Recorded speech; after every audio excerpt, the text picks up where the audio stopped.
What up, gang? What's everybody doing tonight? How y'all doing? Hopefully you can see me here. This is the first time I've went live on StreamYard like this by myself. I normally use the YouTube live feature to do it. So hopefully we can see that good.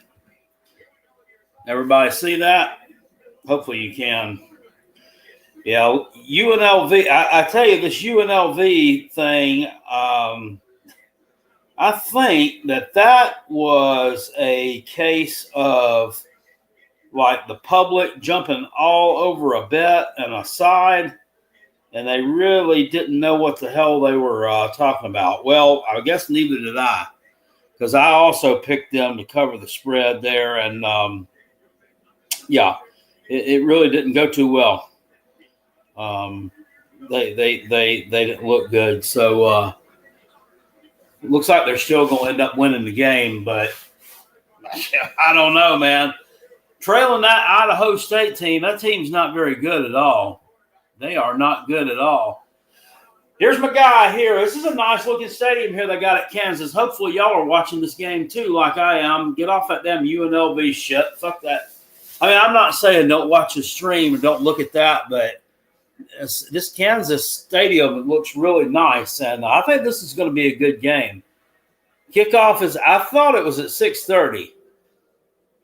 All right, I mean the broadcast of this came on at 6:30, so kickoff of it should be pretty close. They don't do that. They ain't gonna talk for 30 minutes.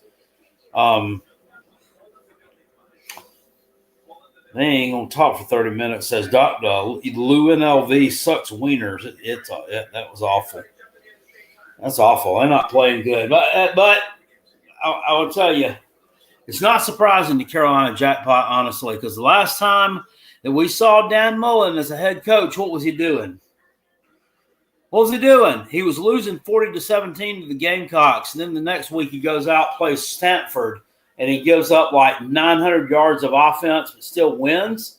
Or he gives up 900 yards to Stanford, still wins, and then he got fired the last week or the next week, didn't he? So I don't know about him. I don't know if he's still fit to coach the college game or what, but maybe they'll get it together. Maybe they'll get it together. Yeah, we did call it. Greg said UNLV can still pull off the upset. What's going on, guys? Look forward to this game. I got a wager placed on this one. I am taking in this one. I didn't bet these games for week 0 very heavy because I want to kind of feel them out and see what these teams are. But I did go on ahead and make a play here on Kansas. Team total first half over 17 points. We'll see if that takes place. But I'm just thinking they're opening up a remodeled, brand new stadium. The crowd's back on campus for the first time since 2023. They got to be hyped up. And so I think this team's probably going to score in the first half, maybe. The stadium looks nice. 84 degrees out there. It's hotter there than it is here. But I did take for the full game. I took Fresno State to cover the 13.5 point spread. We'll see how that goes. And in this game, it comes on at 7:30, Hawaii and Stanford.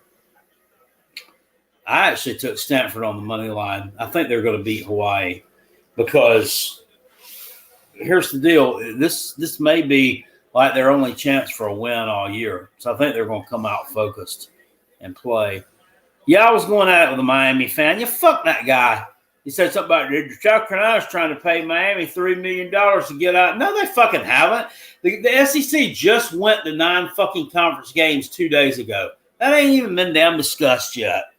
Hasn't even been discussed, I can assure you. People are so fucking stupid. But I can guarantee you also that game's not going to get played. They're not going to play Miami in a home and have to play Clemson too. That's 9 conference SEC games, Clemson and Miami. They're not playing that. They're just not. And it's not. It doesn't have anything to do with being scared of fucking Miami. I mean, god dang. I mean, anybody would be crazy to play that damn schedule. So, yeah, and the Clemson game's not going away. So, Miami's going to fortunately get out of that home and home, most likely. And it's probably a good thing for them. Matt Ince, former North Dakota State, is debuting in Fresno tonight. Yeah, we'll see what that's up. So Kansas got the ball now. 1st and 10. Looks like they tried to bring it out and got stuffed. They're right about their own 14-yard line. Jalen Daniels in the gun at quarterback. Fakes the handoff. Little slant, 1st down. Kansas picks up about 15 there on 1st down. Pretty big play there on 1st down for the Jayhawks. So you need to get on down the field there and score so I can cash my my first half over 17 points. We'll be well on our way. Daniels out of the gun again. A little motion. Little pass incomplete over on the sideline there. Kansas has got a nice color scheme. This is an underrated college football. So look at this stadium. It looks so nice. And I say that because, I mean, you look at it and you'd think, well, what's so great about it? It doesn't look any nicer than my stadium. Dude, this place looked like shit before. I mean, it really did. It was old and really, really needed an upgrade. So this is pretty amazing. 2nd and 10 for Kansas. Daniels out of the gun, handoff. Number 9 takes it up across the 30 down to about the 31-yard line. That is that Henshaw? Is that his name? I like Tim Brando, this guy that's announcing this game. I don't know if you guys know Timmy B. I like old Timmy B. He shits on the Gamecocks a lot. But he blocked me on Twitter years and years ago, and I checked, and I'm still blocked by him. But I like his announcing. I think he does a good job.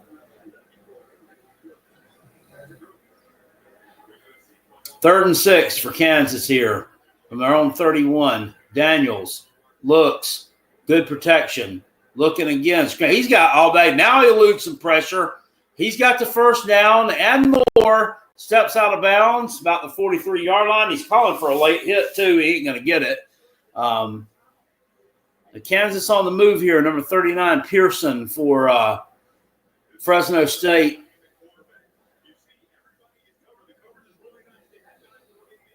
There's the one that knocks him out of bounds. Daniels, a little quick pass over on the sideline, 40, 50, almost up at midfield there. Kansas moving the football here. It might be little 5, 10-yard chunks, but they're moving the ball. Matthew said Daniels is electric when he's healthy. Yeah. Yeah, big number 56, that left tackle for Kansas there is kicking out that edge rusher. Here they go trying to run play and get a couple of yards there.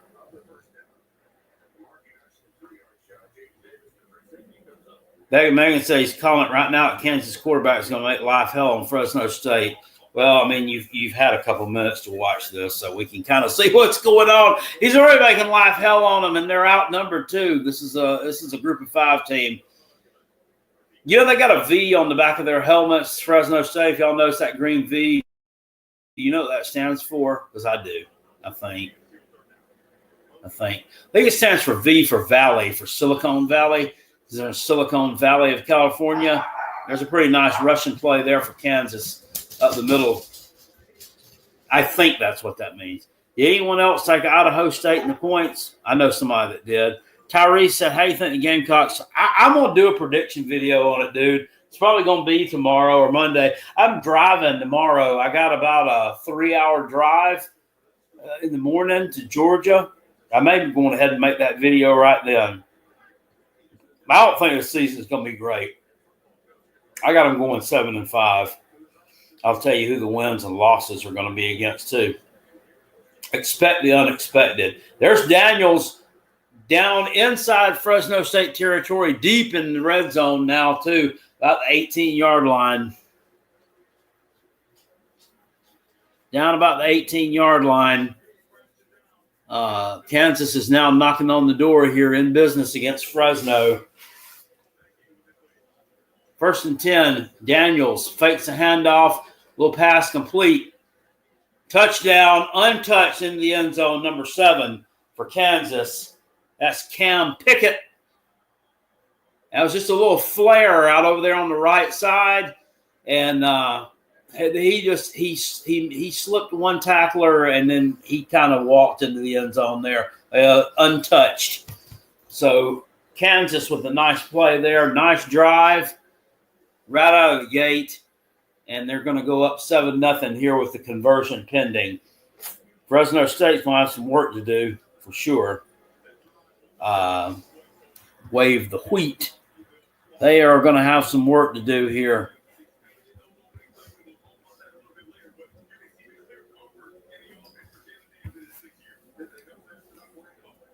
Snap it down, spot, kick up, and it is good. I like the Fox graphic when they hit the extra point with the big +1 comes up on the screen. It's pretty cool. So first touchdown in the new stadium there scored by Cam Pickett on the touchdown pass from Jalen Daniels. And Kansas goes up 7-0 early in the ball game. Dog fan said take 76 West and come back. I would, buddy, but that's a little bit out of the way. Come meet me down on I-85. I have to go to Cartersville, pick up some bush apple. Y'all believe I'm going to go down there and get 1 12-pack of bush apple, and then Rec Talk might meet up with me down there. I might meet up with Rec Talk tomorrow. So I'm looking forward to that. But yeah, I'm going to turn around and come back to the upstate. Crazy what we do for things that we love. But some guy was nice enough to offer it to me, so I'm going to take it.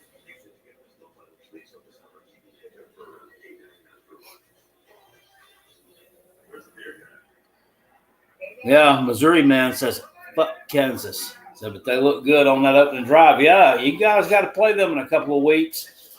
I don't know. I don't know what you think about Mizzou and old Eli Drinkowitz hasn't even named a starting quarterback yet.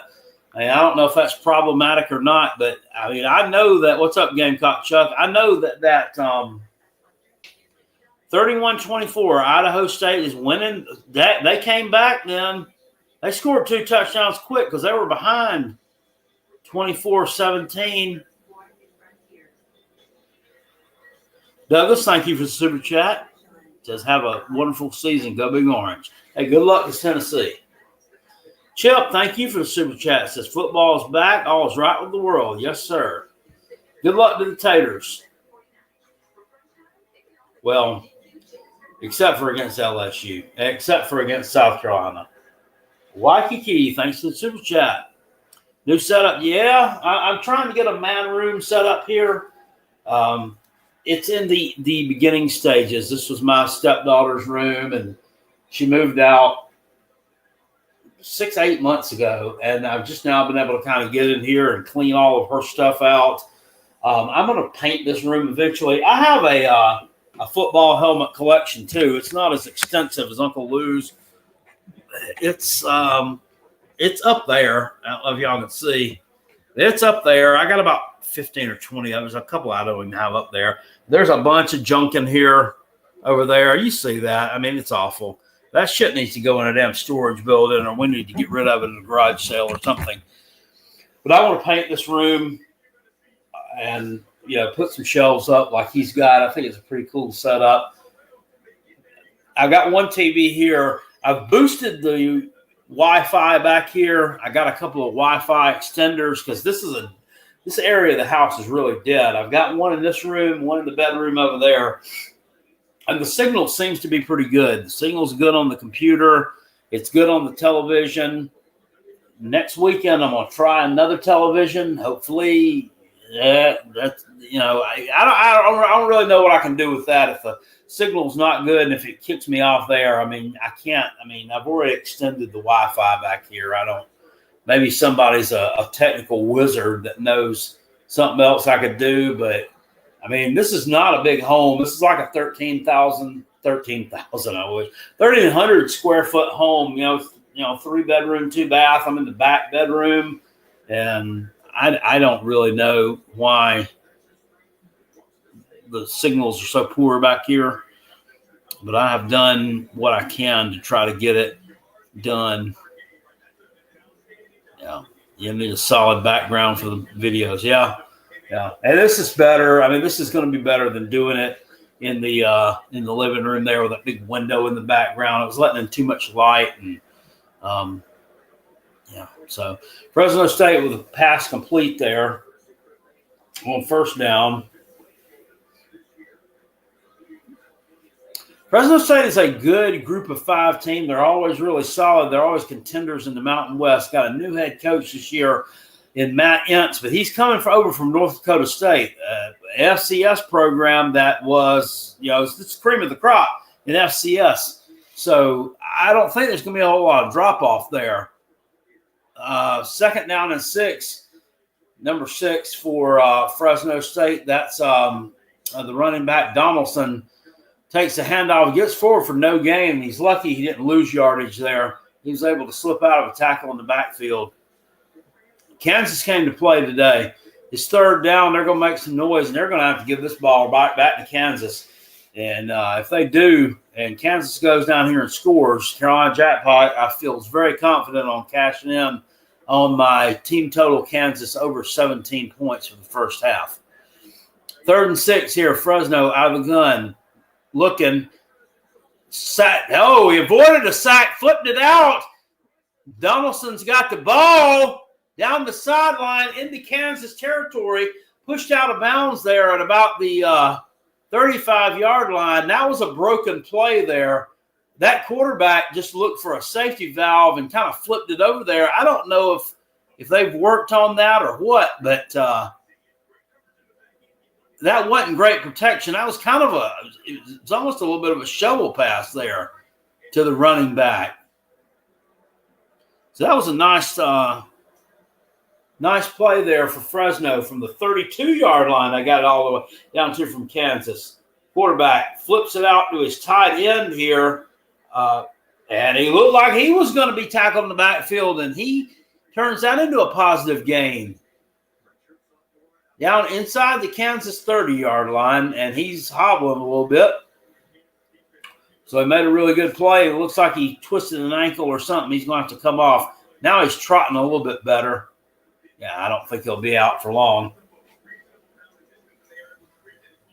Hopefully Tennessee can get hot so we can sweep some first quarter or first half bets. Yeah, they probably will. Play Syracuse next week. I feel like Tennessee beat the dog shit out of them. Number 31 for Fresno, breaking some tackles there.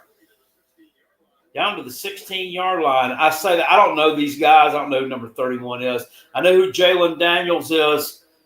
That's about it for Kansas. If there's any Gamecock fans in here, remember Bangali Kamara, the guy who wanted to redshirt? He came up in the middle of the season last year, the transfer from Pittsburgh, and told Beamer, said, I want to use my red shirt so I can transfer at the end of the season. And Beamer said, kick rocks, and he got rid of him. He plays for Kansas. He's one of their linebackers. Yeah. Play fake, pass. Inside the 5-yard line, number 31 goes. We're fixing to have a tie ball game here between Fresno and Kansas. Kansas defense is dog shit, apparently. That was a nice play fake there by that quarterback. I don't know who he is. I know it's a new starting quarterback for them, but that was a really good fake there. Yeah, give me some more thumbs up if you don't mind, if you're in here. There we go. Drive forward, touchdown, Fresno. That's Elijah Gilliam. Touchdown for the Fresno State Bulldogs. and with the extra point upcoming, we'll tie it. They got some fans there. They have a lot of fans there. I believe. I'm not surprised. Not surprised these people didn't want to get out of fucking California, even if it was just for a few days, and go to Kansas. I'd take it. Oh, that's Kurt Warner. Yes, E.J. Warner. Okay, I knew that. Sorry, I act like I'm not educated about this, but I did read that. He's played for Temple and Rice, so this is definitely going to be the best team he's played on, one would think. Hurry up and kick it. Damn, they have a little miscommunication there. They're about to let the time clock expire. What's up, Cowboy John? Go Gamecocks, brother.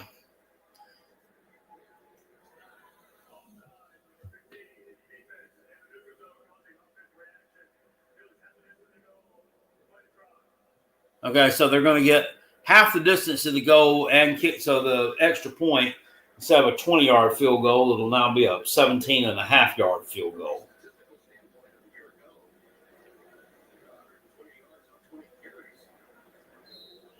Megan say he likes the wheat graphics in the end zone. I didn't know what you were talking about, but I do see it now. It's kind of underlying the Kansas graphic there.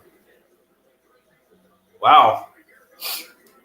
So we're all tied up now at 7. That guy was holding there on that touchdown pass. I don't know. I guess anybody caught that, but he pure drove that Kansas defensive lineman into the dirt from behind there. Rhett Talk, thank you for the super chat. He says, in preparation for seeing you tomorrow, can I go to hell with Georgia, please, and thank you. And fuck Georgia. How about that? Fuck Georgia. Fuck them for stealing our fucking coach. Fuck them for saying that South Carolina's not a fucking rivalry, too, by the way, also. How can it not be a fucking rivalry when you have a damn border bash in Augusta? Oh, but that's not a rival. It's not a rival, but we have some kind of fucking party down here celebrating the game being played the next day. What did they do for the border bash this past year? They didn't have one. No, so fuck Georgia.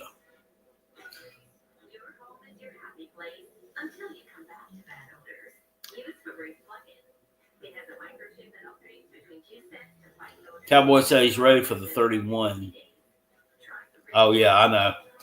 I am too. I kind of want to just get it out of the way. I'm a little bit nervous about that. I don't know why. Virginia Tech's not any good. They've got a bunch of damn do a quick Kirby. Well, I mean, how'd the off season go? It was good. I mean, a lot of kids stayed down here. I mean, stayed home, stayed down here and get developed. I didn't have to bail anybody out of jail in the middle of the night. So, I mean, that's always good, you know. Now I got a little bit of extra sleep. So, I mean, kids are progressing. They're progressing. Kids are going to be kids, you know. But I feel like we're going to have a successful season. If I can get my shit together, you know, Gunner can spin that damn thing. Gunner can spin that rock. I ain't worried about losing Carson Beck. I ain't worried about losing Carson Beck to Miami. Well, good anyway. Damn head pain in the ass. Pain in the ass.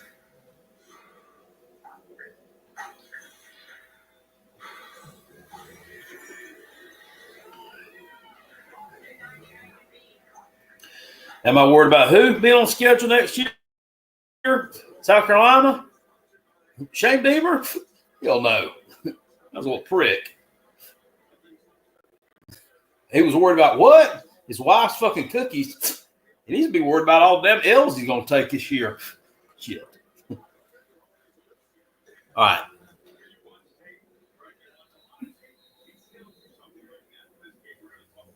Smoking Dog says a terrible impression. No, it's not. It's in fact almost dead on. All right. Fresno, kind of a weird formation there to kick the ball off, start the second half. What I'm talking about. To start the second drive for Kansas, I should say.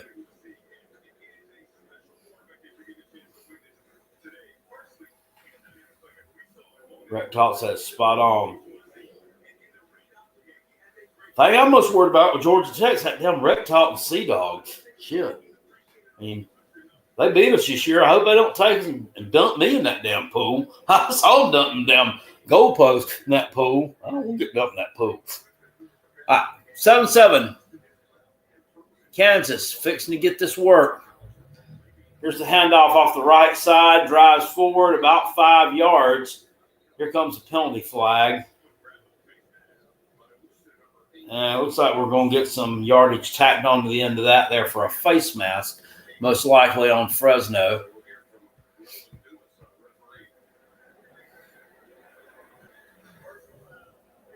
Personal foul. It's weird. Kansas and Kansas State both played in week 0.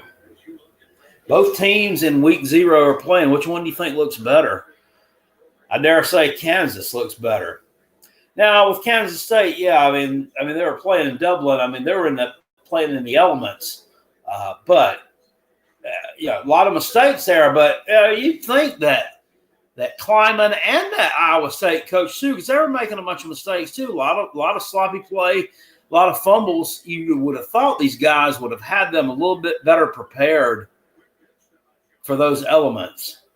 Considering it rains in Dublin, half the year or half the days out of the year, probably at least 200 days out of the year, it's either raining or gonna rain or there's a chance of rain.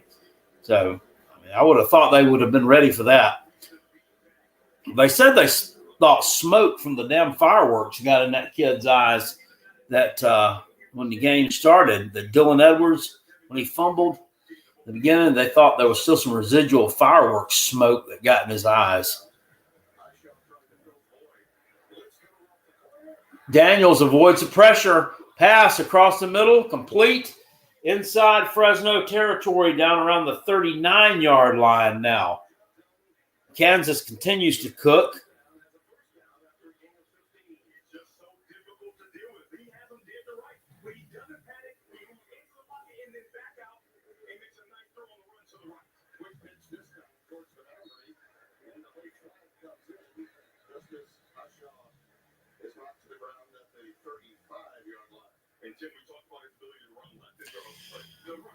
Kansas versus Fresno, one of those mules is going to wrestle away that tasty turnip.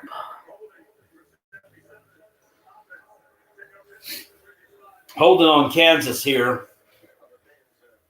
negates a decent play. We're already down to 5 minutes and 45 seconds left in the first quarter.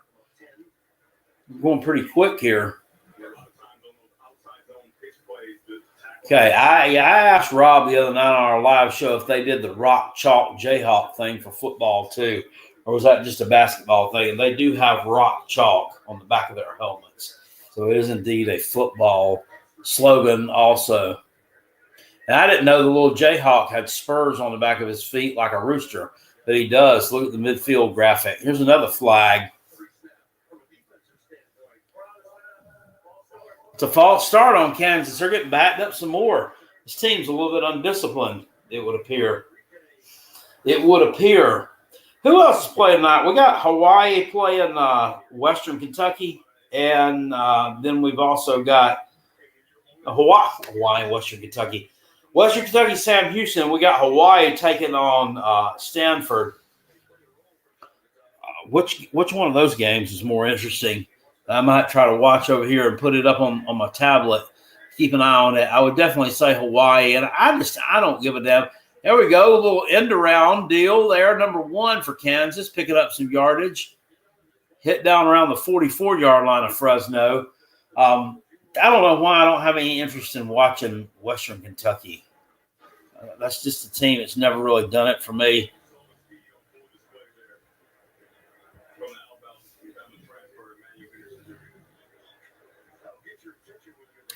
I think they'll change the Jayhawk in the future. So deep pass there, deep incomplete. We got a flag down, most likely against Fresno there.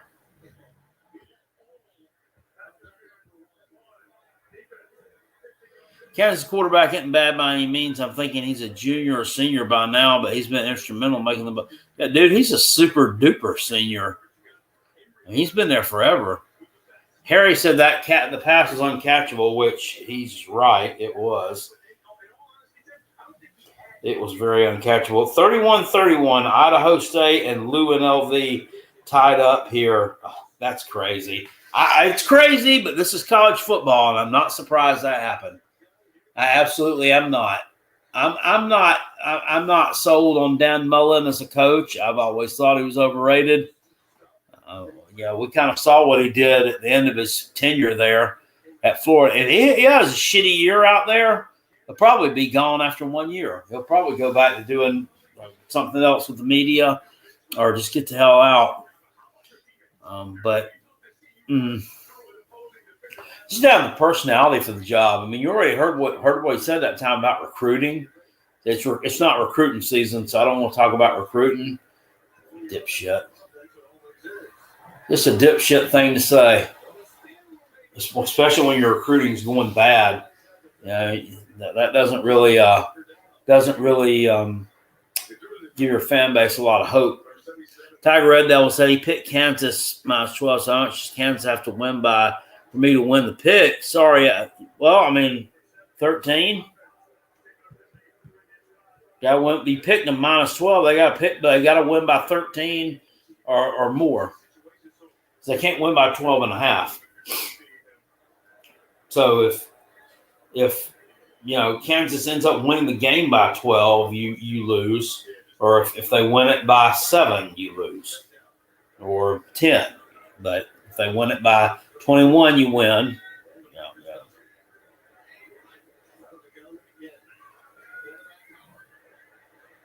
Little QB power off tackle there, Daniels. I don't know. I don't think you're going to have a lot to worry about. You're welcome, sir. Honestly, it's refreshing. It's actually good that you don't know these things because what it means to me. You haven't wasted a lot of money, at least not on gambling. Now I don't know if you wasted it on other things like whiskey, wine, and loose women, but at least you haven't thrown it away on things like I do, like scratch off tickets. And I bet you. I'll go ahead. So I probably lost $700-800 and I don't play the tickets that much down here anymore at home. I really, really don't.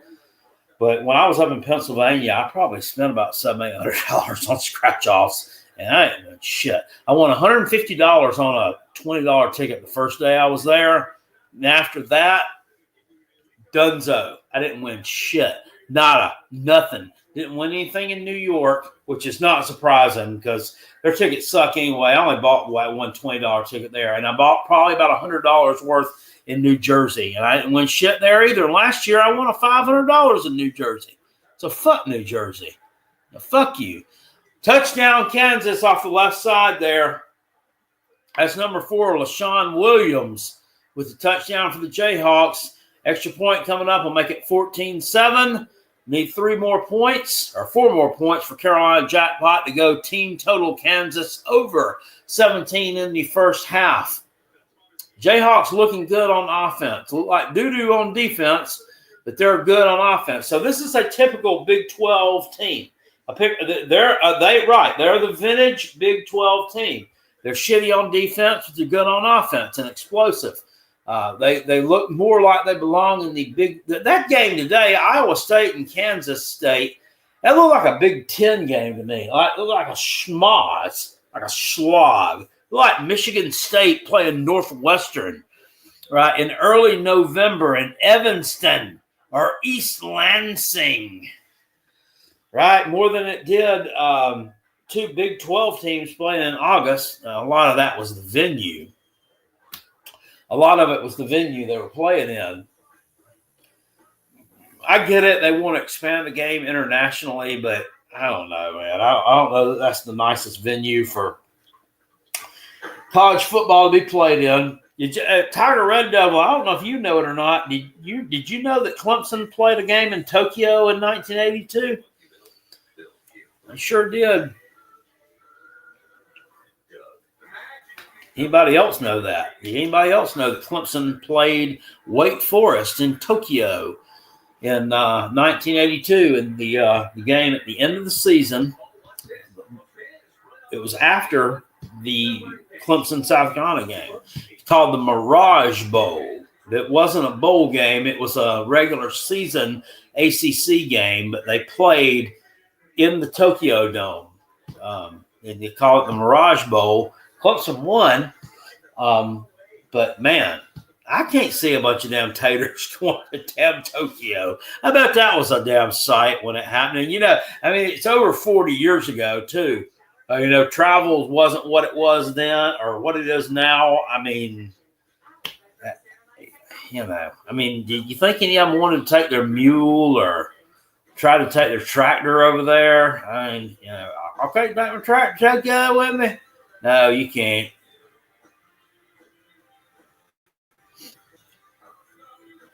You have personally been to Tokyo, but I didn't know if you knew the team had played a game in Tokyo before.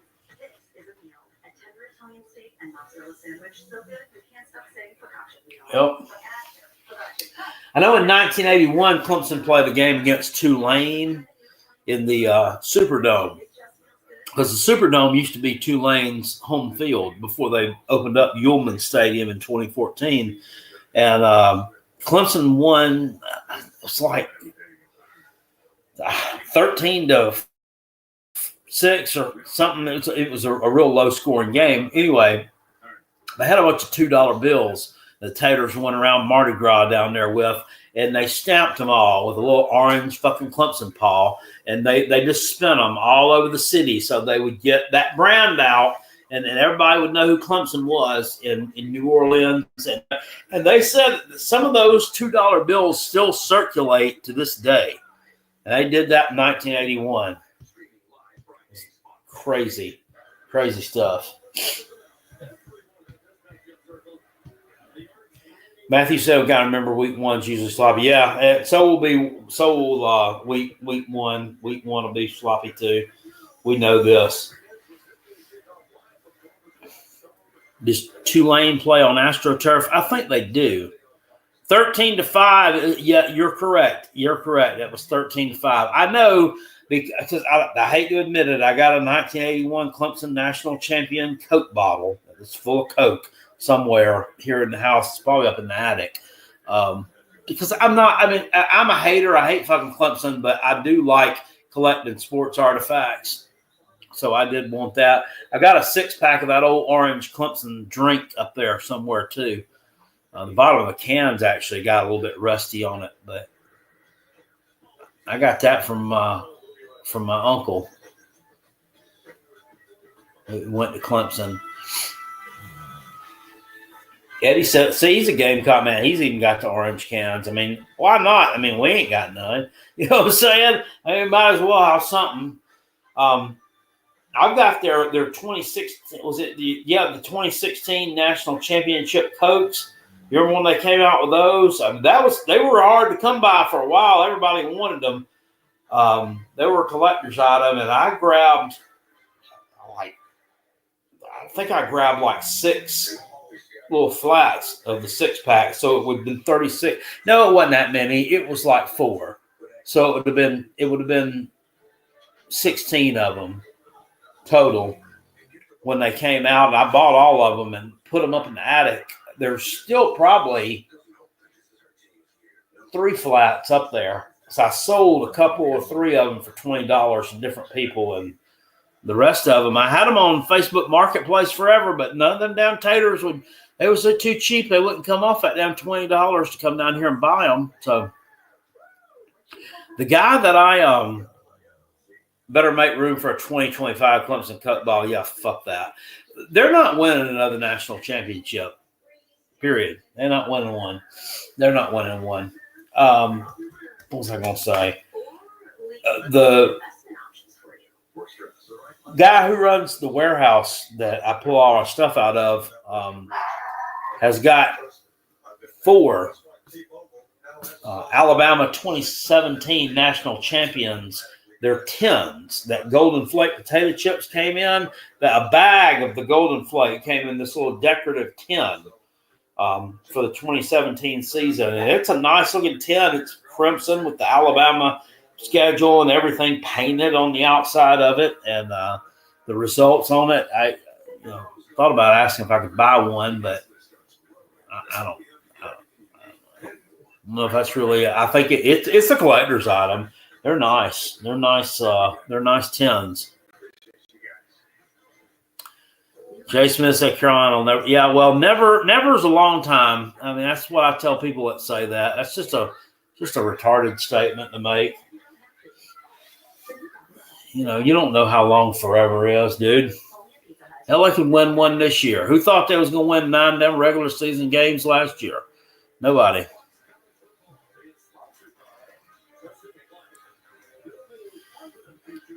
Jacob said, Tiger, y'all are poverty. You're never winning a championship again. I agree with Tennessee, man, there on that. Probably an ACC championship, though, right? That's what we hang our hat on there.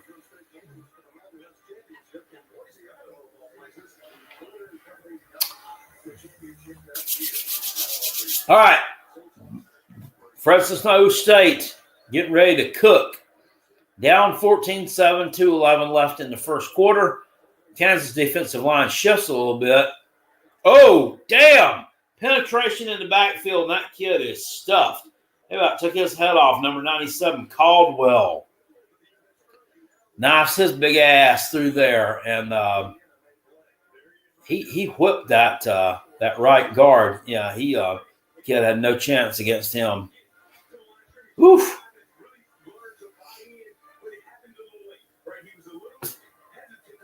You can't watch the game showing the NFL preseason? Oh, hell.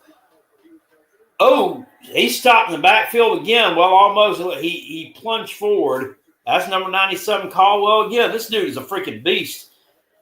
He's a beast. Anybody know him? Can we get somebody to get in contact with him? Maybe tamper with his agent a little bit? We could definitely use this guy on the down defensive line. Holy shit. Now they done put him on. Now they done pull him out of the game, put him on the sideline. I don't understand that. Third down, 3rd and 10.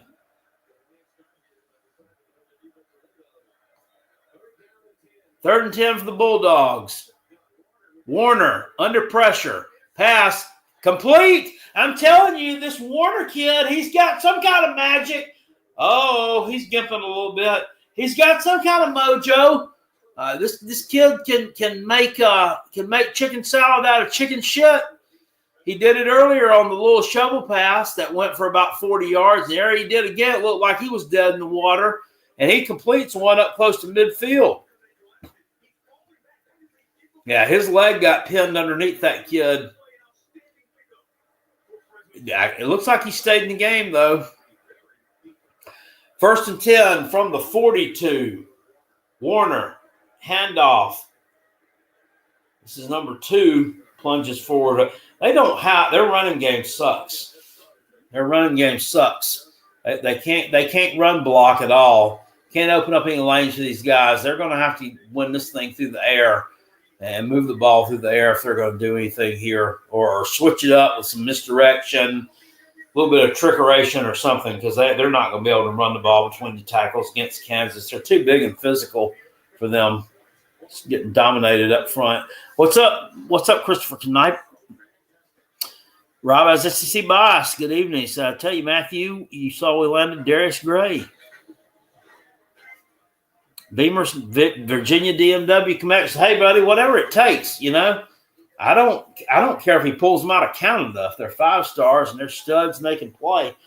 I was asking him last night on Gamecock Chuck's stream. I was wondering, I was like, don't all the high schools play on Friday night normally as a rule? I'm like, why is this kid, he's committing on a Friday night? I just thought it was weird. And then we were like, well, I mean, it looked like he was kind of almost in a green room. If you saw that, he was just there in a little cubicle by himself. Well, you had the 24/7 guy over here interviewing him, and they weren't in the same place. It was in a StreamYard type thing like this, and there was nobody there, and there was a background there, and Gamecock Chuck, I said, damn, man, I'm like, his helmet, shoulder pads might have been back behind that little backdrop. He might have been ready to go play a football game after he committed, which would be a really strange and weird time to do that. But I do know a lot of those big-time high schools, which I think he's at a big-time high school, a lot of them do play on Saturdays. in high-profile games. I know that Mater D High School or something was supposed to have a game being played today, and it looked like it was raining. Matthew, thank you for the super chat. So it was a compliment. Jackpot Beamers kill Virginia DC in recruiting. Oh, no, you're welcome. No, I'm just saying, yeah, he has created an inroad there. They're working more north and south than they have in the past. Not that the others didn't try to, but Muschamp didn't have any inroads out there or up there. And there's a lot of football talent up there. There's a lot of dudes up in the Northeast. A lot of kids with good work ethics and nasty attitudes. There's not a lot for them guys to choose from up there as far as power conference teams to play for. So, that's why it's such a coveted recruiting area. Deeble Dobble Doo. Daniel Garrett says, "Go Hokies." Hey, Deeble Dobble Doo. Fuck you. Go kill some termites. I'm just kidding. He gave me some advice 6-8 months ago on getting rid of some mice in my storage unit. I did finally, Daniel, get rid of those mice. You know how I did it? I got rid of the storage unit because I got on a different route and I didn't need it anymore. But finally, when the spring came around, they just magically went away. 8 I can't read, dude. I can't read your user handle. 8 or Bust says, if Colorado still one-dimensional, Georgia Tech will whip their ass. Georgia Tech might be the best defense. I'm telling you guys, but nobody's talking about it. I talked about it last night on a Rec Talk stream. Nobody's talking about the altitude difference at Colorado that Georgia Tech's going to have to face. They haven't went in these kind of conditions before. This is going to be a little bit weird of a game against them. Colorado doesn't normally host a foe from the East Coast. So, like we don't really have anything to go on, like them playing these East Coast teams. But I'm telling you, they're going to struggle unless somehow, some way, Brent Key and that strength and conditioning staff at Georgia Tech have gotten them somewhat acclimated to being able to do that. And I don't know how you could replicate that in Atlanta, Georgia. It's not playing at BYU level, I think, or Utah level, but I think it's pretty intense playing at Colorado. Anyway, Warner with a little trickeration there, and risky play to call, and that did not produce a very good result. That kid loses about 6-7 yards. Would I want Gruden over Beamer? No. What? Hell no. Dylan said a little less conversation. A little more. Okay.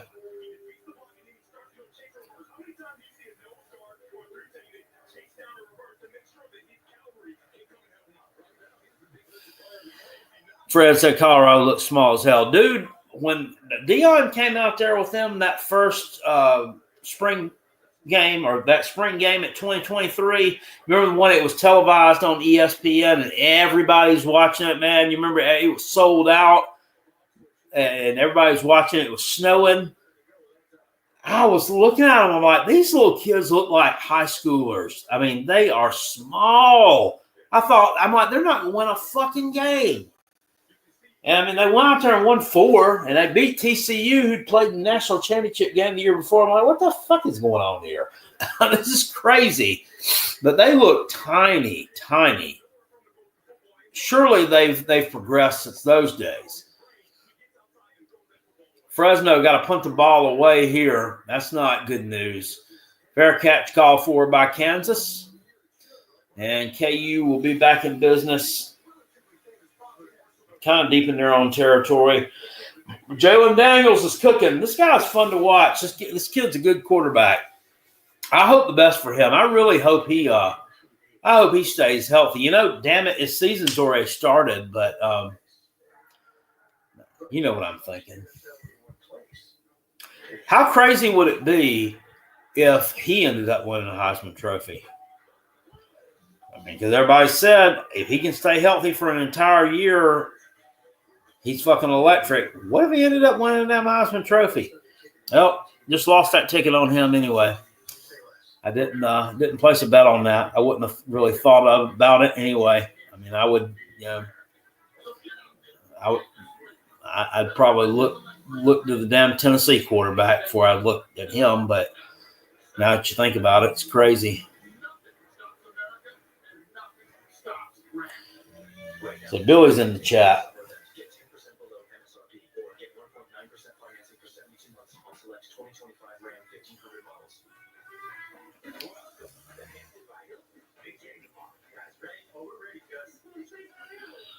Jacob says some SC fans be hating on Beamer. I'm not gonna lie, I did last year after the first game, and I have in the past too. In 2023, I was pretty critical of him, and I'm not ashamed to tell anybody that. People are like, "Well, you hated Beamer last year. You hated him last year. Now look at what he's doing. What you got to say now?" And I'm like, winning cures a lot of evils. I mean, winning. Kind of takes away the sting of some of the stupid stuff you've done. So, I mean, I don't understand people's point when they say that. If you're a winner, people are going to gravitate towards you and they're going to like you. If you're a fucking loser and you're losing football games, people are going to believe in you for a while because they're going to listen to your line of shit.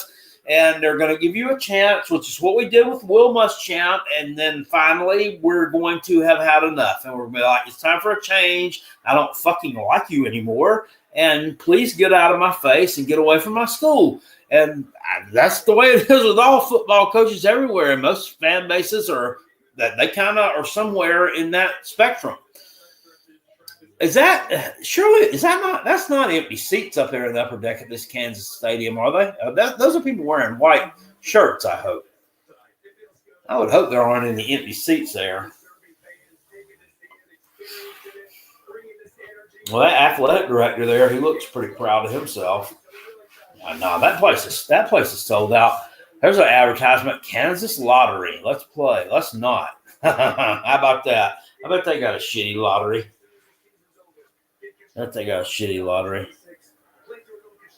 You would have had an SEC title by now. What title is that? Worst team in 2023? No title. What I have a title. There are different titles. Megan.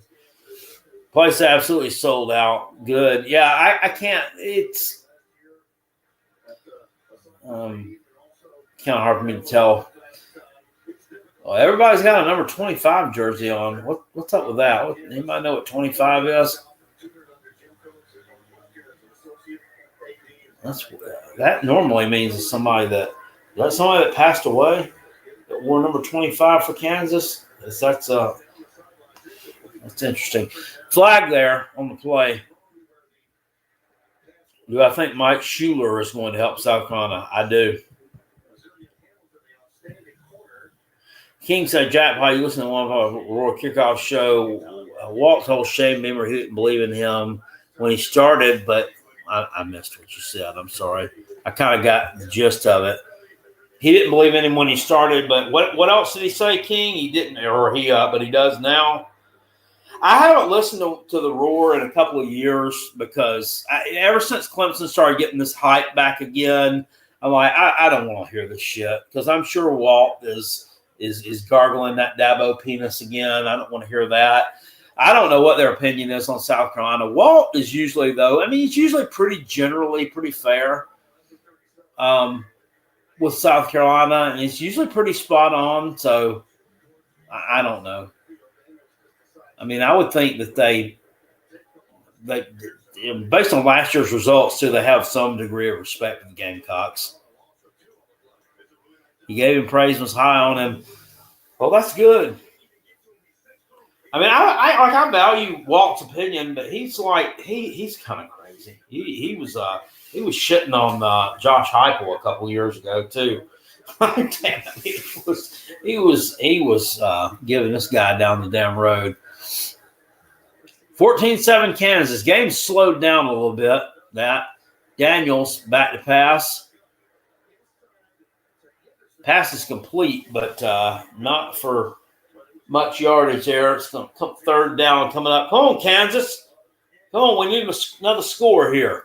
We need another score. There's a lot of holding going on in this game. I'm seeing it on the replays. A lot of holding going on here, but it's not getting called. But that's a good thing. Just let the guys play. It's week 0. They're going to fuck up. They're going to make mistakes.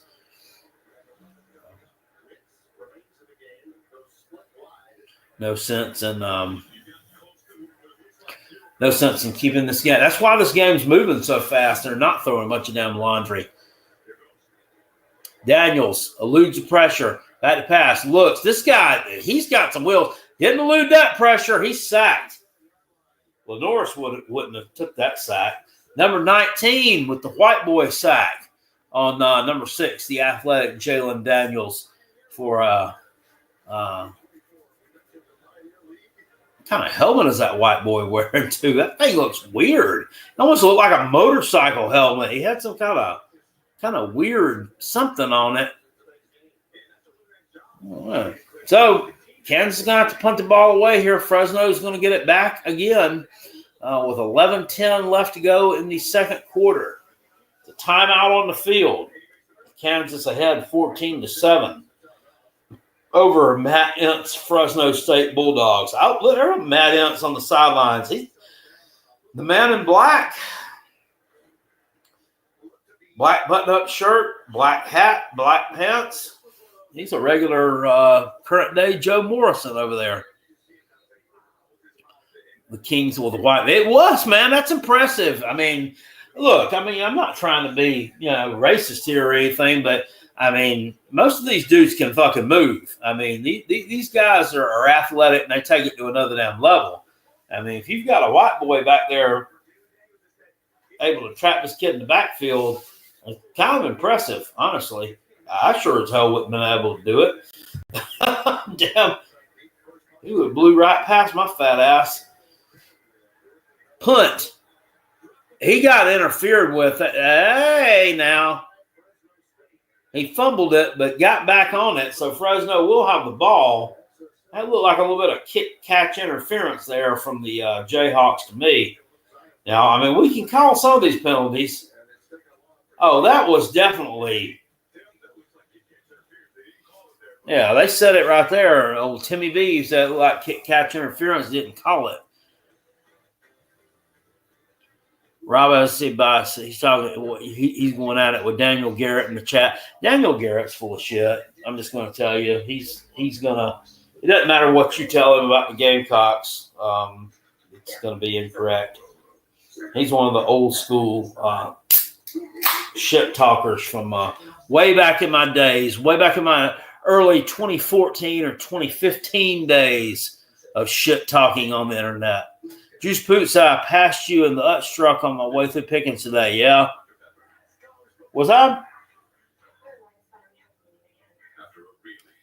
Where was I at?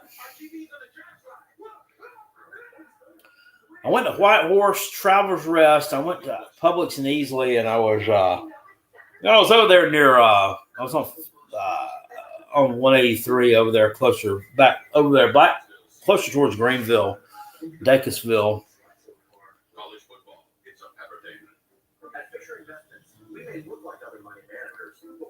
Yeah, it's been, I had to get some stuff done today. I did the Dollar General and Spinks over there. Right there is right there side by side. Looks like Lou and LV is going to survive. Well, thank God. That's awful. Is Octavian in the chat? That's Rep Talk. Thank you for the super chat. It says, Jack, who's the biggest piece of shit in our community? Oh, no. Oh, God, I don't like calling people out. Well, Tennessee Booger Pot's up there for sure. Just because of I think he does a good job covering his team and his fan base. Some of them like him, some don't, but he blocks any kind of non-Tennessee opinion. He'll block other fan bases of other fans of other teams. And maybe he wants to set it up that way, because he wants a Tennessee only channel. But he's a pretty big douche. God, I don't know. That one guy that Pigskin Pete always plays his stuff on his midday shows. What is that guy's name that he lives down there in Atlanta? I don't know if he's a Georgia fan or not. You know who I'm talking about. The guy that's like 50 and he's always just doing these long ass streams and talking shit, and he's got whores coming over to. Yes, Lita. I think he's widely regarded as a piece of shit, isn't he? Yeah. Other than that, I mean, I don't know. I'm not gonna say sports talk jabroni, because I did hash it out with him after that debate, and he's fine. He's harmless. I mean, I've actually watched his stuff lately. I mean, he's putting out some pretty good content. As long as we're not talking about my Gamecocks, we're all right. I mean, it is what it is. All right, Fresno with the ball. Donaldson plunges forward. Dude, I don't know why they're trying to run the fucking ball, dude. They cannot run the ball on this team.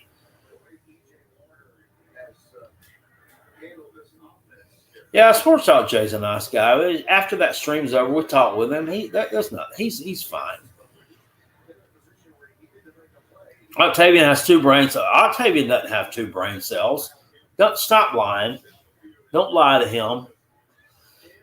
Get off drugs, sir. 14-7, Kansas ahead here. Fresno with the ball, 10:20 to go. We'll end around here. Nothing, man. Nothing. Number 1, that's Kamara. There's old Bangley Kamara, the former Gamecock, with the big play behind the line of scrimmage. I don't know why I pictured him. I never really took a look at him before, but he's really lean and athletic. Thought he was a bigger dude. But Bangley Kamara, number 1, former Gamecock for a few months for Kansas with the big stop here. Can't wait to see those buses come around the valley next Saturday night prime time. He won't miss a play. Oh, I know. My dick's getting hard just thinking about it, to be honest with you. It really is. Woo-hoo. I don't think I can sit down for too long. Pass tipped a couple of times. Warner was trying to go over the middle there. Dangerous pass, which is broken up.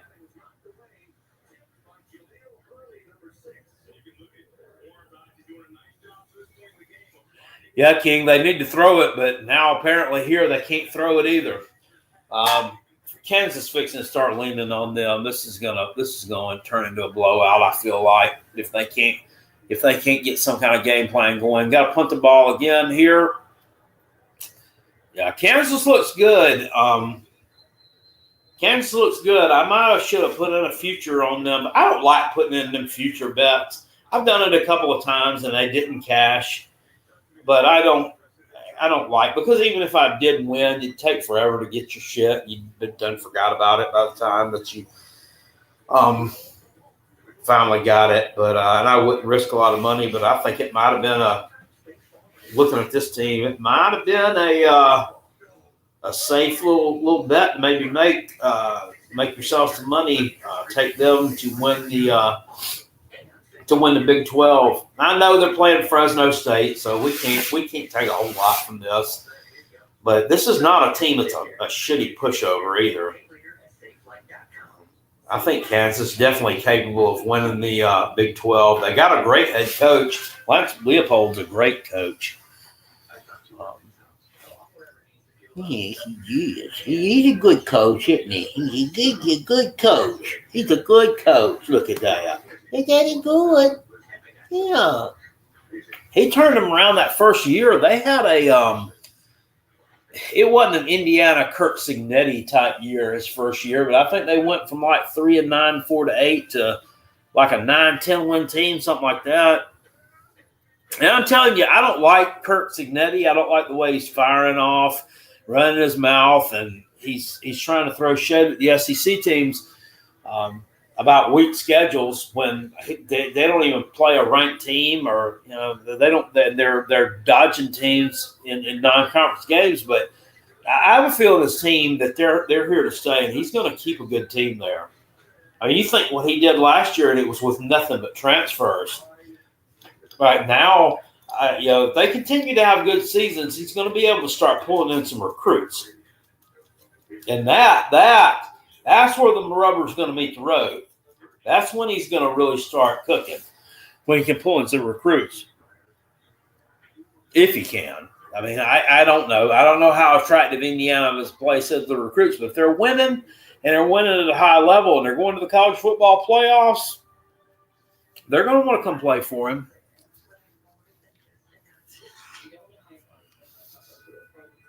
Douglas still love the pug. Yeah, she's a sweet little girl. She's a sweet little girl. I've been kind of trying to figure out what's wrong with she's been scratching her ears a lot, and she likes to lick her paws a lot. And I Googled it, like, why is my pug doing this? And it turns out she might have had a food allergy. So I changed her food up to a hypoallergenic food. Hadn't really helped up a lot yet, but we're hoping it's going to. We're going to take her next week, get her little nails groomed too. My other dogs are in there somewhere. Kansas, but this one just loves me. She's Velcroed to me. She's a sweet baby. Kansas, little wheel route, number 4. Williams with the reception there from Jalen Daniels. Football streams all day. Pete, Lou, and now you. Yeah. I think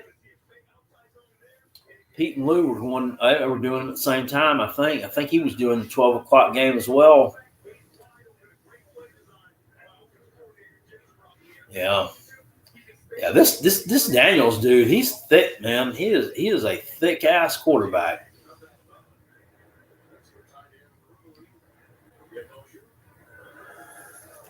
Daniels back to pass again, eludes some pressure, steps up, fires, pass complete around the 29-yard line, 30-yard line there.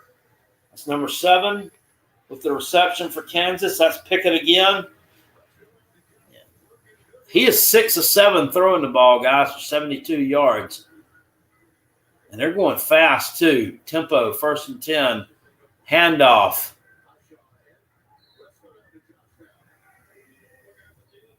Henshaw forward for about 8 yards there.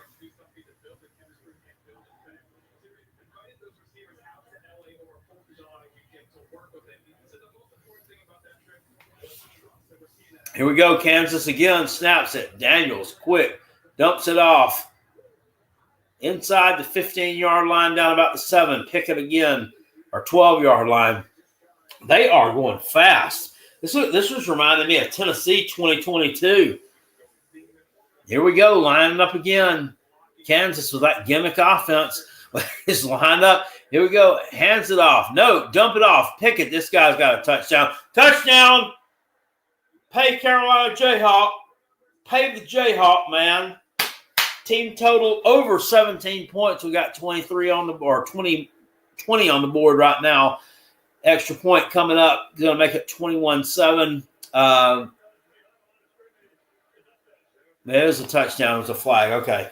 And I think that my pick of Fresno to cover the 13.5 is cooked, because I think this team is shit. They're going to get blown out. They don't have it. They don't have it, and it's not because they're not a good team. Well, I can tell Kansas is just pretty strong. They're strong tonight. Yeah, it's Jalen Daniels with the L. Yeah, Jaden Daniels was the dude for LSU. This is Jalen.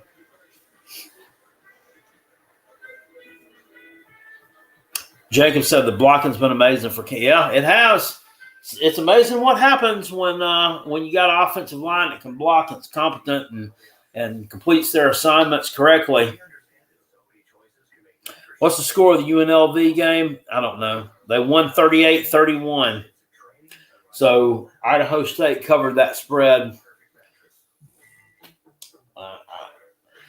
I don't know. Now, the more and more I think about it, I'm not surprised the way everybody was jumping all over UNLV and nut humping them. And but I mean, at the same time, I mean, you didn't have anything to go on. You looked at Idaho State's stats from last year, and they were terrible.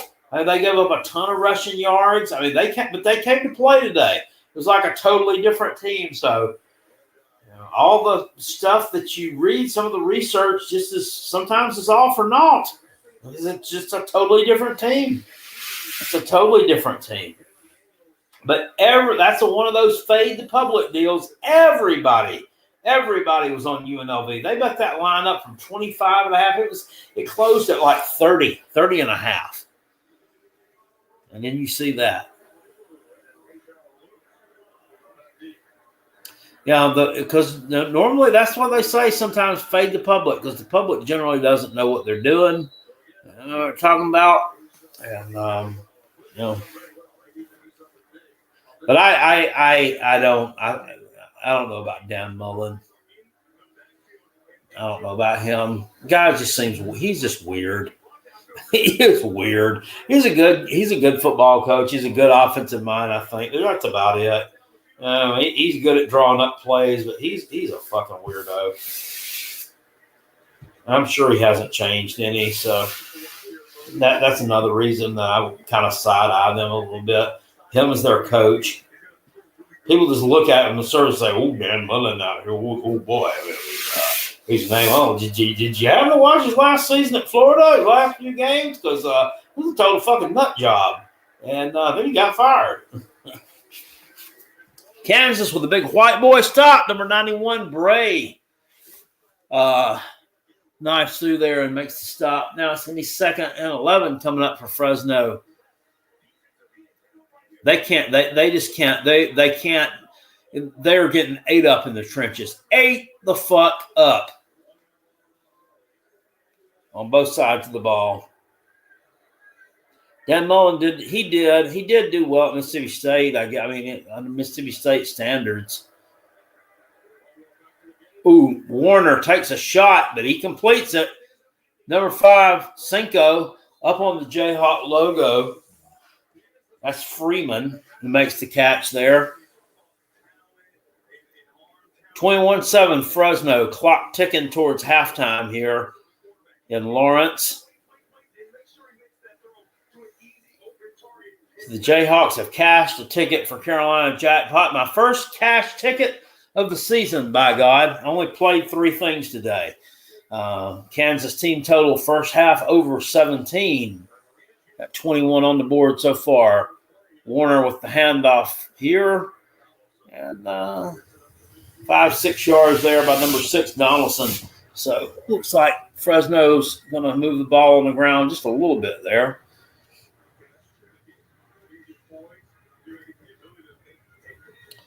Warner's 6 for 8. Jacob says he's low-key a dog. Yeah, I mean, that's a pretty fierce pass rush there. I mean, these guys are not they're not elite, but this is not a shit team either they're playing. They're ready to play.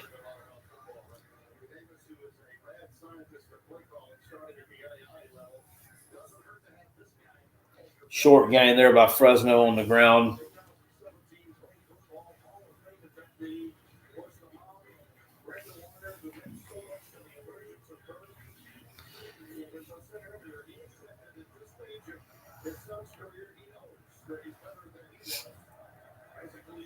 All right, 3rd and 1 here.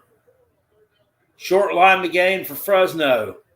4:59 left first half. Looked like somebody jumped there. There comes the flag. Looked like Kansas jumped to me. But they're going to call it on Fresno.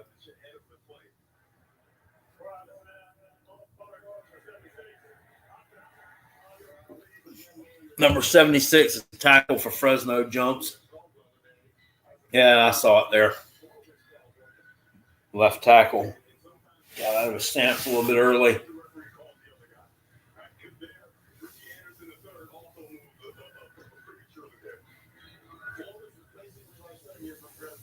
Cade Klubnik is in the chat. Glad to see you. Gail, get hammered and pee the bed tonight. No. Don't pee in the fucking bed. I'm not two. Warner on his feet keeps it. Oh, damn. Throws into coverage and it's picked off. I think that's the first interception I've seen today. I don't know if there was one I don't think there was one in the Kansas State game. I know it was a shitload of damn fumbles, but I don't remember seeing any interceptions. I don't know if there was one in the UNLV game or not. But there it is. I'll look at something here. I don't know about this Stanford game. It said it was going to come in on CBS Paramount streaming something. If I can't find it, I'm not even going to fucking worry about it. I'm just, because I can't. I'm not going to look through all these damn streaming devices, and I'm not going to subscribe to all this fucking bullshit. If I can't, there it is. If I can't find something,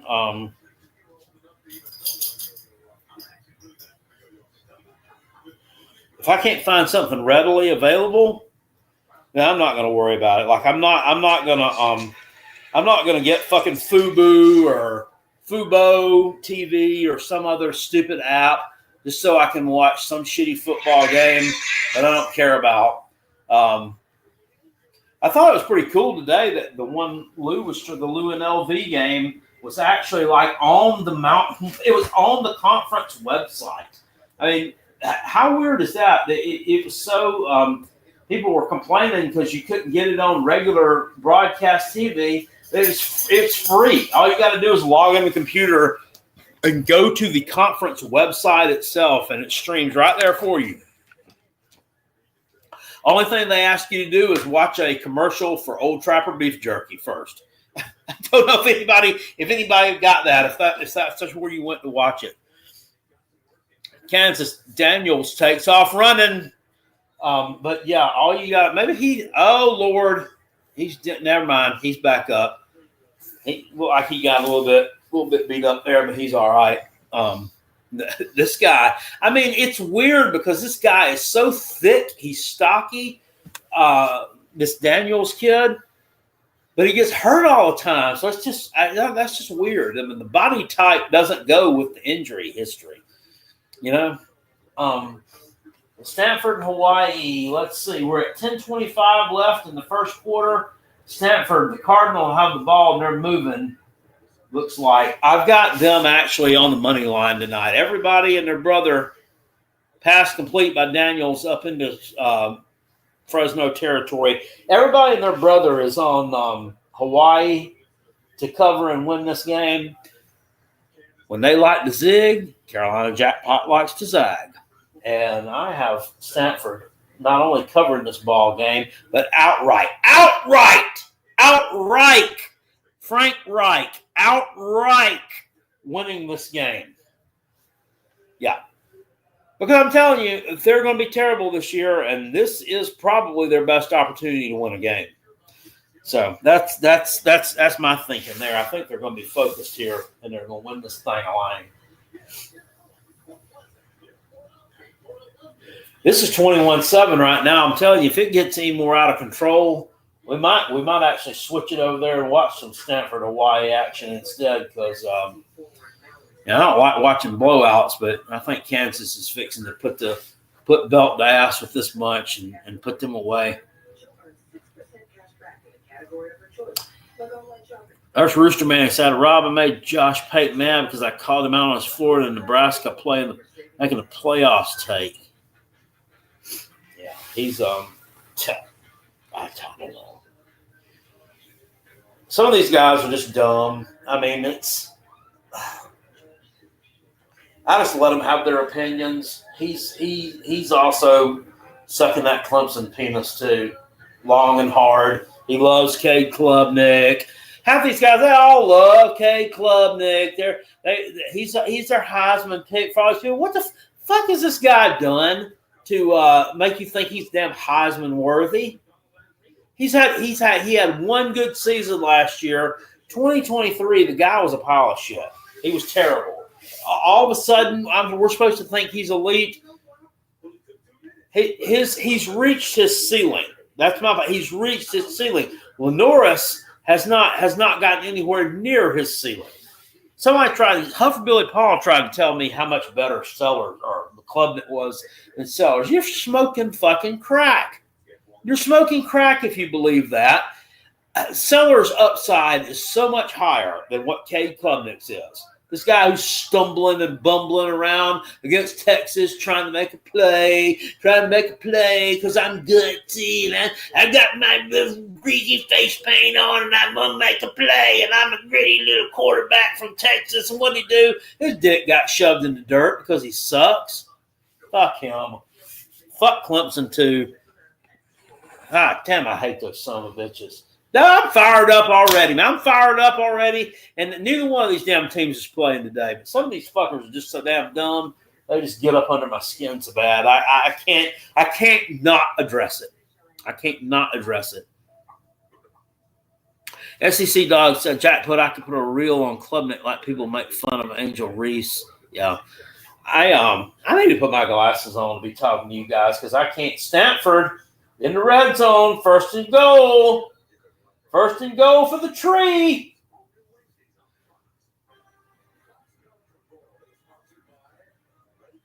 They're going to whip that ass. I'm telling you. I'm going to tell you.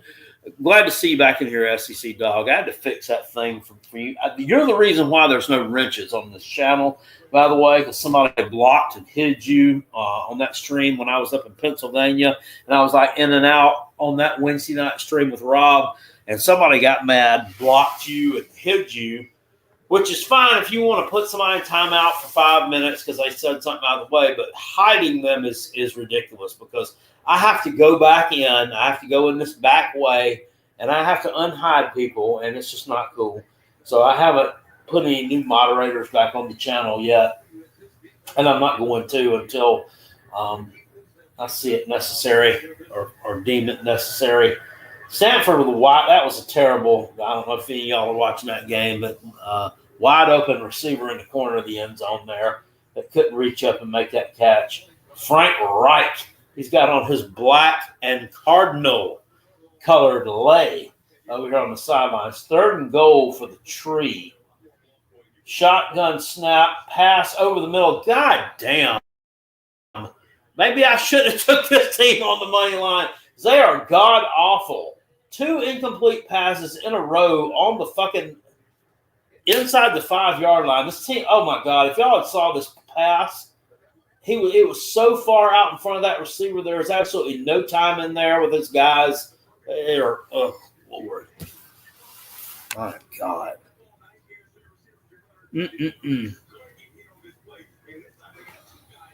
No, you didn't lose. You didn't do anything wrong. I took them off everybody. I'm going to reset it. Because there was somebody had it. Stanford hits a field goal here. Thank God. Well, it did get 3 points, but my God, man, you had 2 wide open receivers you could have hit and didn't do it. You chose not to because you're terrible. Daniels got hit, still completes the pass short of the first down here. We're down to 140, 138 left in the first half here with Kansas in control, 21-7. And you got to think if they score another touchdown here, that they're going to be well on their way to, a convincing victory here. But Daniels did take a shot there from a blitzing. I don't know if he's a safety or linebacker or what, but he rocked his shit pretty good.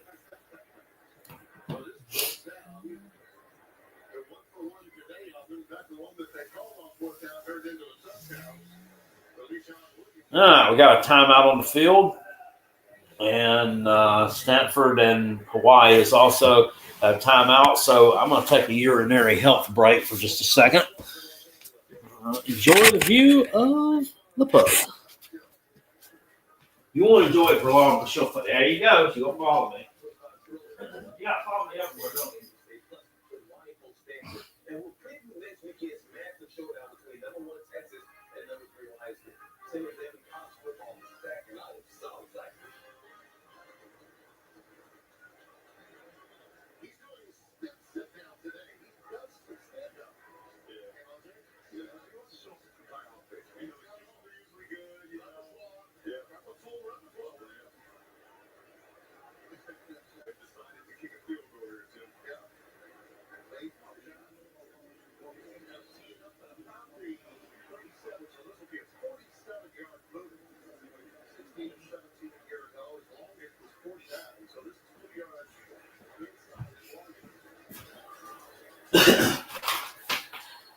That's one thing I like to do for you guys. I like to give you the audio.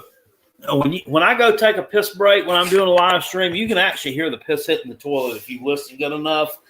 And you can hear the toilet flushing.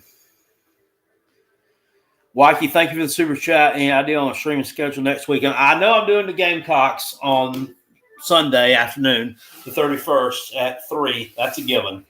I'm probably most likely going to do Clemson LSU on Saturday night. A lot of people will be streaming that game, but I want to stream it too because I'll get some of you guys in here to watch the reactions because if Clemson – either way, because if Clemson starts winning, I'm going to lose my shit and I'm going to be pissed and people are going to come over here to see that.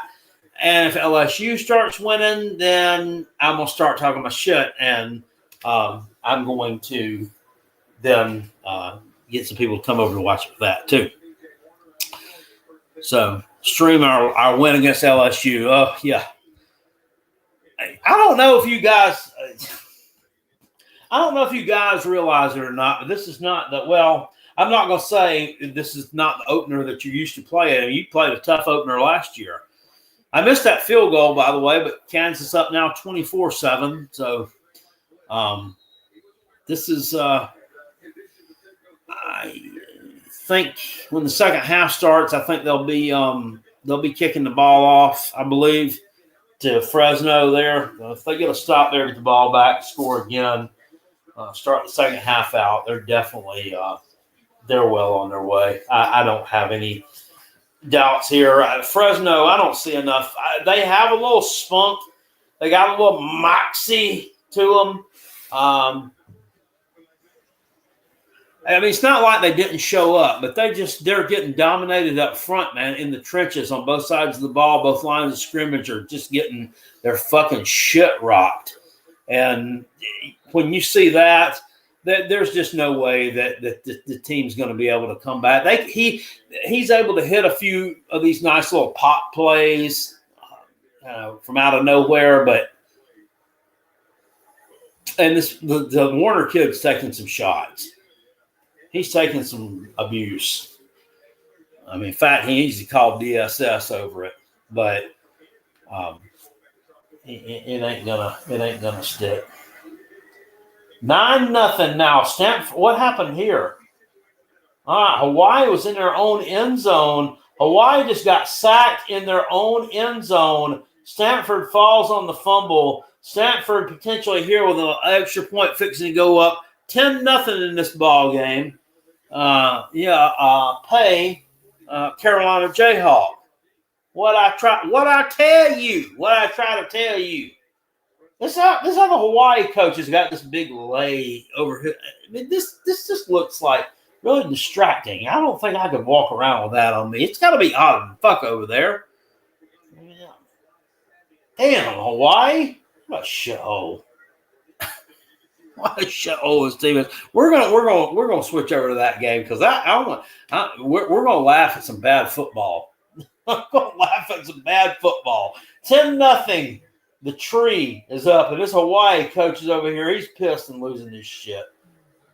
That stadium looks bigger than it did when last time I watched a game that was played there on TV. I think it was like played Stanford there 2 years ago, and I think they also opened it with Vandy a few years ago too.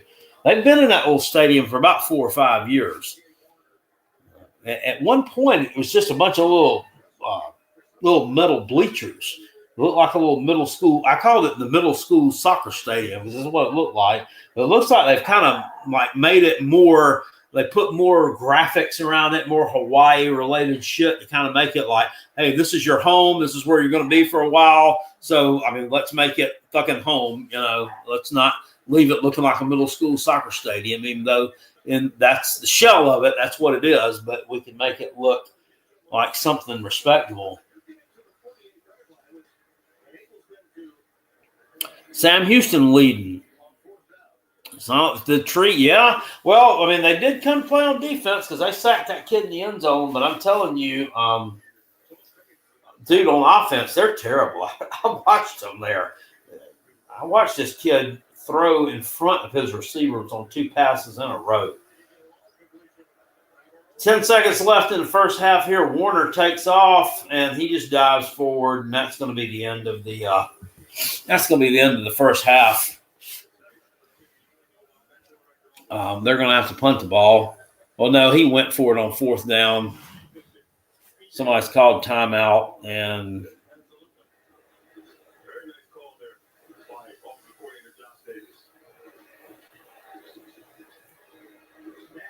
he's got a first down.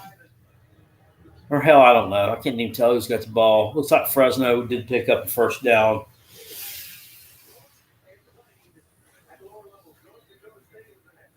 Matt Ince went 16-0 in 2019 at North Dakota State. So Ed Orgeron, I believe, went 15-0 at LSU in 2019. This dude went 16-0. Wow.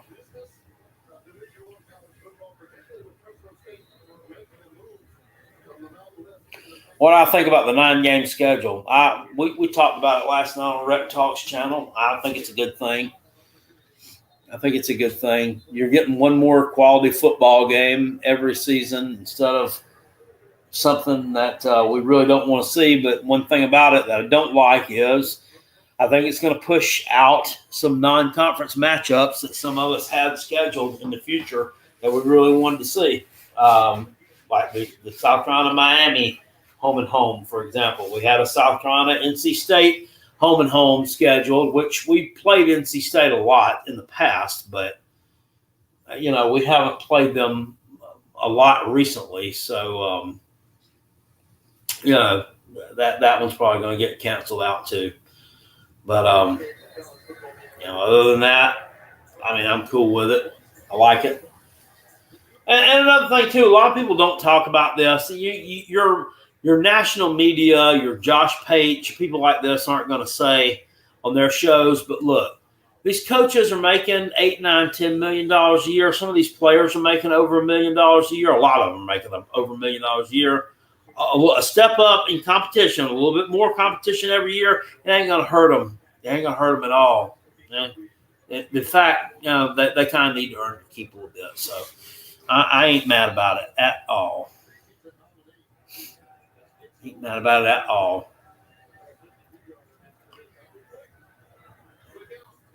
All right. Is that going to be the last play of the half for Fresno? They still got 1 second left here, and they did call a timeout. I don't know if we're going to try to kick a field goal here. I don't know what the angle is on this deal. It's like they might be trying to.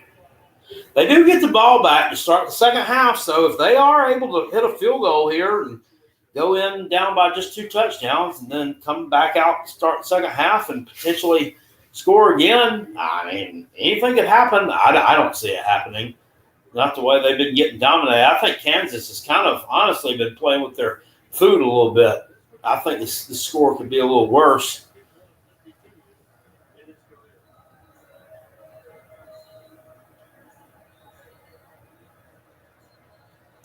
$55-yard field goal attempt. Why do we have to call a timeout? See, I mean, in the grand scheme of things, the way the game's going to go, I mean, is this little exchange here all that damn important? Why do we feel the need to call all these fucking timeouts? I don't, and just extend the game. This game was going at a pretty good pace. I like the pace it was going at. Now it's slow from a good pace. It's slow to a snail's pace.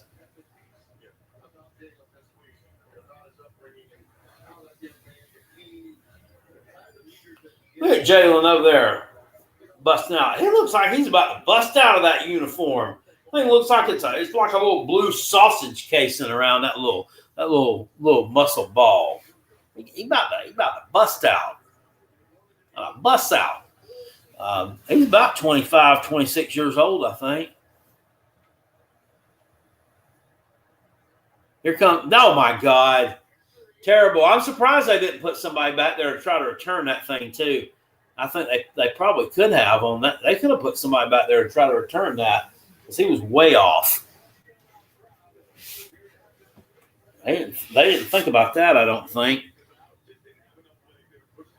Yeah, they could have returned that. Wow. He's only 22?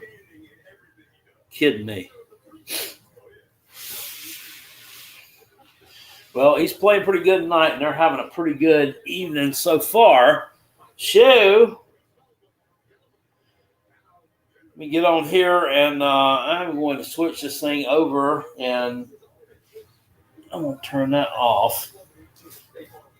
Y'all can keep me abreast of what's going on in that Western Kentucky Sam Houston game. I don't know why, I don't have any. Am I wrong? I just don't have any interest at all in watching those two.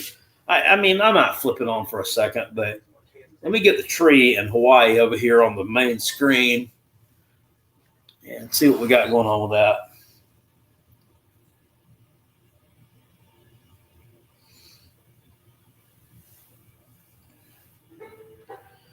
A commercial is what we got going on. I saw a woman in the downward dog. It would have been okay if she were naked.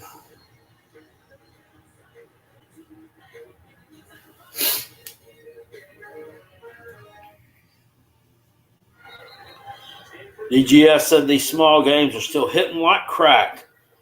Glad to have you back in live in games, Jackpot. Yes, sir. Thank you.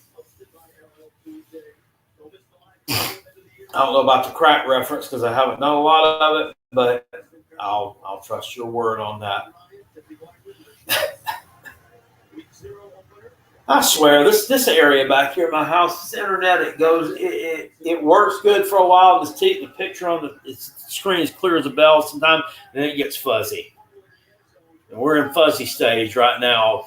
We're just going to have to muscle through it. 10-7 Sam Houston over Western Kentucky in the second quarter. Right now it's 10-0 Stanford over Hawaii, and Stanford with the football. Frank Reich is getting these boys right and ready for that ACC schedule. Hawaii needs to get up off the schneid here. 2nd and 8 from their own 22-yard line. The tree out of the gun. This quarterback, my God. I don't know if you guys are watching these passes. This cat is throwing. This guy is fucking horrible. This guy is how the hell they're. Well, I know why they're up 10-0. But Jesus, I mean, he avoided a little bit of a rush. This kid was wide open right in front of him. All he had to do was push the ball forward to him. He throws it like 3 yards in front of him to the left and on the ground. One of those worm burners. What the fuck is wrong with these people? Didn't Frank Reich play quarterback? Did you see that? Yes, that pass was horrible. God dang. 3rd and 8. He drops back to pass. There we go. And there he sailed it 5 yards over the guy's head. Who is this quarterback? This guy is fucking awful. Matthew, thank you for the super chat. Video just posted on X. Avery Johnson's dad got into a fight after the game today. You get in a fight with who? An Iowa State person or a Kansas State person or possibly an Irishman, eh? Yeah. My gosh. Hope he didn't get arrested or anything because those foreign countries, they don't fucking play around with Americans. They'll throw your ass in jail, and it's not like probably getting put in jail in America either. So hopefully he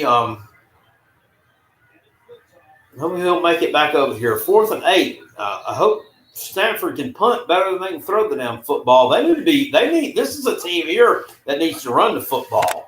Run it. We're going to run it. Y'all need to commit to the run. Commit to the run. You can't throw the football. You are not good at throwing the football. Jesus. Spreads them out in the punt formation.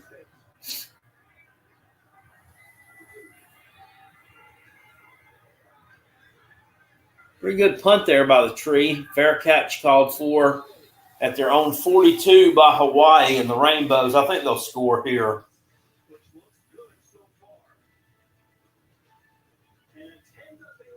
Stanford with a defensive touchdown is pretty much the difference in this game. Their offense is just absolute dog shit, and I'm gonna laugh at it some more here. I mean, it makes you. I've never been able to much say this as a Gamecock fan. Well, at some points I've been able to say it. At some points, things haven't been so good. But when you look at teams struggling like that, it makes you feel good to have someone like old Sellers, or if you're a Tater man, it feels good to make you or let you know you got somebody like old face paint Klubnik, because you could have something, you could have this situation and you'd be up the damn shitter. You missed your question. The guy was wearing a Kansas State jersey. Wow, really? Well, somebody was talking shit about his son then, I guess. Somebody fucking popped off. Somebody popped off and he fucked around and found out, I guess. I don't blame him. I wouldn't stand for somebody talking shit about my kid either. I'm sure that's what they were doing. That wasn't his fucking fault that nobody could hang on to the damn football in the first half. And they had some shitty play calls, too. They made him go for it on 4th down. It was 4th and 1 inside like their 30, and he didn't pick up the first down. But, I mean, it was just a bad play call. Or it was a bad place on the field to make that call. The kid shouldn't have been asked to do it. Should have punted the football. They had like 8 minutes left in the game, and they had to give the football up. So that's not all on him.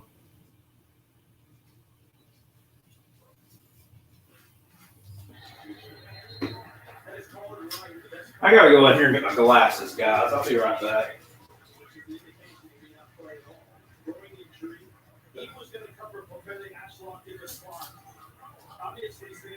Hey, Wood.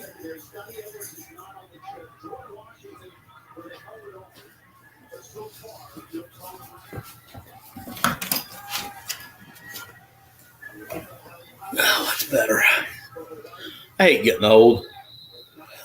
It's hard for me to read y'all's chat without these, but watching the game, I don't have real good field vision with them. You know what I'm saying? So I got to kind of do the Will Muschamp deal where you look over the top of the lenses to actually see that shit. Imagine fist fighting your own son in public in a foreign country.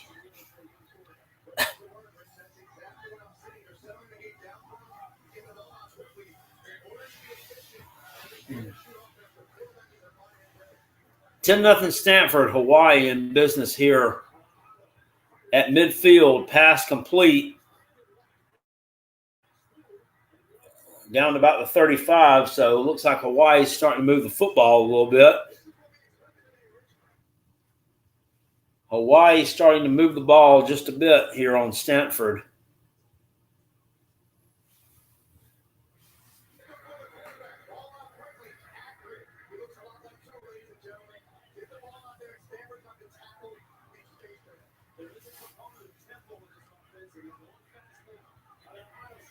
Hawaii quarterback scrambles complete. Pat, he's going to score. No, inside the 5-yard line, no. Inside the 5-yard line. Stanford defense just made it look foolish there. These guys are not good. Hawaii doesn't even look like this team looks small and slow for a Hawaii team. To me, honestly, And they're still this is not good football at all here, folks. This is not good football. Jacob said it does look like a high school game. It's ridiculous. Stanford is not representing the ACC very well. They're fixing to it's fixing to be 10-7 right here. I can't believe I took them on the money line. What the fuck was I thinking? I couldn't fathom that they could look this shitty. But no, I mean, all right, they kept them out of the end zone, I guess. I couldn't fathom they could be this bad, but it looks like they are this bad, in fact.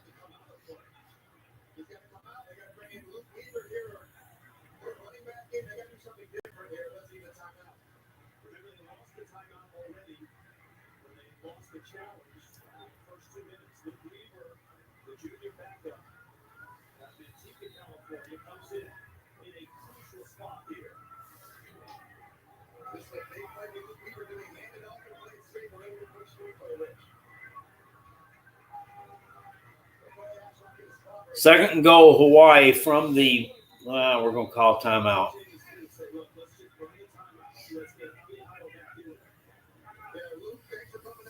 Hey there, baby.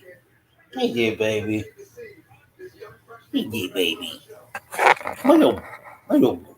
Hello. Can't hardly see the pug to the side of my big jug, but there she is.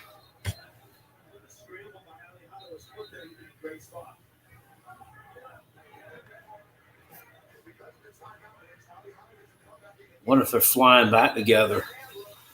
Oh, shit.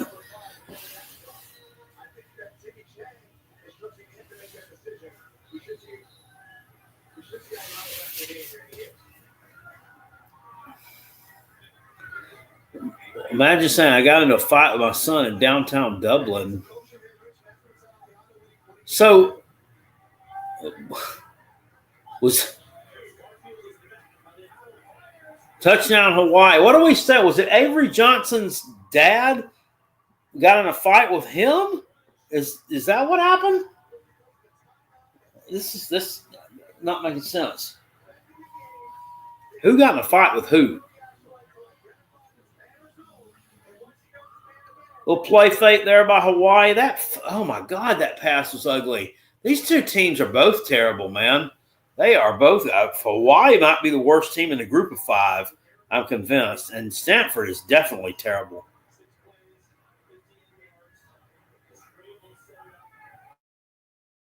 Ooh. The dad got in a fight with the other son. With who? His dad and his brother got into a fight. Oh, gosh. His older brother, I assume. The winner of the game goes 1-11, loser 0-12. It's like the worst. It is. You're completely spot on there. Both these teams they both look awful. They both look terrible. They look like shit, don't they? Oh, they look like shit, don't they? What if Gamecocks come out Sunday, baby? What if they come out and they look like that? What are we gonna do if they look like that? Huh? Then we won't be able to watch football all year. Well, I guess we will watch football. Yeah, we'll watch football. It just won't be fun.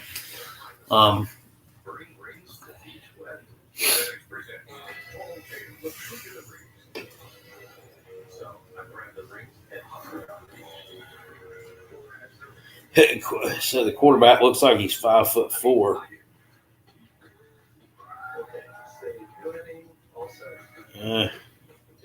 I'm gonna have to.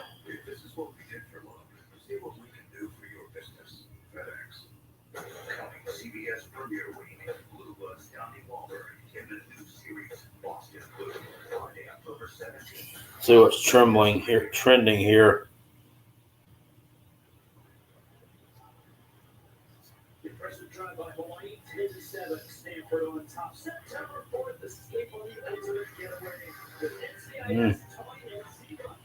Hunted by hackers and assassins, birthday espionage is their love language. NCIS, Tony and Zebra streaming September 4th on Paramount Plus.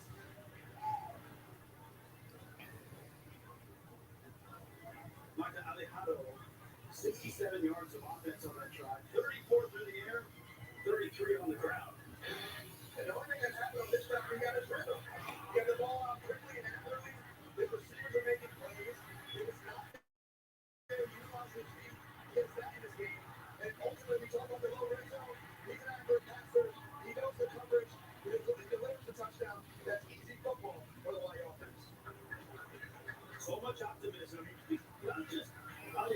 I can't even spell.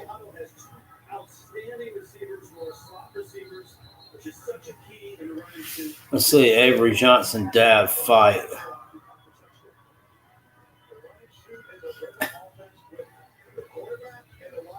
What the fuck?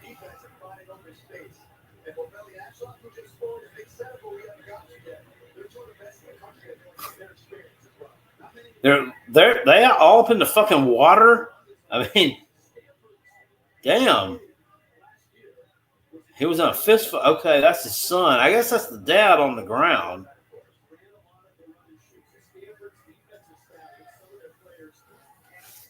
The fuck? That's just a damn absolute shit show. Y'all fighting in the damn water? That's embarrassing, man. That's embarrassing. That's embarrassing for that dude. Oh, man.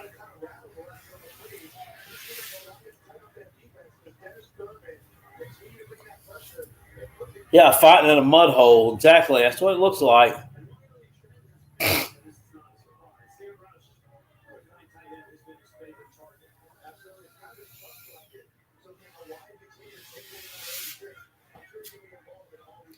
All right, 1st and 10. It's the tree. Good Lord. 2:11 left. Look, there's play fake. He completes one. This guy's going to end up probably going like 8 for 25 or something. Some horrendous number like that. Just really herky-jerky motion. There's no flow to his game whatsoever. It's just terrible. It's just terrible. And this is what, I mean, I don't know. I know the coach got fired for sexual harassment, so I'm assuming they probably let some of his players leave when that happened, because I think that's probably some kind of clause you get there. There's a running back rushes for a first down. He's not bad, this number 33. That's what they need to do. Just hand it to him every play. We're going to run it. We're going to run it. Jackpot teams need to hire you as their head coach. I'm telling you, I saw my old high school lost again last night, lost their season opener again. They won 0 games in 2019, 0 in 2020, 0 in 2021. I think they won 1 or 2 games in 22, maybe 1 game in 23, and I think they were winless last year. I'm like, I want to call somebody and tell them I'll come help coach the team.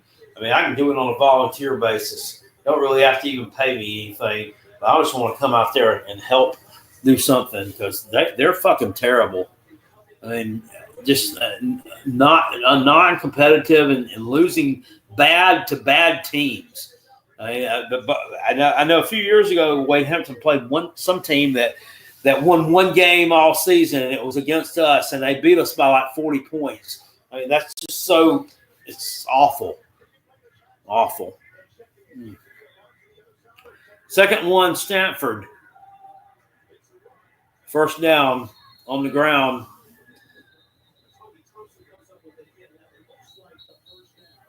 Oh, Lord, this quarterback's looks like he's not feeling good.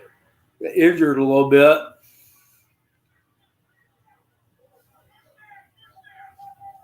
I don't know if that's a good thing or not. First down tree.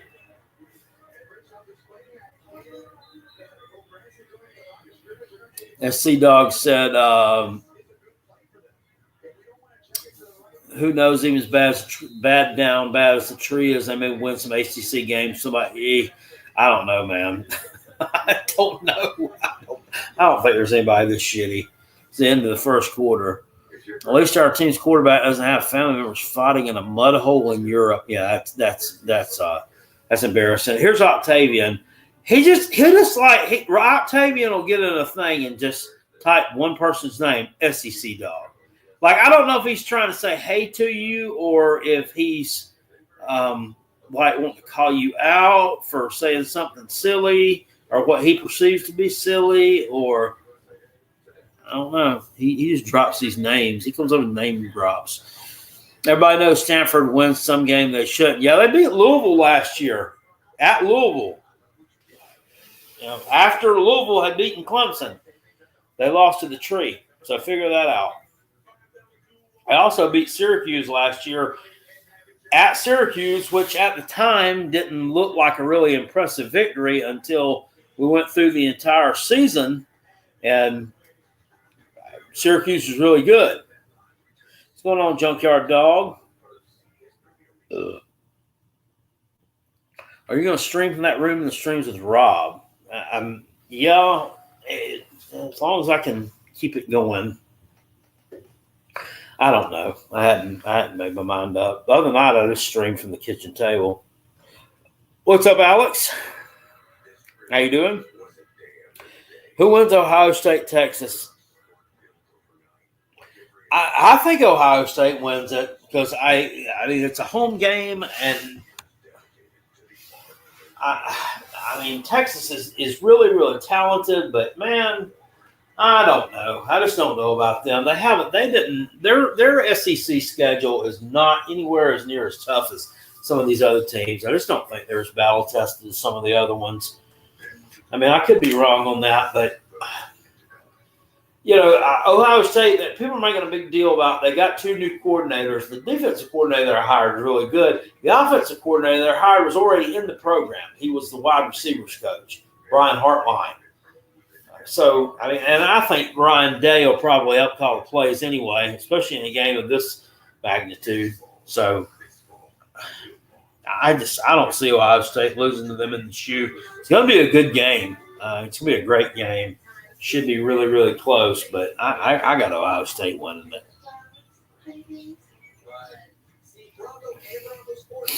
If I could coach, what position group would you be the coach of?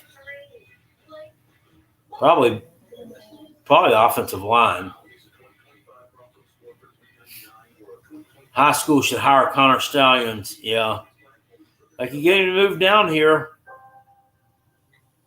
So Hartline was a good player for the Bucknuts. I remember him as a player. If he was on any of those teams that South Carolina beat, we did beat them 2 years in a row in Outback Bowls. We ripped their soul and willed to live out of them 2 years in a row. I don't remember him being on those teams, but I'll take your word for it that he was good. I'll take your word for it, he was good.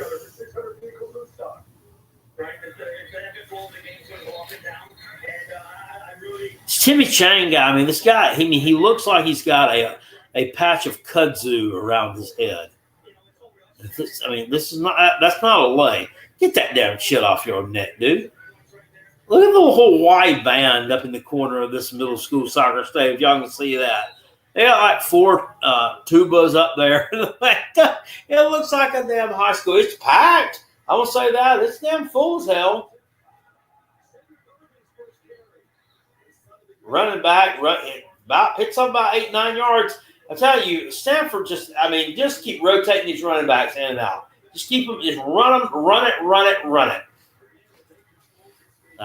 That's how you're going to win this game. Do not get in a position to have to get that dude to complete a pass because he is god-awful. He is god-awful, this guy. Y'all see this quarterback. He's got a little thin mustache here, too. Kind of got the, I don't know. He's kind of got a little bit of an Uncle Rico look to him. I could throw that ball over that volcano over there. I wonder if that's what he's saying over here in Hawaii. Look at this kid from Hawaii. Is he on the defensive line? Dude.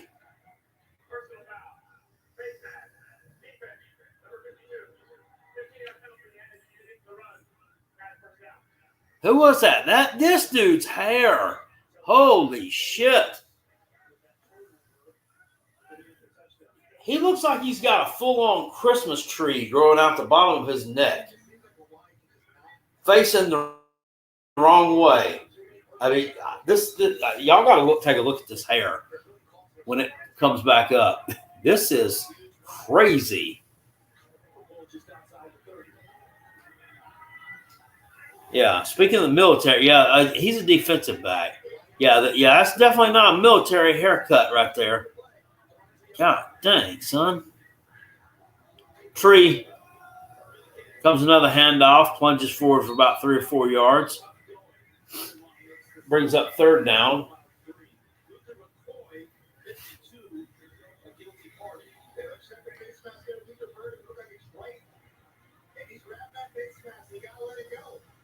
Yeah, the Hawaii guys got a hold of that offensive lineman for the Tree's face mask. 2nd and 6, I'm sorry.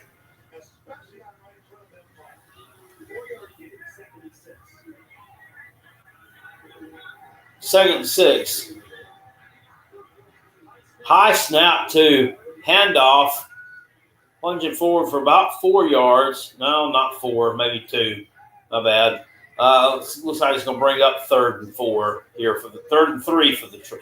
3rd and 3 for the Tree coming up.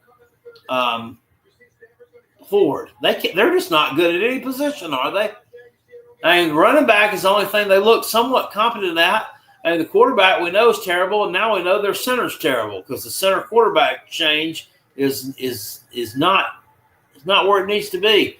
And if you've went through an entire off-season camp, I mean, you shouldn't be snapping it way up above his head. There you go. Quarterback. Oh, God damn, this guy. Holy shit, this fucking guy, man. This guy fucking sucks. What the There's a flag down. Maybe it's on Hawaii. Surely it's not pass interference. It's pass interference. Guys. Y'all don't need to commit a damn pass interference penalty against fucking Stanford.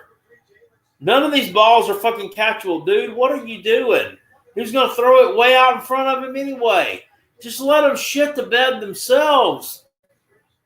You should have 0 penalties in this game. 0. Should be a clean game. Because they're that terrible. You don't need to hold. You don't need to do any of that. Jacob, thank you for the super chat. It says Stanford by the worst. It's fringing on it, dude. It's fringing on it. How the hell they are up right now? I know why they're up in the ball game, but how the I don't know. Here we go. This is fucking hilarious.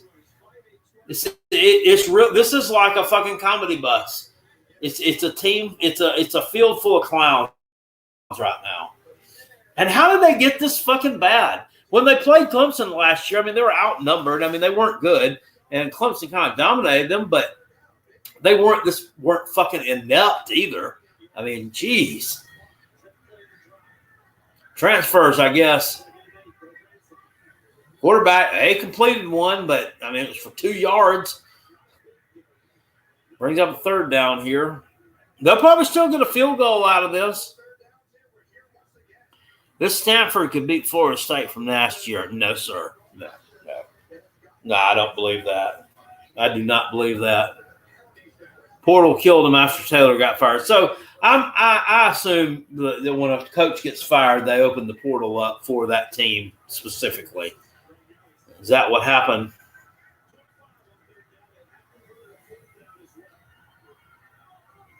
Third and 5. Little wheel routes open. God damn it. Here's flags all over the place. This guy, no fucking mobility. Lord.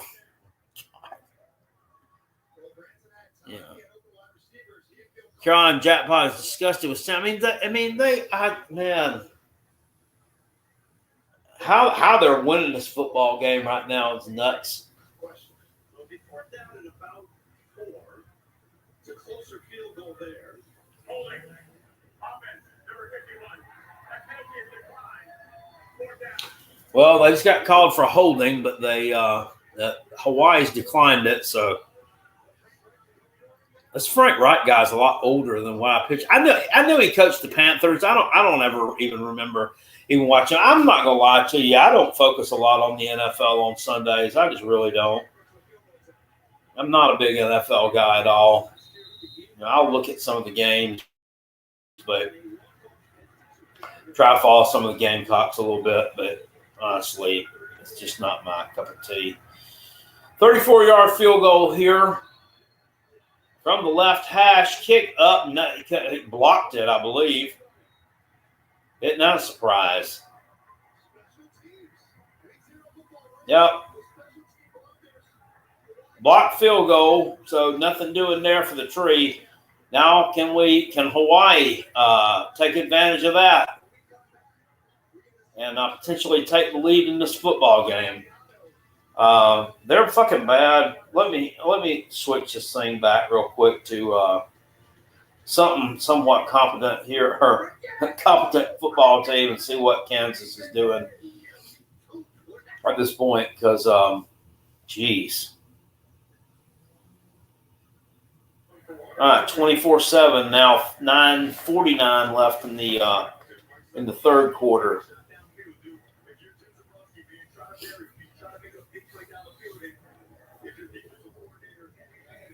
First and 10 for Kansas from midfield driving. Here comes a man in motion. Here comes number 9 off the right side. Oh, bad. He's got some room.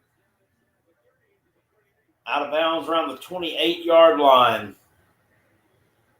Kansas has got Fresno on their heels again.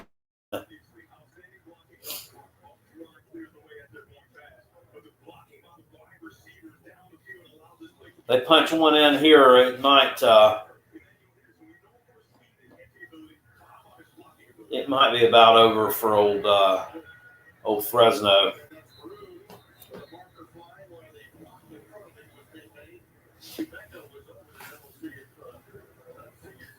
Flag down.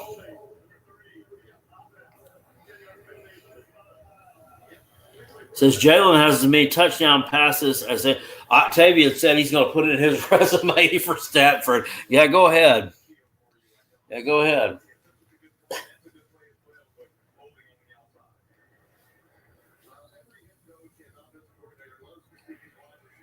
Well, it said that coach is only going to be there a year because that's what the GM, Andrew Luck, told him. He's only going to be there a year. I mean, how motivated is he to do a good job? And how motivated are any of these fucking dudes? None of those dudes out there would start for anybody else. Maybe that running back would be on a roster for somebody, but geez.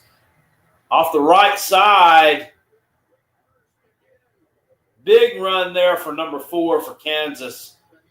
Williams again. Number 5 for Fresno pulls him down around the 14-yard line, or he would have scored. It's looking kind of easy for Kansas at this point. There's a decent stop there out of Fresno.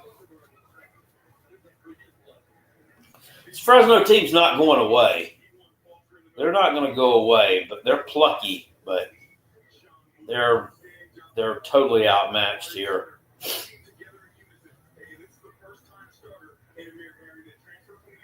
I remember was it last year or was it the year before? Fresno covered against Michigan in the Big House to open the season up. I think it was last year, and we thought that was really something. But then, I mean, Michigan kind of turned out to be shitty. Daniels drops back, pass, fires, touchdown. Keaton Kubeka, the white boy touchdown for Kansas. Makes it 30-7, Jayhawks. Potentially to be 31-7 here with the extra point. Octavian said if he goes out to California recruiting players, it's going to be easy. He said it's going to be a piece of cake. I could put this on split screen. Yeah, that's what I could do. Teams won 56 consecutive games, 3 straight Texas 6A state championship appearance. I was fixing to go commercial. All right, let's watch this shit show. I mean, I don't. Hawaii's not much better. Hawaii's not much better than they are, but Jesus, at least I think they can move the ball a little bit, at least through the air. This quarterback at least looks somewhat competent. They're in Stanford territory. Here's a deep pass down the right sideline is overthrown. Their quarterback's pretty inaccurate also. He's throwing off the back. God. Oh, boy. Ain't no Trevor Lawrence or anything, that's for sure.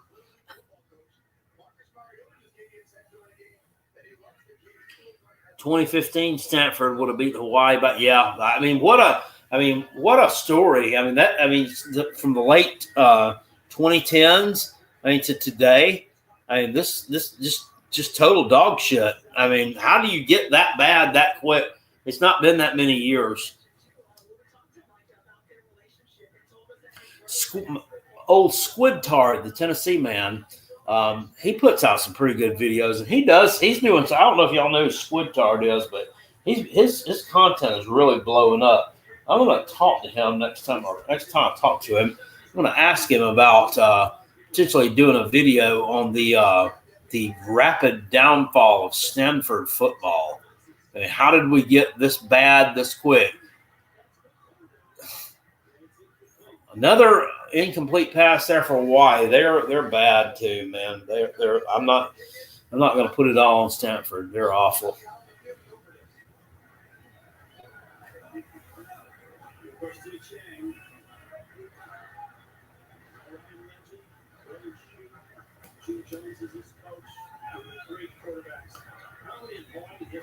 Who's CMC? I feel like I should know. Whoever it is, they would have had a shitload of them. Swing pass, Hawaii, but not good enough for the first down. Christian McCaffrey, oh yeah, God. He'd kill him. He would kill him. Bryce Love. There was another one that was running the ball for Stanford after he was gone. Oof.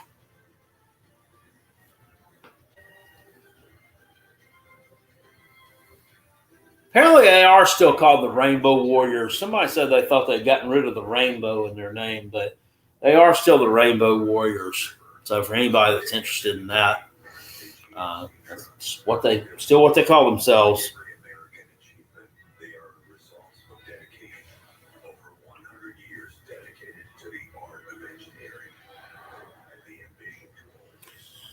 Christian was he was a Heisman finalist.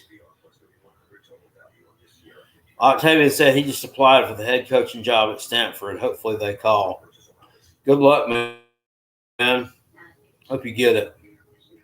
And go out there and tell everybody Cal is trash. Boston College is trash. Clemson is trash. Arizona is trash. Everybody's trash.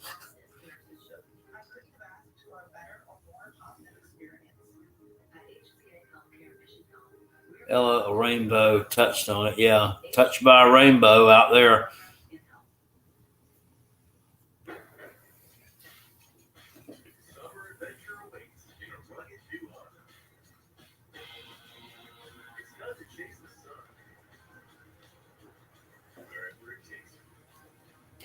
I don't think the rainbow part in their name has anything to do with being gay. I don't know why they would have gotten rid of it. That made sense. NCAA probation and bowl bans, whatever it takes to get a good football team. Yeah. If Kansas can stay healthy, I'm telling you, after watching this tonight, I wish I had put it on a little wager on them to win the Big 12, potentially make a college football playoff, because I knew they had a good coach and they had a good quarterback. It's just like you say, can you stay healthy? Now, you'll turn around next week, you'll get hurt. This is the same thing you're going to see out of Florida, Octavian. You know it is. It's the same thing you're going to see out of Florida. They're going to play lights out when Wagway's in there. I mean, they're going to be really, really good. I don't know. That's the key. When you got a quarterback that gets injured that much, you got to have a really good backup. And I don't know if Florida's got that or not. I definitely know Stanford probably doesn't have a good backup because their starter is the absolute shit. So I'm sure their backup is god awful. But yeah, you got to have a good backup there.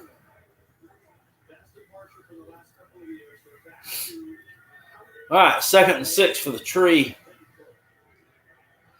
From their own 39-yard line. Handoff up the right side. Now, Hawaii's starting to shut the running game down now, too.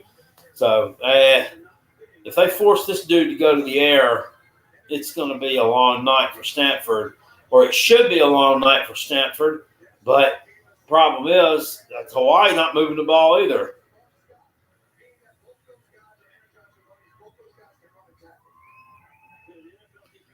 Riverdog says he's got his money on LIU on Long Island next week against Florida.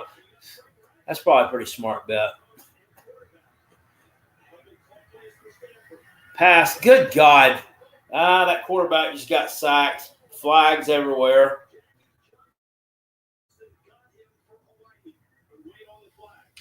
Oh, my God.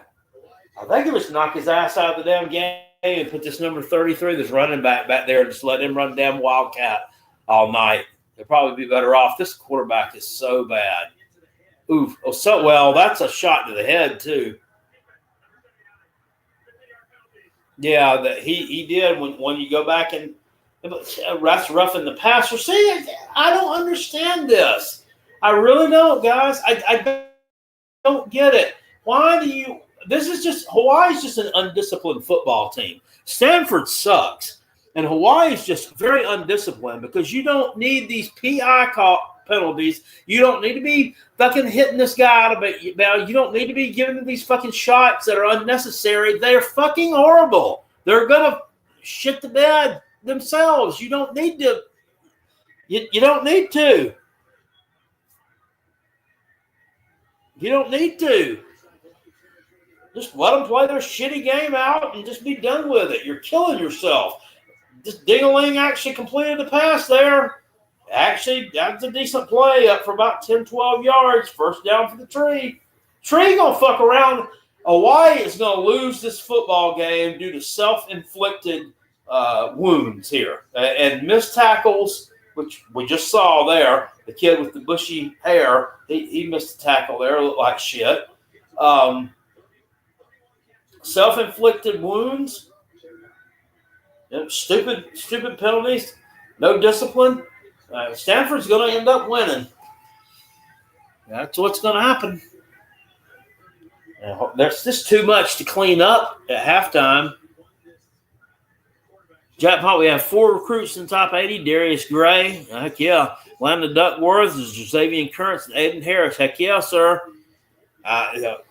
They're doing really well, man. They really are. And hopefully that Gray kid's able to get developed. I really want to see that offensive line come out this year and play so much better. But I don't know if we're going to see it or not. But I mean, you look at how Kansas was playing tonight, their offensive line.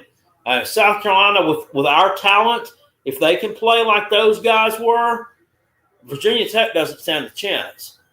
Because South Carolina has more talent. Our guys are more talented than I guarantee you what Kansas has on their roster. They probably got a roster of 3 stars and maybe a couple of 4 stars there. We've got high 3 and 4 stars all over that offensive line. And surely to God they've developed them or worked on it this year. Oh, man. He had 1 tackle to slip out of there, number 20 did, and he was going to house it for the Tree. The bushy-haired kid plays for Hawaii. He's he out there, number 1. Oh, which one? Yeah, number 1. He's getting I thought he was pretty good, but he's kind of all over the place. And He's kind of getting his shit pushed in a little bit. Yeah, he don't look real physical. The hair was just the hair made him look more intimidating than what he really is and what his game is. His game is not it's not there.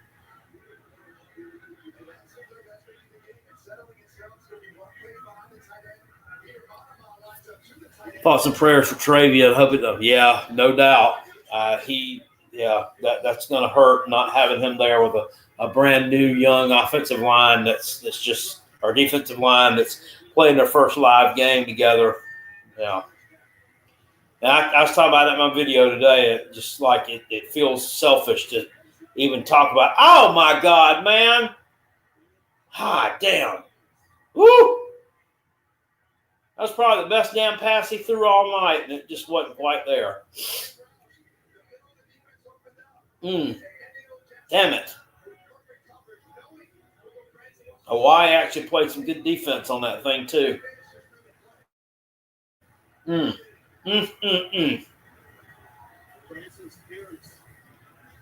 on, Tree. I'm pulling for the Tree. I want him to get up off the damn mat here. I want him to get off the mat here. 3rd and 9 for the Tree. From the Hawaii 15. Dingaling drops back, looks, surveys, and he throws a dead duck out of bounds. It doesn't even make it back to the fucking line of scrimmage. 4th and 9 now for the Tree. And we're going to have to kick another field goal. We're going to have to settle for another field goal. That was number 1. Applying the pressure. He could have probably gotten called for roughing the passer, too, because he did put I don't even know what the quarterback's name is. Gilcry, what is? I don't know. I'm just going to call him Dingaling because he's terrible. But he pushed him in the ground after the play was over. What did we just call a penalty for here? We had to delay a game on Stanford.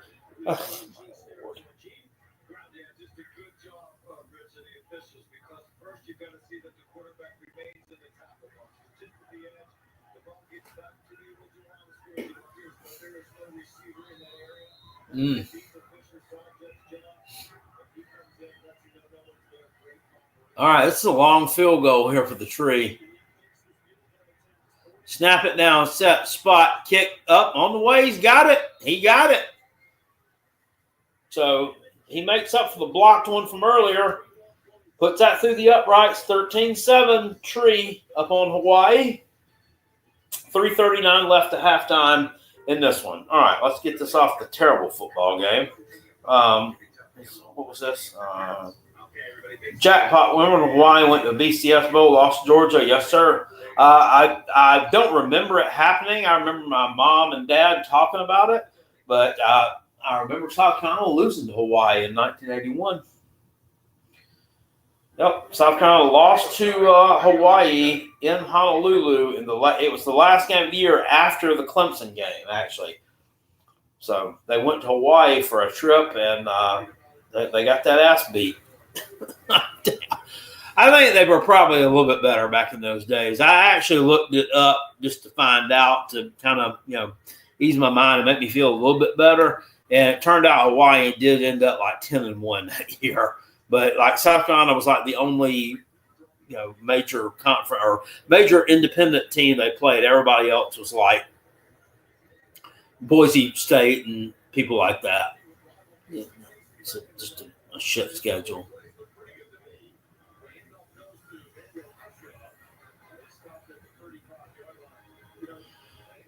Week 0 without some SEC. Yeah, and y'all know, did y'all hear who's going to play in Dublin next year? Who's got the Dublin game? They've got a Germany game, too, between Michigan and Western Michigan, which makes, I don't know, it makes absolutely no damn sense to me. But did y'all hear who's got the Dublin game next year?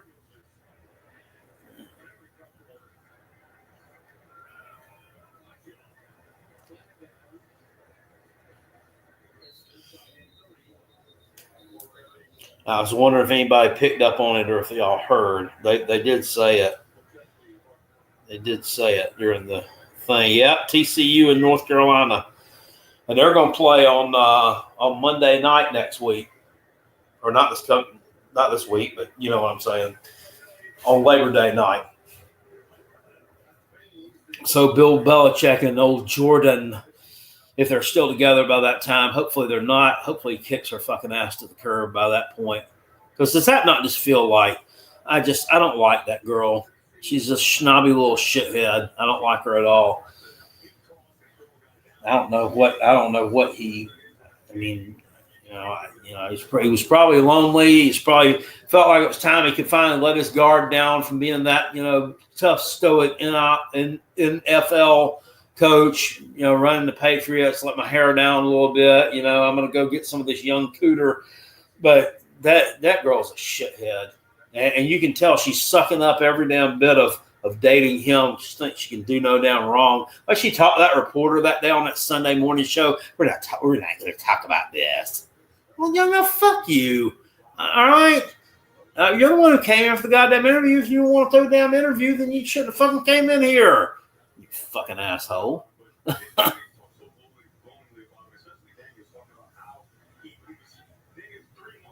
It is weird. It's very fucking weird. It's fucking weird.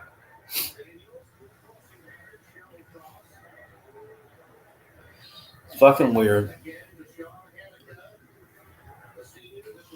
People were giving that girl, Trump's press secretary, Caroline Leavitt, they were giving her shit because the difference between the age between her and her husband. But I mean, this guy's like 57 or 58.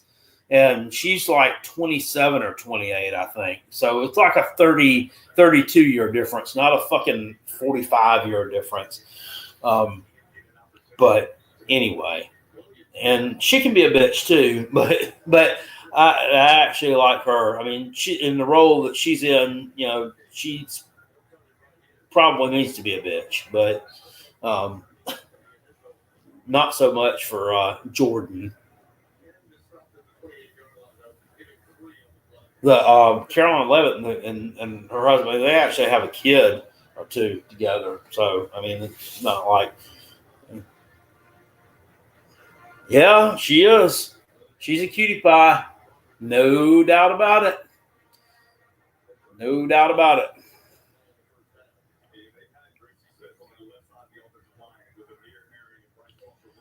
Yeah.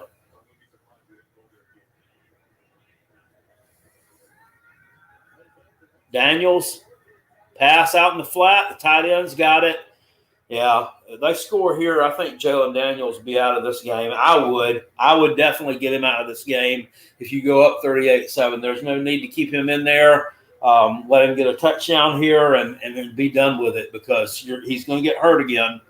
Because unfortunately, that's what happens with him. So I would only use him when he's needed. Now, you're going to need him for the whole game when you play, Iowa State or Arizona or whatever the fuck. You don't need him the whole game against the damn Fresno. So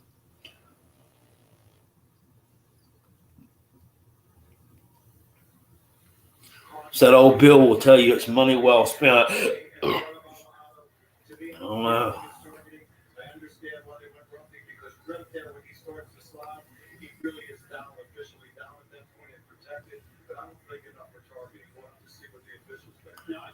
I see that WWE pay-per-views are going to be.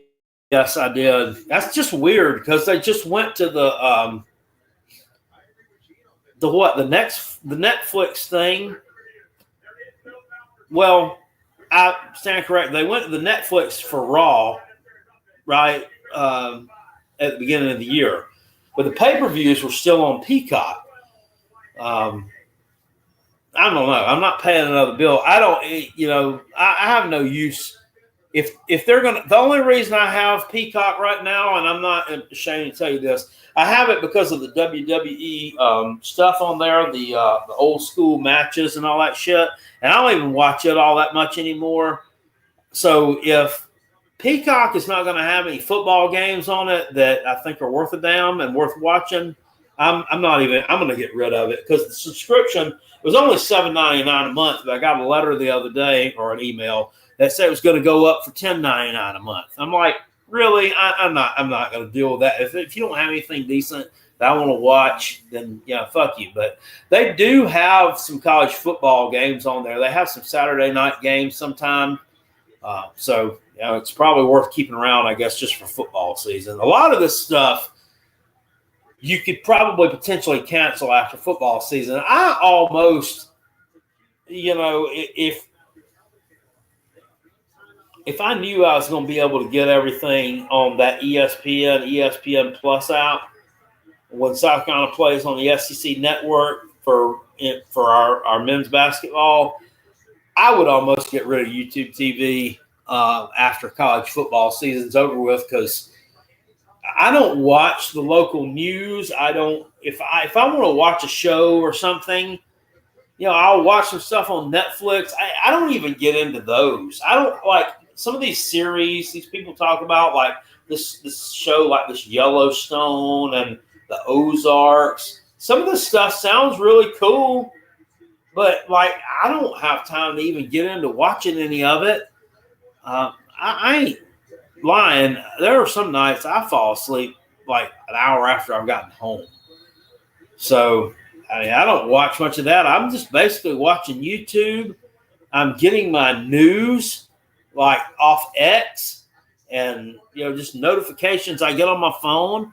I haven't watched a news broadcast on TV in fucking years. And it's crazy because the news people, the news anchors, the men and women that did the news, the weatherman, the dude that did the sports back in 93, 94, 95, whenever. I mean, those people are all part of your damn life. You tuned into them, watched them every day because you had to know what was going on.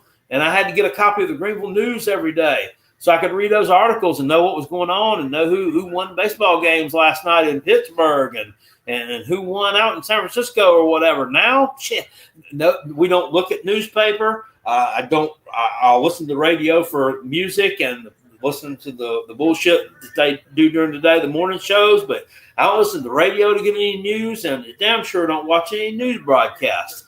It's just crazy. It's crazy the way that social media has taken over everything, and that stuff has just all been pushed to the back burner. Charter internet and cable is $280 a month. That's crazy. Well, I dropped it in 2016 because at the house here it went up to, it was $250 a month. I'm like, no, fuck you. I'm not paying that much. So we just kept the internet and I started streaming everything, and it was great. It was great up until probably a couple of years ago when they started all these other different streaming services, and they see where the cash cow is, and they're going to start up with that stuff, man. But it was worth it to get rid of it for a while because they were overcharging. I'm surprised they're still overcharging you like that. But they've offered me a chance to come back. We want you to come back. When you get rid of them, they'll start wanting you to come back. And they're like, we'll lock you in at this much a month for a year. And I'm like, no, fuck that. What's it going to go up to after that year? So no, I just throw that stuff in the trash can when I get it because I'm not going to switch back now. I like the YouTube TV. I haven't had any problems. The only problem I ever had with the YouTube TV as far as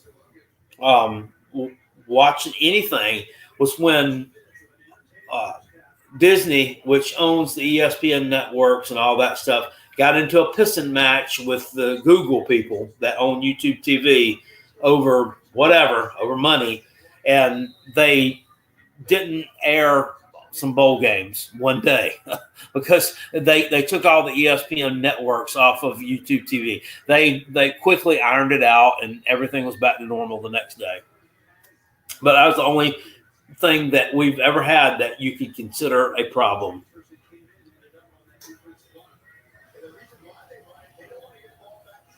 Still read the sports section of the newspaper? Wow. I haven't bought a newspaper in a really, really long time. I can't tell you when. I haven't.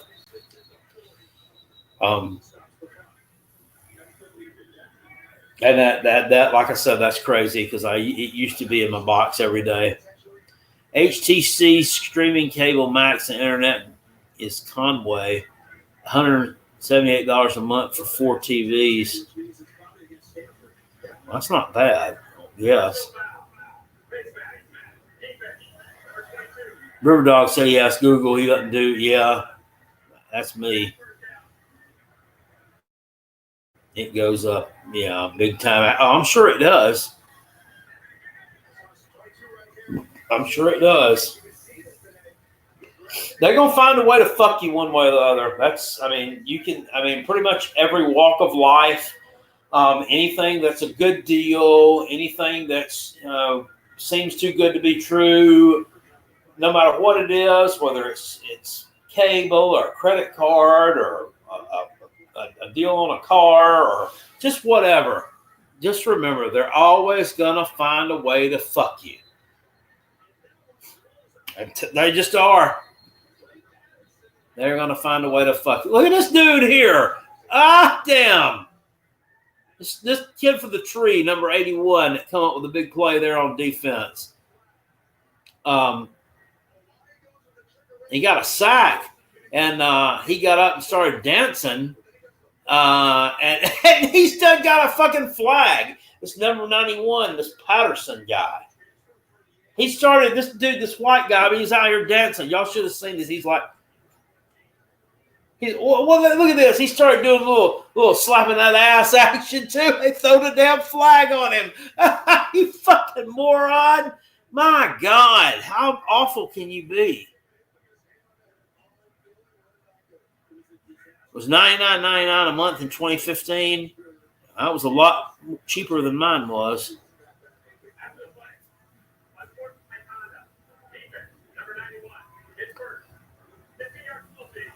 You didn't need 100 streaming services. Yeah, I know. Well, with the YouTube TV, I pretty much can get everything. I've got that. I've got the Peacock.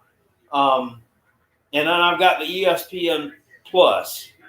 Because the ESPN Plus, I can get, because I do like to watch, Furman and Citadel and some of those teams, Western Carolina, whatnot. And they obviously aren't on ESPN or any of those networks, so I can watch them.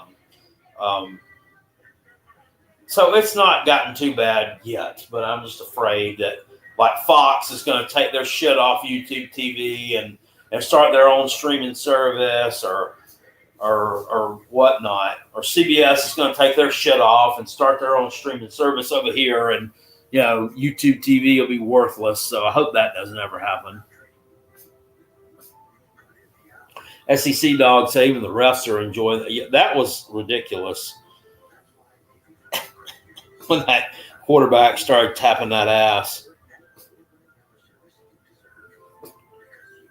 What is it, baby?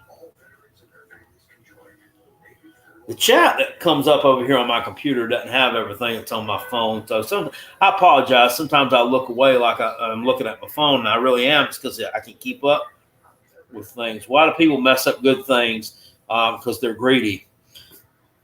Yeah.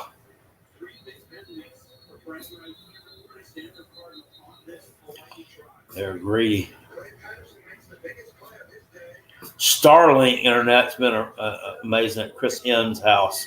Whereabouts do you live at? If you don't mind saying, you don't have to say where, just general area. Like you could say upstate or whatever.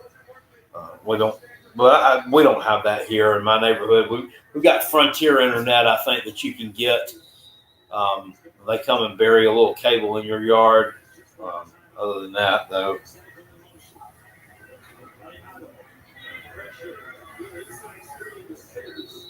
Oh, Pelzer, okay. SEC dog said it was unsportsmanlike on the dancing garbage can. Yeah.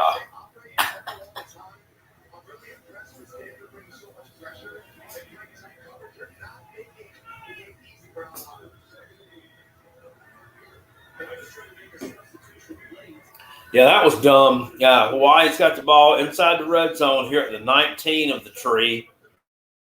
Second and 8, 51 seconds left until halftime.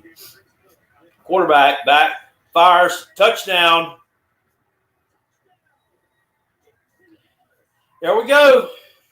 Fuck. Fuck. Ugh.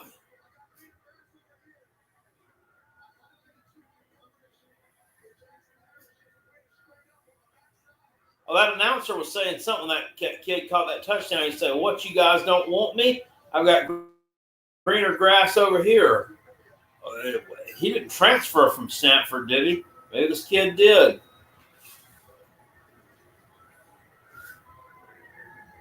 VicTube with throwing up the rainbow emoji. I don't even have members on this channel. How'd you get those cool rainbow emojis? Look, did they miss the extra point? No, they made it. So a lot of the time, these extra points, they look like they've missed them, but they really haven't because they're so short. Mr. Kanas said he wants to thank you for creating entertainment for us to watch. Oh, you're welcome, sir. I enjoy doing it. I enjoy doing it when I get a chance to, you know. I'm a man of the people. I've told you guys that before. I'm a man of the people. I got to get this room fixed up, too, for some college football. This is really, I mean, it's good. I mean, I love my Gamecocks. I know Hoghead was here. I think you gave me that flag. Or it was either the black one you gave me. And they both look good, but they don't look good on a blue wall. And just that by itself. You know, it needs something to go with it. And so we're going to design it up in here. I don't know how the heck Lou figured out how to design his thing up. I think he had an interior designer come or something and help him with that. Because there's just no way that I would be able to be creative enough to figure that out. Or maybe look at some pictures or something. I love you too, Tiger Red Devil, even though you're fucking delusional as fuck. He says wearing a shirt tonight. Oh, good. Then that means you're not saying delusional things if you've got a shirt on. Brandon said, do I live near Clinton? I live in Simpsonville. So Clinton's about 30 minutes away.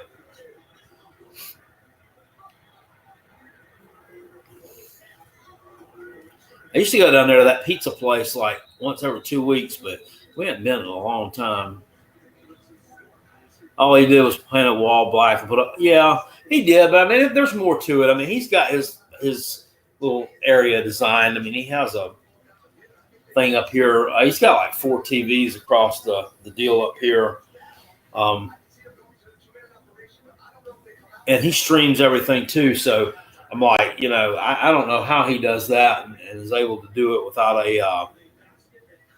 and the signal still comes in strong.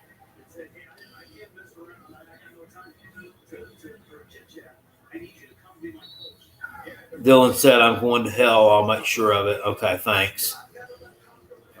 Appreciate that. Fuck. Oh, Lord. Do we have Spectrum? And yes, that's what I have.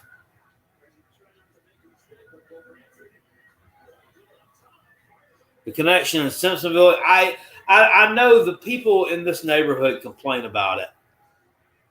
They complain about the internet here, so it's not just me. It's not really good. Travell Horton, yeah.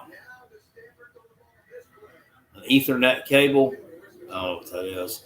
Are you talking about the one? I have an Ethernet cable that I plug into my router.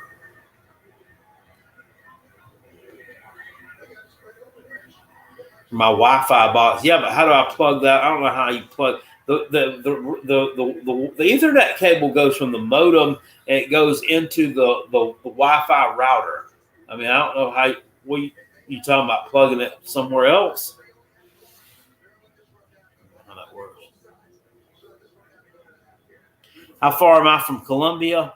About an hour and 15, hour and 20 minutes. Not far at all. It's a little hop, skippity jump down there.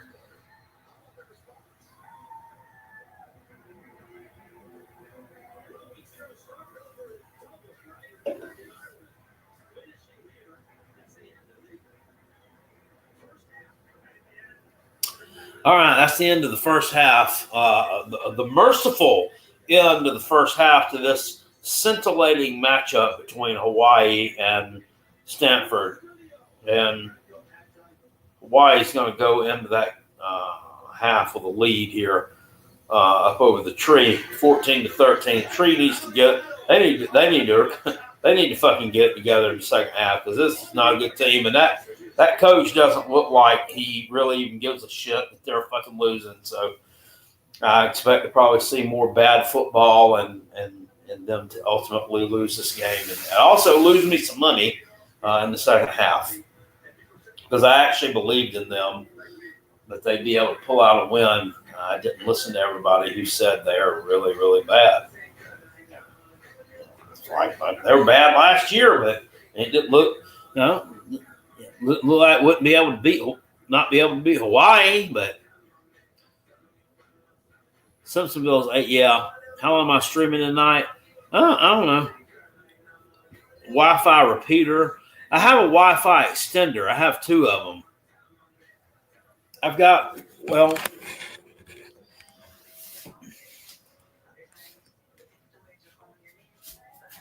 if I can show it off. I gotta get back behind there. Oh, try to hold this so you can. Damn it, that's not where that's plugged in at. That was something else. Hold on. Yep. Back here behind my little beer cooler. That thing over there, see, it looks like a hand. Yeah, that's the Wi-Fi extender, and I've got another one in the other bedroom. So, run an Ethernet cable from the modem. Run an Ethernet cable from the modem to where the Wi-Fi is shitty in your house and hook the Ethernet cable to a Nighthawk router. Okay.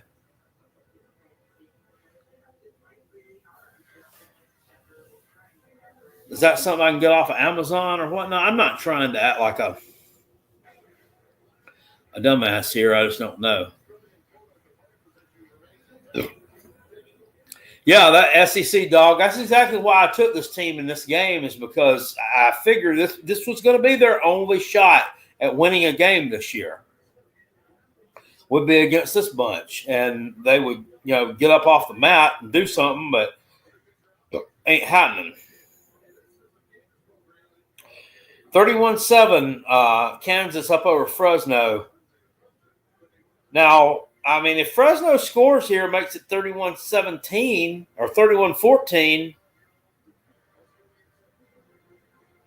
they could potentially, if they could get, a couple of garbage touchdowns here, unchallenged, and, they could still cover. But I don't see that happening. I don't see it happening at all.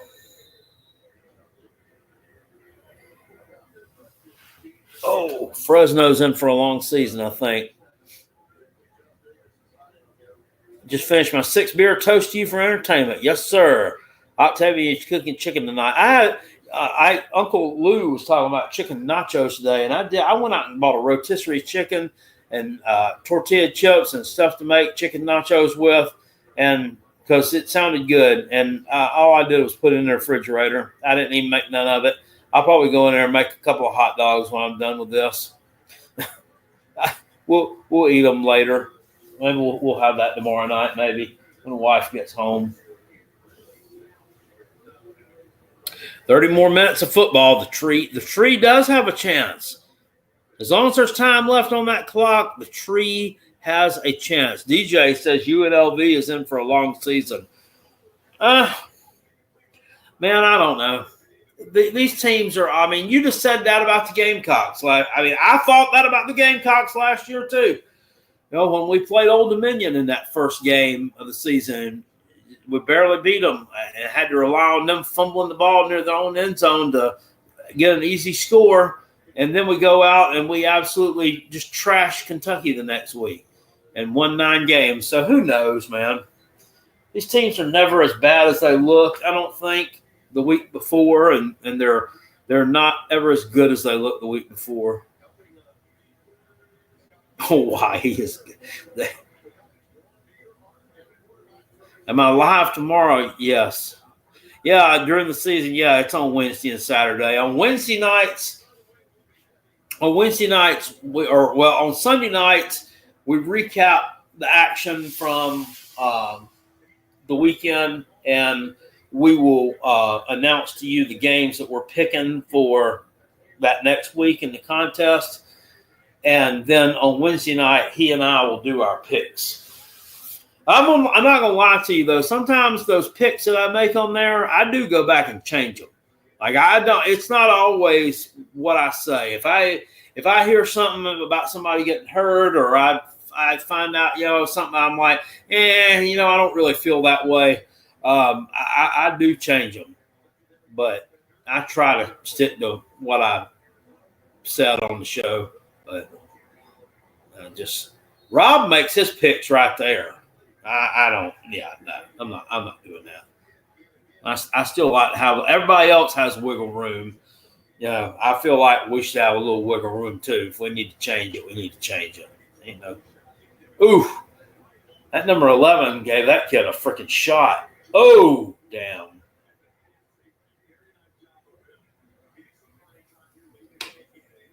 (31-7) Kansas. 2nd and 10 now. Fresno. These fans are really enjoying this one. They like this new stadium, and Kansas dedicated it for them in pretty impressive fashion tonight.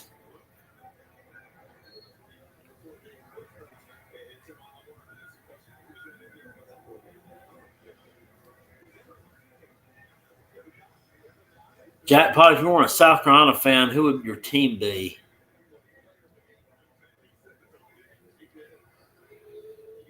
I don't know. Probably the Georgia Bulldogs, to be honest with you.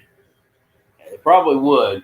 I'm just basing that on who is around here that's a team with a decent sized fan base that I don't dislike that much. It would probably be the Georgia Bulldogs. I don't really dislike Georgia. Now, I dislike Clemson. I dislike Tennessee. I dislike Florida. So it wouldn't be any of those. I can damn assure you that. And Georgia, you'd think I'd dislike them too. And I mean, when we're playing them, I do. But other than when we're playing them, I don't dislike them. And I'm talking about just teams around here. I mean, I have secondary teams that I pull for too. Penn State being the top secondary team that I pulled for. And it's been going on. That's been a love affair that I've had for about 8-10 years. And it's just about the state of Pennsylvania in general.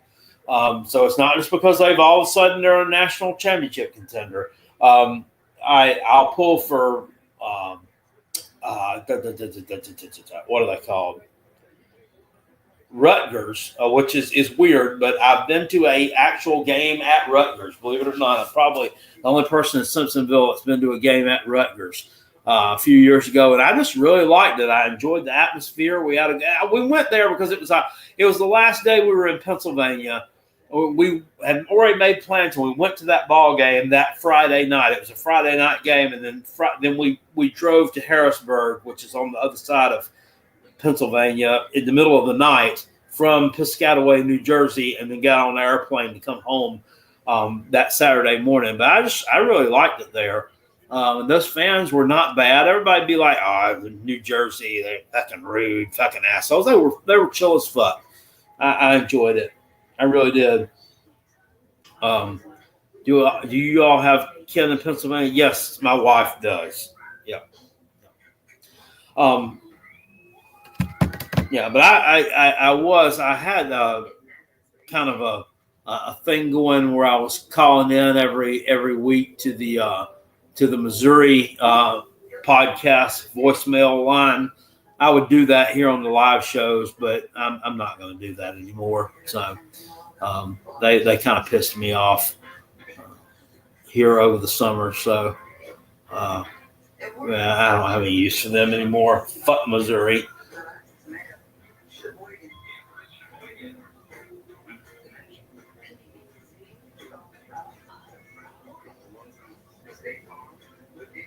How many times I don't see this commercial with Caitlin Clark in the optometrist office? River Dog said he plays Heisman level. You're not on my level, Octavia. My time is too precious to waste on you. Y'all talking about that game? Brandon said, Jackpot, what was your first Gamecock Bowl game? What, you talking about one that I went to or just one that I watched, period? Who's the meanest fan base? Some people will say it's Georgia. I don't know. I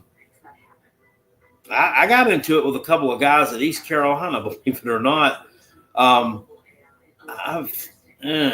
Alabama wasn't bad.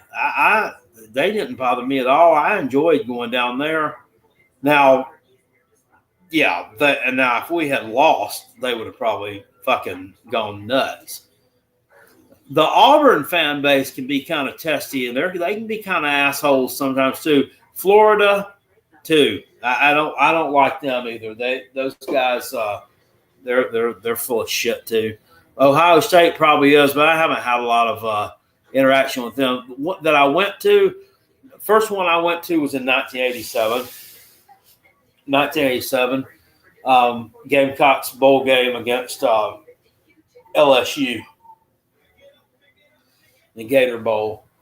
That might have been. I think that's the only bowl game I've ever been to be honest with you. Yeah, it was. Because then we went in 90. We went in the next year. Didn't go again until 94, the one we won that one. I didn't go to that. I don't know, 6, 7, 8. We went in 2000, 2001. Didn't go to either one of those. And by 2000, I mean, I was working. And, I was married too. So, I mean, we didn't go to any football games then, and I didn't go to any bowl games like during the Spurrier era or nothing. And that's all. I mean, it was in tune with when I became a store manager at Ingalls.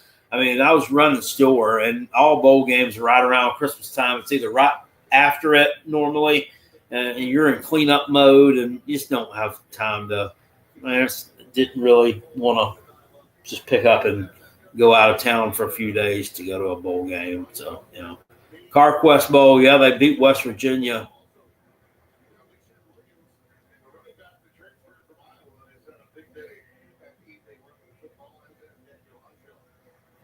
Yeah.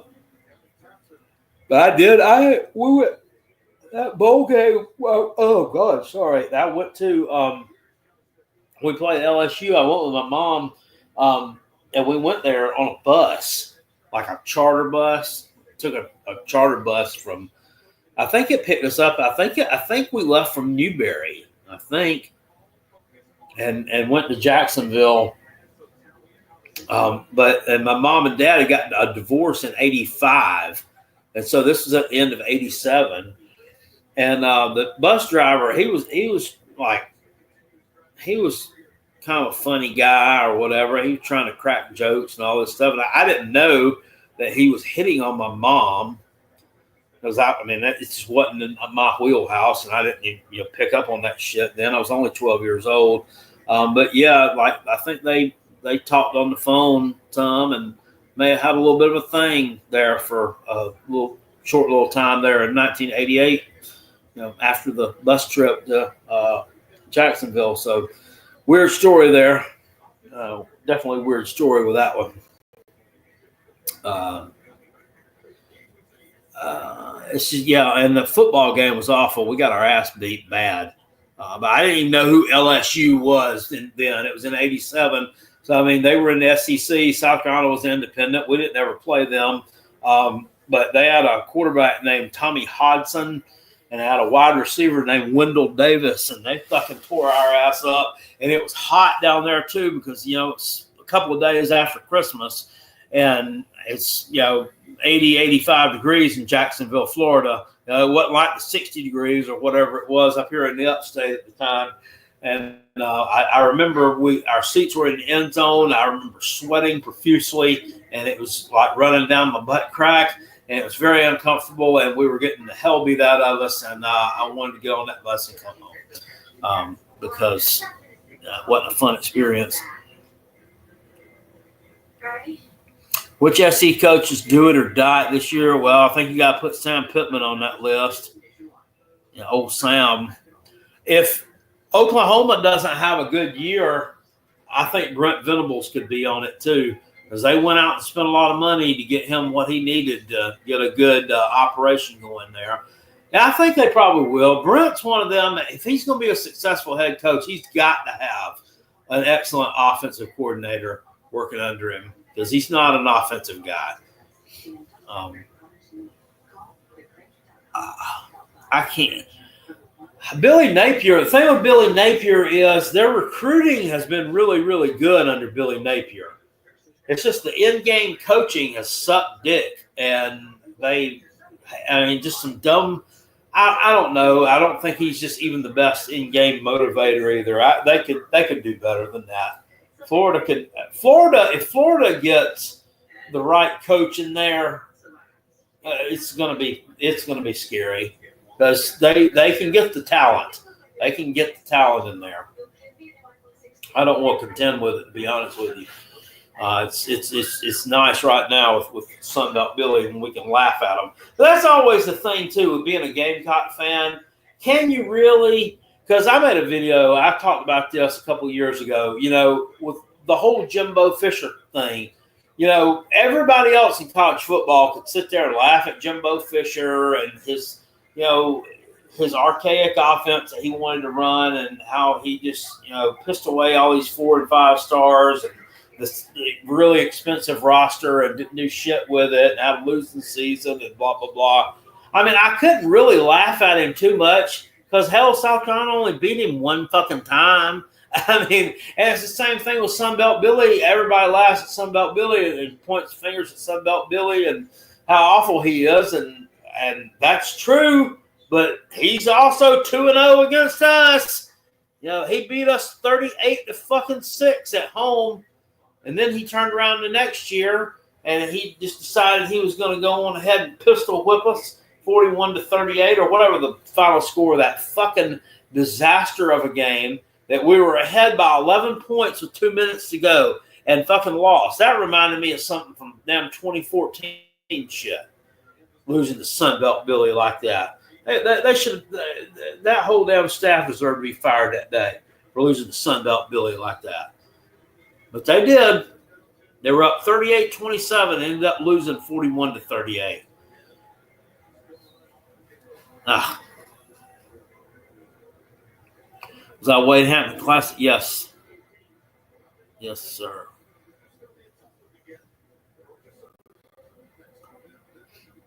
I've argued that Southern Cal is the most underachieving program. Yeah. I mean, yeah, you're not lying. You're not lying, are you? Because have they won any? I mean, how many conference championships have they won since he left? Like maybe 1 or 2? They haven't done anything. They haven't made any natty games. I think they might have made it into a couple of New Year's Six games.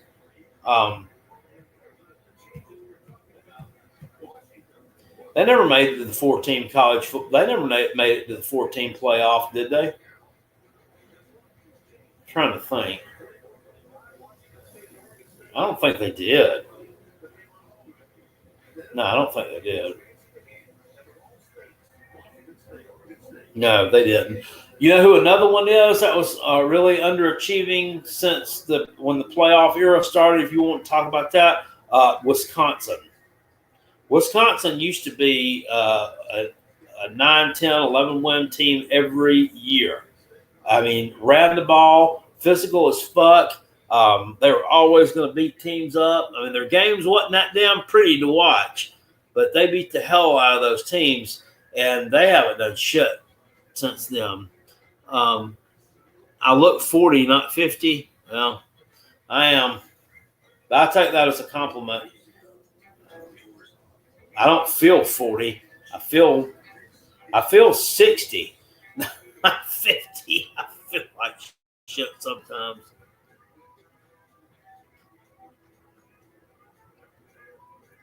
Good people in Florida, especially North Florida. Yeah.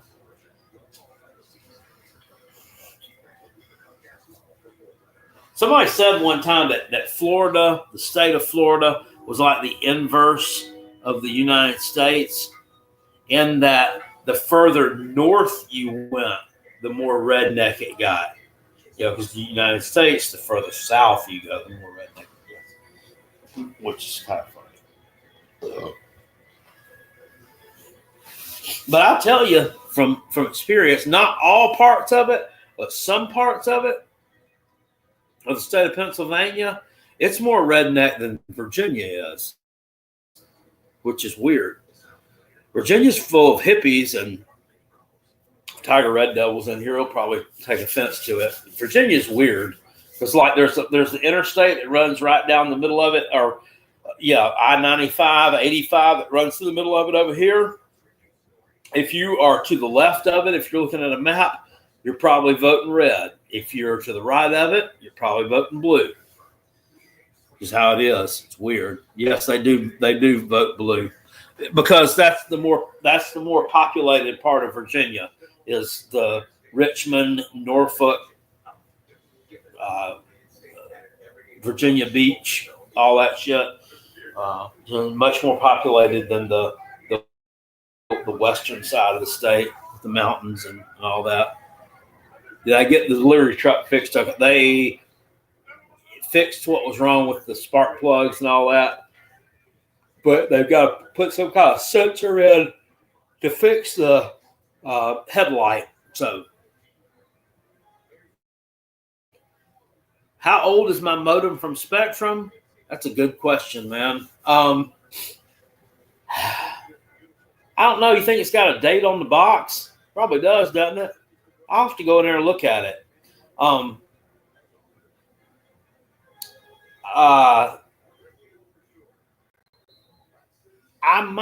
They might have put that in. I know somebody came out here. It's been a long time since somebody from Spectrum came here. They may have came out when we got rid of the cable boxes and done some stuff, but I don't even remember that. Yeah, it should have it. I'm going to look at it. That's actually a good idea. Serial number will show the date. Yeah. Get a Wi-Fi 6 router. I hope y'all don't convince me to get something that's mega turbo speed and I end up wasting my money on these little extender things I got. But, I mean, it can't hurt nothing, can it?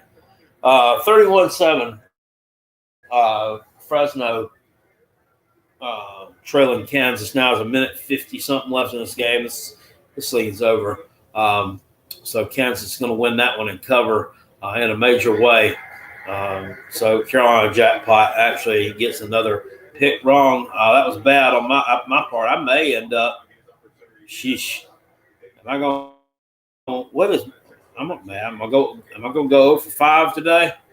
I probably am. And that has happened before during week 0. So I'm not too much worried about it in our contest. I'm really, really not. There's plenty of season left and there's plenty of time to catch up. This team right here needs to get their fucking shit together for me and win this damn football game. 13-07. I missed up some of the second half of Stanford-Hawaii already. Damn it! I don't want to miss any of this game. It's just so damn exciting. But I'm interested to see what happens. So flag down, 14-13. Hawaii with the football. Looks like they're moving it a little bit. 13:01 left in the third quarter.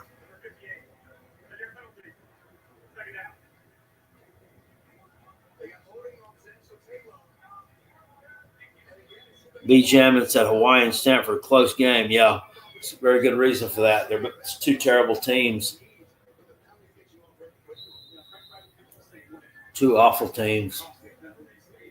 If this one stays close, as long as this one stays close, I'll keep streaming. If Hawaii starts kicking their ass, I'm going to get really mad, and I'll probably just end the stream because I'll be upset. There we go. Stanford, big stop on defense. Don't start fucking dancing like a damn moron. Just take get your fucking sack and get back in the huddle, dude. or whatever y'all do. Quarterback just went down for Hawaii. That's not good. That's not good to see.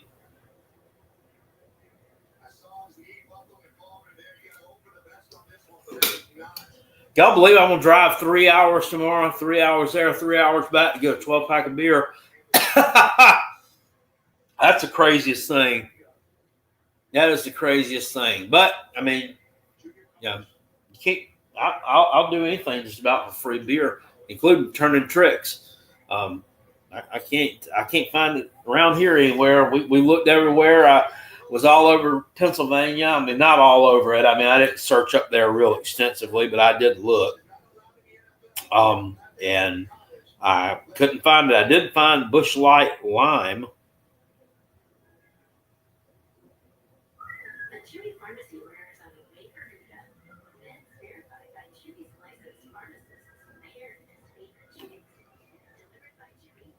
Somebody just sent me a text said UNLV look like dog shit. What's everybody's infatuation with them? Is it just our community, the college football? Is the Lou? Has he just gotten everybody so turned on to that everybody's watching him now? That's such a crazy movement. I guess it's the Dan Mullen thing too. They're not going to be any good. They've never. I mean, they had a good year last year, and they were pretty good the year before. They did hire Barry Odom that had come from Missouri, and Barry Odom was a decent football coach. He got fired because he was a 500 type guy, and he just couldn't get Missouri over the hump. And so they went out and got themselves somebody that I guess they thought could get them over the hump, and they got the dork. And he has had some success there. I'm not gonna discredit that. He has. But he hasn't gotten over the hump either.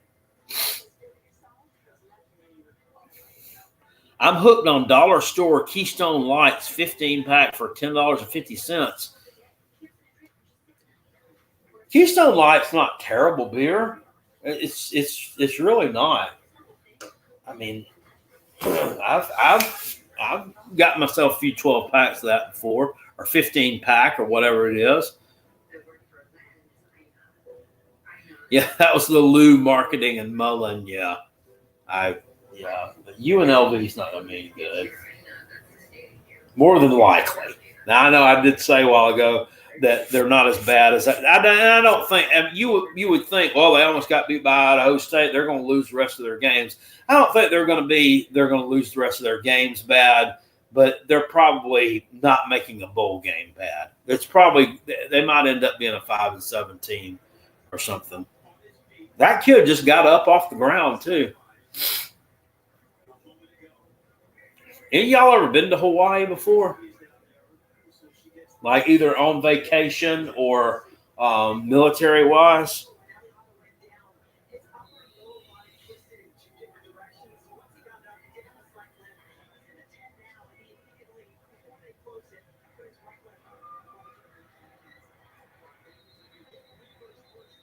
Eddie said you've been there one time.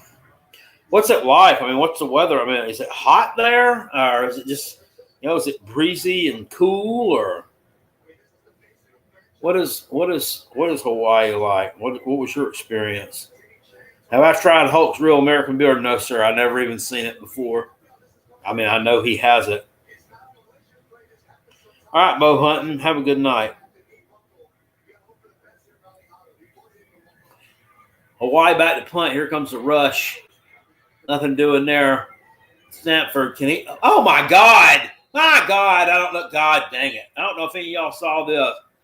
That kid just, he had some room in front of him. He picked up about 3 or 4 yards and he just fucking falls. He just fucking falls. I think that's going to be probably the motto of Stanford's season. He just fucking fell.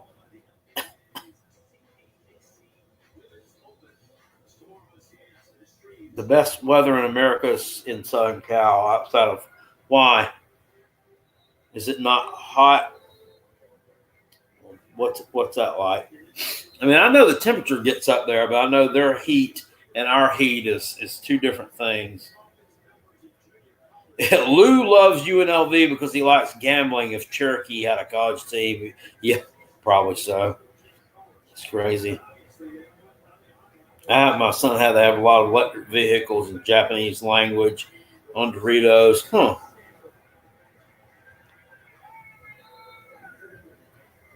Is that Squirrel White? Squirrel White plays for Florida State, doesn't he?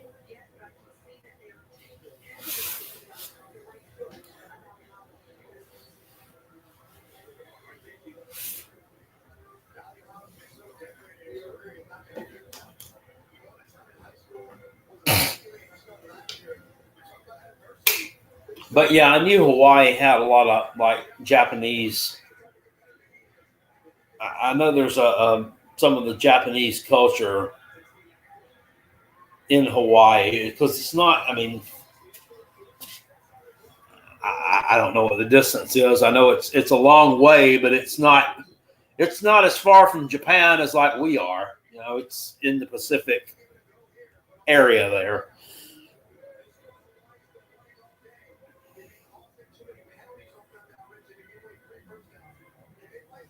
Sure, it's still probably a heck of a long way. Well, why don't I look that up on my map real quick? Hawaii and then in Japan and put it in North Pacific Ocean. Oh, good Lord, this thing don't show the world real good. Oh, there's me.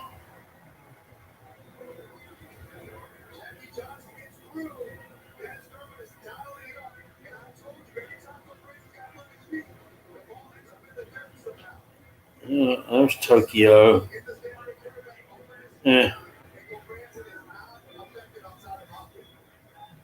Okay, there's Hawaii.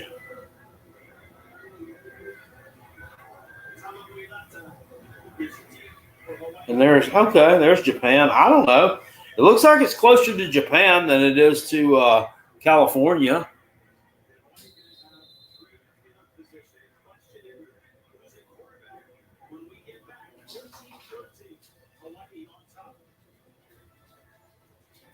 Still 14-13, the Rainbow Warriors clinging to a slim lead here over Stanford, who's either been giving them the game or have they not? Mets 8, Braves 2. This team is fucking cooked. They're done. They are done.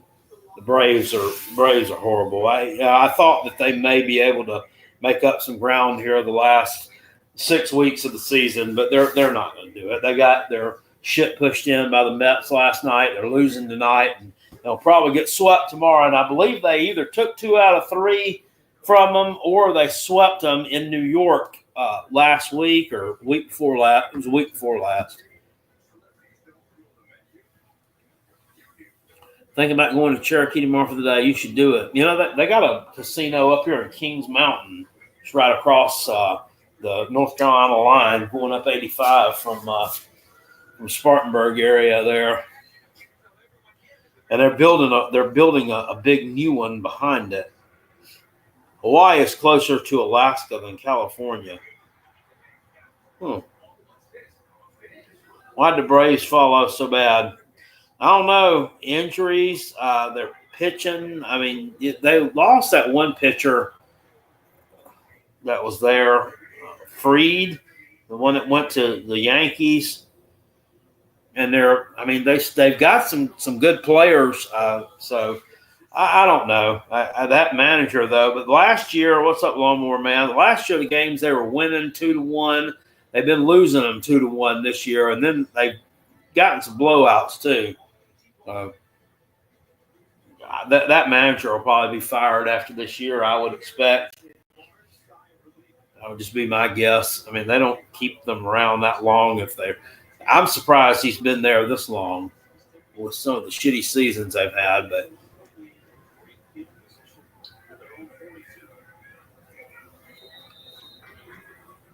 they need to go on ahead and cut bait with that dude. 1st and 10, Hawaii with the running game there, busts up middle for about a 10-yard gain. Don't tell me that Hawaii's going to control the line of scrimmage here. Yeah, he did win a World Series, but they really hadn't followed that up with much of nothing.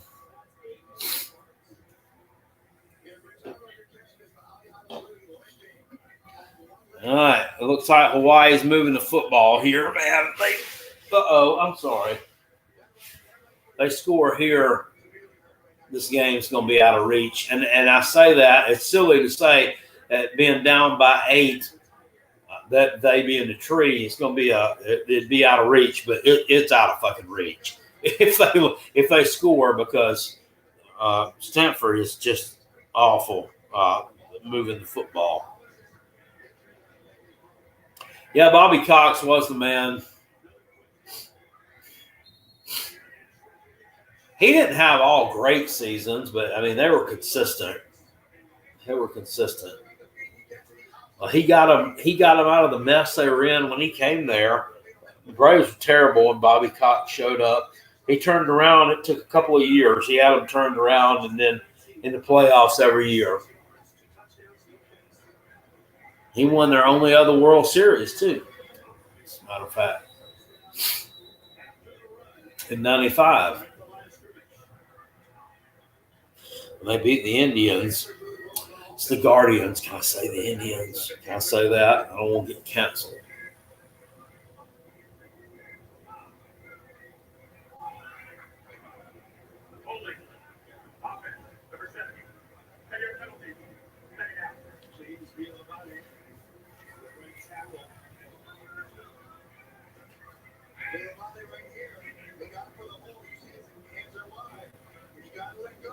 Hawaii's holding, and they're getting it called on them too.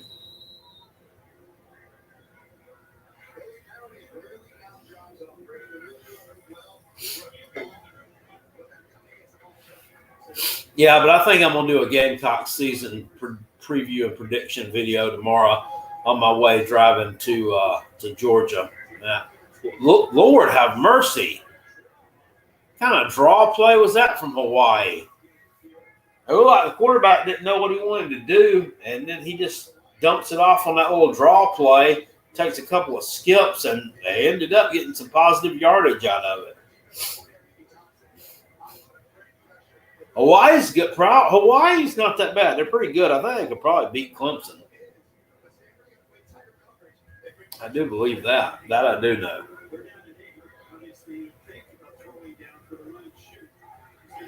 What time am I leaving?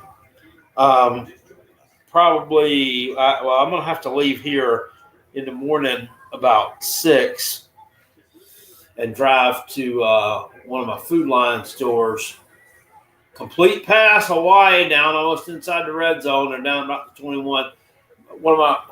I have to leave here about 6, so I can get there about 7 to pull up my chips in my Food Line that's on sale.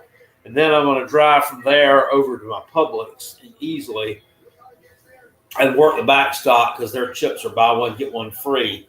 And I'll probably leave from there to go down there. So I'll probably leave about 9 o'clock, try to get there about 12, 1. Yeah, but I'm going down there. Somebody asked me why. I'm going down there to pick up a 12-pack of Busch Apple beer. One of our viewers has a 12-pack that he got from a friend of his that works for Anheuser-Busch, and he said he's going to give it to me. So I'm going to go down there and get it. Hawaii, yes. Hawaii could definitely beat Clemson. No problem. They'd probably go in Death Valley and win in that.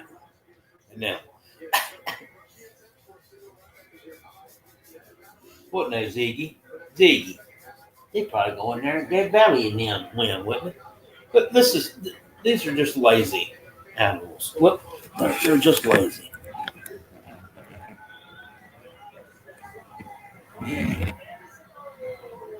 There's the little baby and the big baby. And the big baby. He's a big baby. Yes, he is. This is the best dog that I've ever had. You know I'm talking about you, and I'm talking good about you. Yeah, I know. He's the best dog I've ever had. The only thing he does that out of bounds, he runs off sometimes when the front door, when we leave it open too long, he'll sneak past you and get out. But aside from that, he comes when you want him to come to you. He comes to you. He when he barks a bit, but I mean he's really a good watchdog. He's looking out for the house and us. He loves everybody, and he also doesn't shit the floor or pee. He does not have accidents in here. The only time he will ever have an accident in this house is if we have a thunderstorm outside. He's scared of storms, aren't you? Yeah, you're scared of storms. You are. He's scared of storms, and he'll kind of take a dump inside sometimes then when he gets nervous. But other than that, yeah, he don't. He don't never have any problems.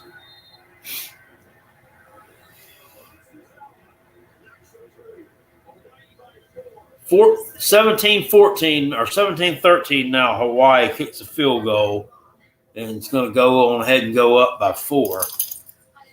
Yeah. At least they're all good doggies. So they're all good doggies. He sleeps in the bed with me every night too. It's hard to have a big old dog like this sleeping with you, but we manage.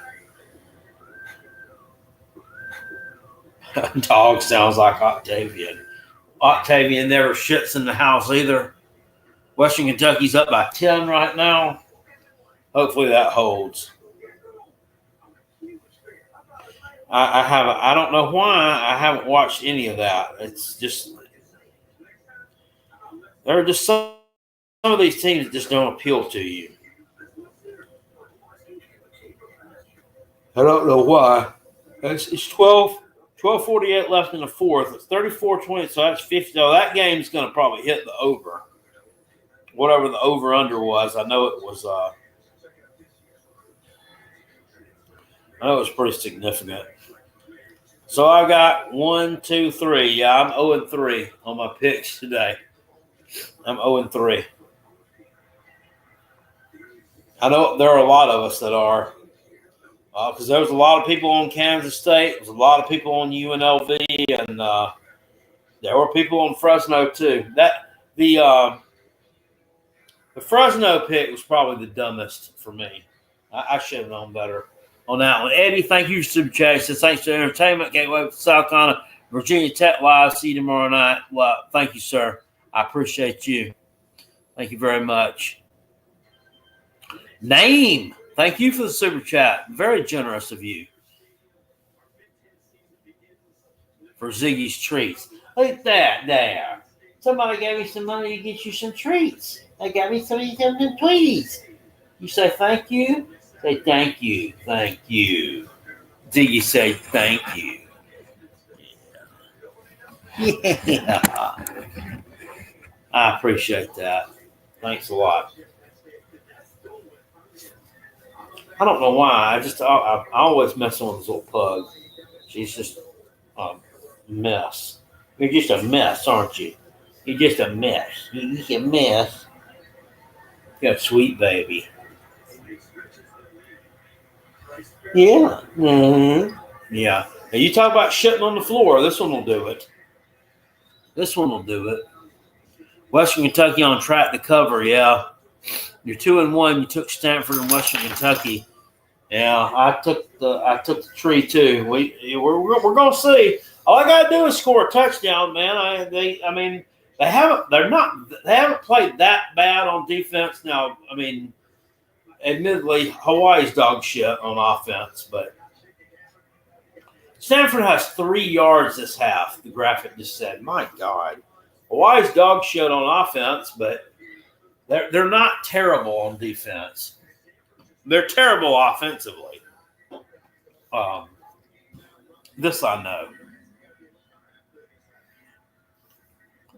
I do know if they end up winning this football game, it's going to be a deal of how the hell. There we go. Dingaling just completed a pass for He takes a snap, drops back. I mean, he stays in the pocket. He threw that ball about 12 yards for a 2-yard completion. I mean, it's like he don't have any. He has no idea where he's out on the field. I guess is what I'm trying to say.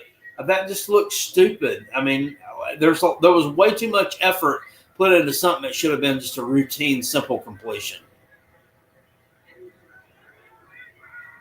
Ding-a-ling, drop. God damn, almost throws an interception. Yeah, I would have cut the shit off if that happened. That was a pure pick six right there. You got away with one, buddy, because he dropped that. This guy is fucking trash. He is trash. My God. How are you so bad at football? How are you?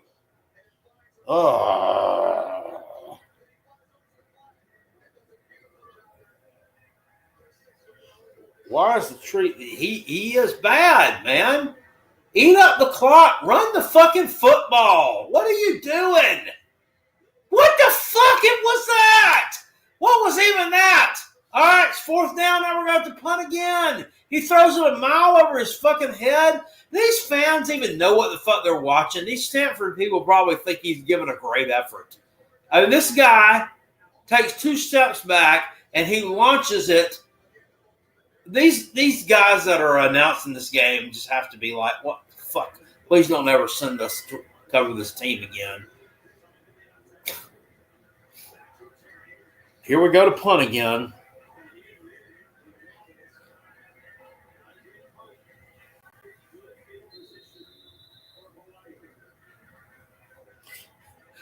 Rooster Man said Stanford's backup must be awful. I mean, I don't know how you could get any worse. I mean, he has no I mean, it's not like he's getting really terrible protection. And then his receivers, I don't know that they're not running the right routes. He just sucks. I haven't seen a college quarterback at the power conference level as awful as this guy. And it's bad.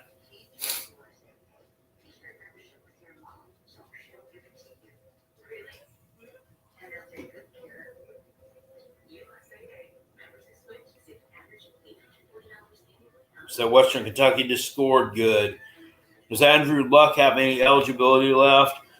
Nah, dude, you can't do that after you play the NFL. You know what it reminds me of, Rooster? You remember that guy Connor Mitch that was going to quarterback the Gamecocks in 2015? He was supposed to be great. He was a 4-star. He was somewhere out of North Carolina. But anyway, he started the game against UNC in Bank of America there in 2015, and he was god awful too. That guy, he was fucking horrendous. He got hurt a couple of weeks later against Kentucky, and he got some kind of blood infection or something on his knee, and it's like he was never seen or heard from again. He transferred out, and I don't know whatever happened to him, but for the little bit of action he did have, I specifically remember that North Carolina game because I was there. He was fucking awful.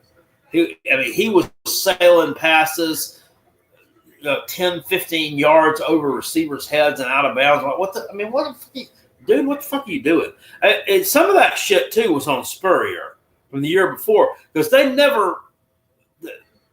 kept the 2 quarterback deal when he had Dylan Thompson and Connor Shaw there, but I specifically remember that 2014 year when they had all those defensive shootouts and they kept shitting the bed in games. They didn't ever do anything to cultivate a backup quarterback for when Dylan Thompson hit the draft. They didn't prepare the dude for what he was going to face. So that's somewhat on them, but he still was bad. He did. He stopped recruiting. He really stopped recruiting. Hawaii deep pass, dropped it. Thank God.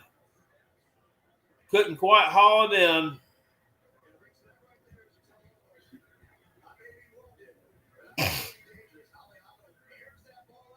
Luck's the new GM of Stanford. He's the one who convinced him to fire the coach.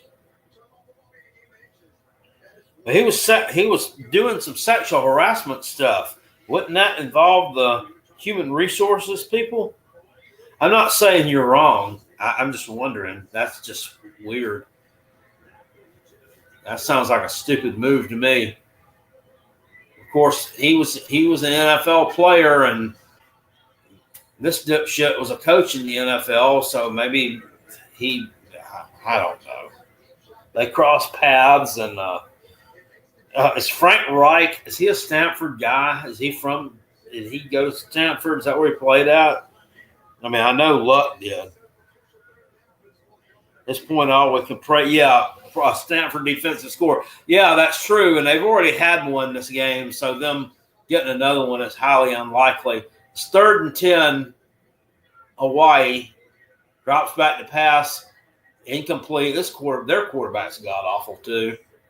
He's not much better than Dingling. The only thing that makes him better, he actually looks like he might be more athletic if he, was coached up a little bit, had some better pieces around him. The Stanford guy is just garbage. Does not need to be playing football at this level. Name said you shouldn't. No, yes, you shouldn't do sexual harassment. No, that'll get you. That'll get you. Spurrier was a part-time coach at the end. Yeah, I didn't know how to feel about that. I've always kind of held that against him, the way that he walked out on that team. That just, to me, was wrong. He should have finished out that season and then retired, stepped down, whatever, retired. The way he did it, it looked kind of dishonorable. It made the school look bad. It made the program look bad. Like, who does that? Where else have you ever seen that before? He shouldn't have done that.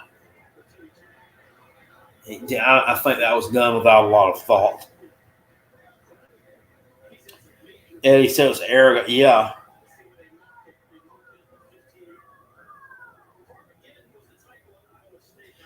Rooster said, if I'm Stanford, I'm employing the Kentucky strategy. Put away. Yeah, I said earlier they ought to put that running back they had, number 33, and just have him run the Wildcat every play, because the quarterback is horrendous.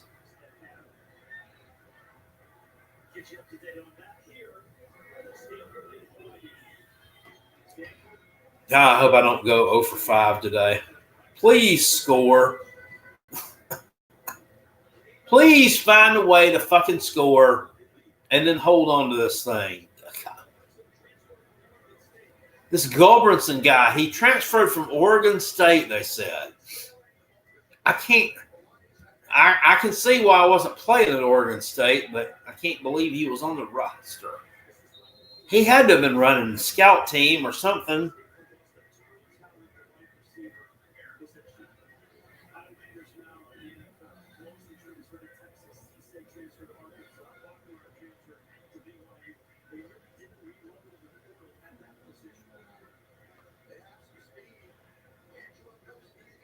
Media kept asking him how long he had left. Yeah, I remember that. I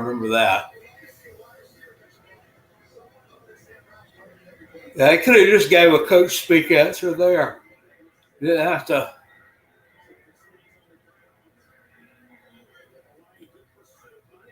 Damn. Number 20 for Stanford, fighting forward for a first down. That guy's a freshman, I believe. I believe he's a freshman. So he's got a bright future. That guy was good. Somebody's a Gamecock scout person. Let me. Because I need to put this in my file. Because I do have a file set up on my phone for transfer portal. There we go. That's somebody we might need to potentially tamper with.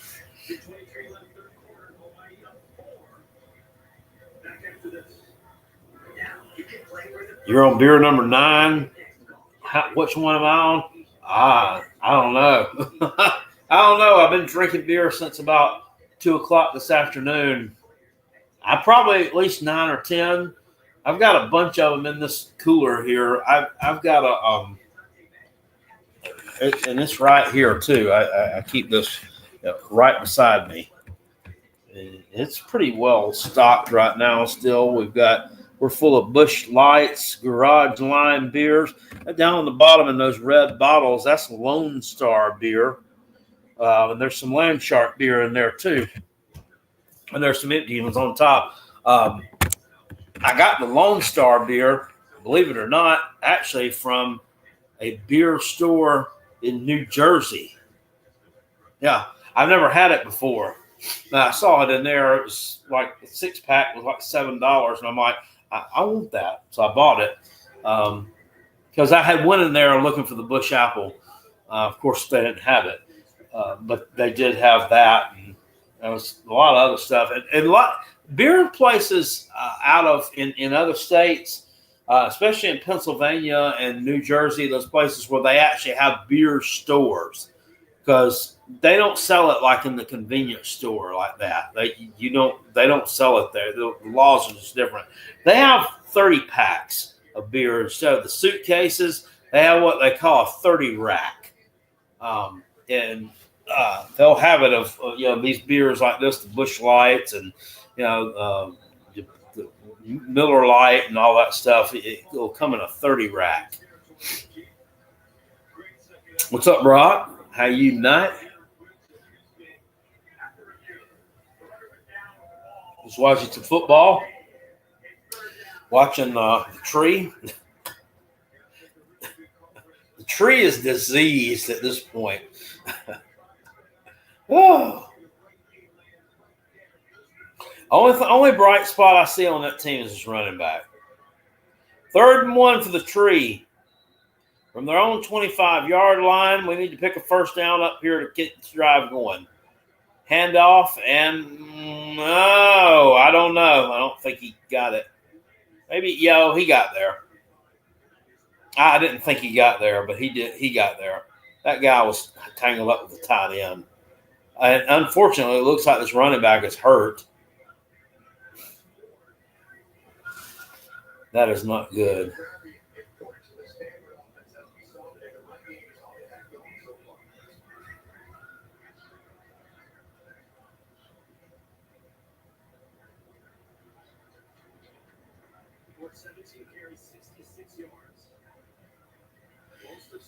BitTube says that the tree has Dutch elm disease. I think that old Harvey Updike got a hold of the tree.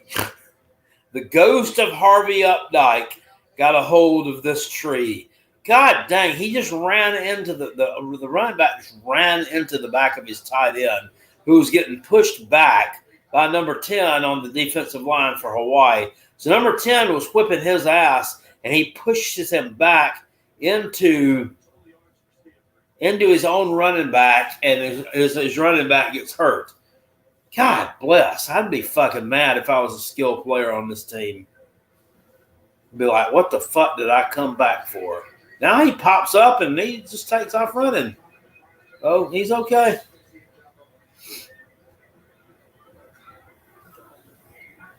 That you ought to get that one going, Vic. The tree has Dutch elm disease.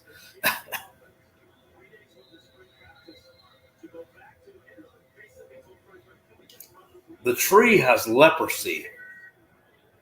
All right, 1st and 10 for the tree.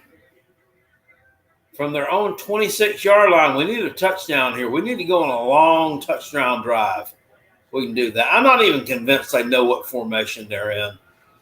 Handoff for about a yard. The Hawaii defense is all over him. Do y'all think they even know the playbook, or you think they even have a playbook, or they just over there just with notebook, paper, and a pen on the sideline, just drawing something up. Jackpot, did Rob move to Columbia for his radio job? I said, I know he was there for.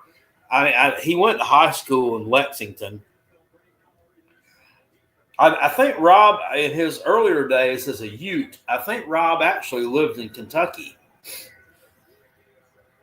I'm not sure what state he was born in, but I do know that he did live in Kentucky for a bit. And this wasn't when he was in the military, so y'all can make fun of him for that. Just got off work, and so I did ask. Yeah, I did too. Are me and Rob cousins? Shit, no. I'm not related to him. I'm not trying to take a dump on him when I say that either, but no, that was kind of shocking. He's a Tater fan, and that sucks. Yeah.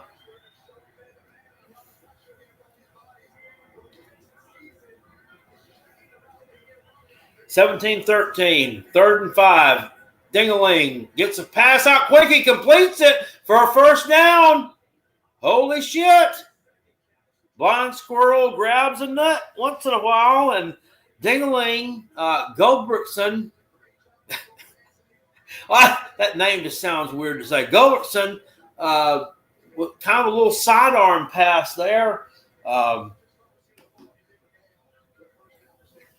And they pick up a first down out of it. 1st and 10 now from their own 42-yard line. The Tree moving the ball as the time ticks off here in the 3rd quarter. Goldbergson back to pass again. Fucking God dang it, dude. Almost throws an interception. See, why? Why do we need to do that? Just run the fucking football. Run the football. Only pass when it's necessary. It wasn't necessary there. He tried to force it to his receiver, who he just has no his field vision is awful. I question if this guy's if he can even see. If Lenore Sellers isn't wearing his glasses anymore, he might need to give him to this guy if they're going to keep trotting him out there to play quarterback. Goldbergson drops back, pass complete. You know, I will think that his stat line is probably like 6 for 25, interception for 140 yards, and it'll be something like 13 for 25 or something. It'll be like much better than I thought it really was. First down, Stanford on the ground. Come on, we cooking, baby, we cooking. They're going to score. They're going to win this ball game. I'm telling you. I feel it. I feel it in my cards. Because they are the Cardinal, right? I don't even think they're the Cardinal like the Birds. You know, the Louisville Cardinals, they're the Cardinals. They are the Birds, and the birds with teeth. They're the Cardinal. But I think it's the color red. Cardinal red. There's no bird involved anywhere in their mascot or the color scheme. And then their mascot thing is that tree. It's a floppy tree, too, and it looks to be not well taken care of. And obviously with the Dutch elm disease that it's contracted, which according to VicTube, it's in a bad way also in that. Eddie says, Jackpot, I'm glad I found your channel about 8 months ago. I went back and I've watched a lot of your lives, and it's true entertainment. Oh, good God. You remind me, like me, as a 54-year-old man, a South Carolina fan. Oh, yeah, man. I'm all about it. I'll lose my shit on some of these games, brother. You should. I've lost my shit a few times out here watching some of these before. Brock said it's sad that Stanford has fallen this far. Yeah, I'm telling you, I'm going to get Squidcard to do a deep dive on the Stanford program and do a video on that. How do you get this shitty with Squid?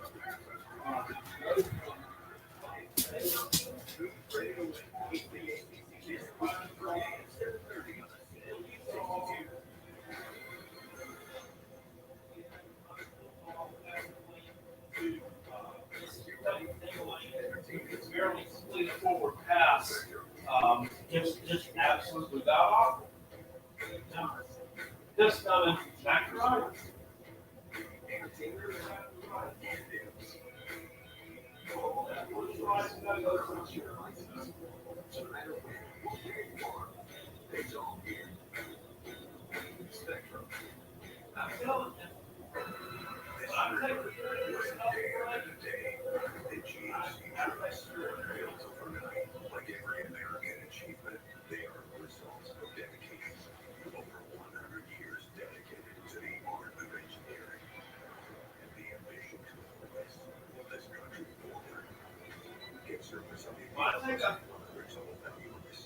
When I take a break from my urinary health, I do, and I make sure that you guys can actually hear me peeing, because you might think I'm just stepping away to run away from you, and that's not the case.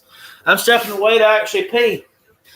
So I think it's important that you hear the piss hitting the bowl. I don't know if you heard what I was talking about in there, though, but I am going to get that kid to do a deep dive on the Stanford program and how do we get this shitty this quick, because it's really fascinating. It really is. They've gone from the days of Bryce Love, the days of Christian McCaffrey, to this ding-a-ling who can barely complete a forward pass. It's Hawaii's trying to do the wave right now. That's crazy.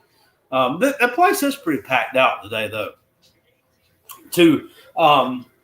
You go from those days to these days of just god awful football, and I want to know why.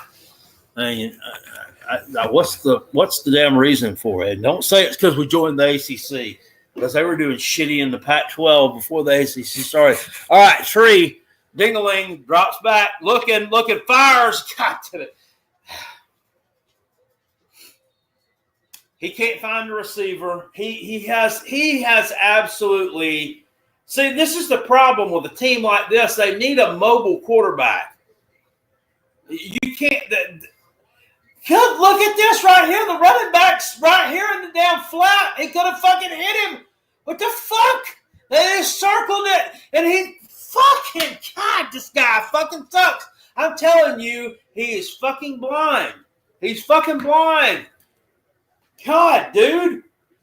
Lenoris has got a pair of glasses. He's not using it anymore. This is fucking so bad. Now we're going to hand it off on second now. Juke. There we go, baby. Go. Oh, damn, he steps out of bounds. Woo! I thought that shit was going to the house. That kid's last name says Irvin Jr. on the back of that jersey. That ain't Michael Irvin Jr., is it? Who is that? Oh, he stepped out of bounds right there. He stepped out of bounds earlier than what I thought he did.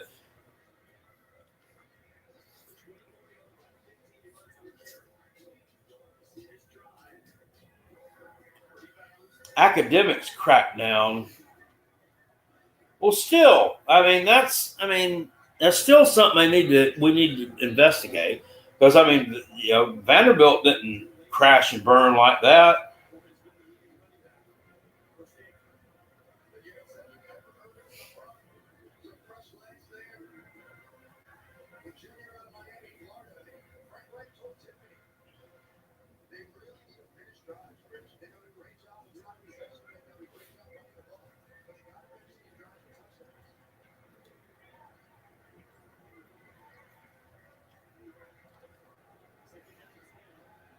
Oh, there we go.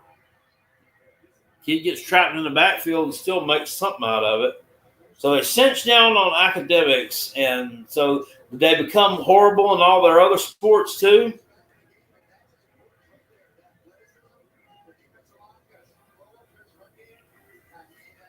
Probably so.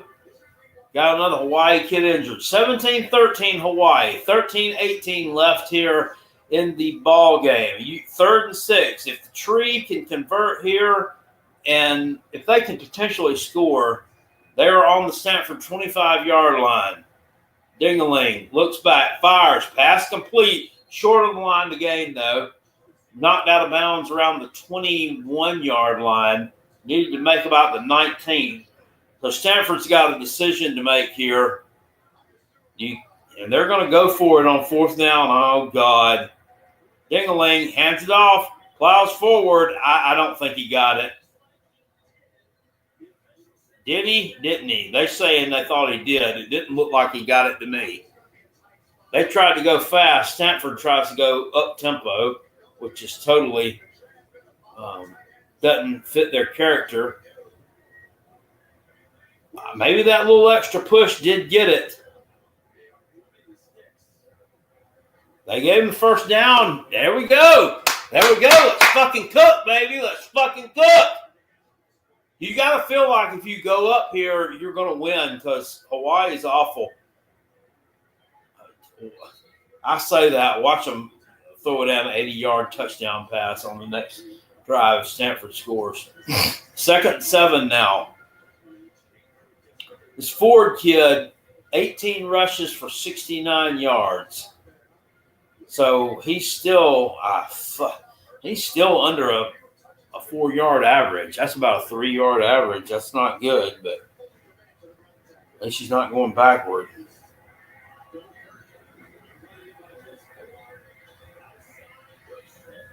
Or he already talked about Stanford, Brock said. Okay.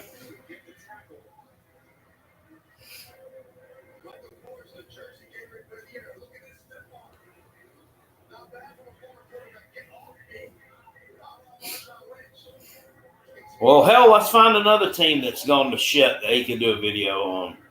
What about East Carolina? I don't know. They were never as high as Stanford was at their best. They were never anywhere near that high. 3rd down, plows forward. First down tree. We're now 1st and goal, baby. We're 1st and goal.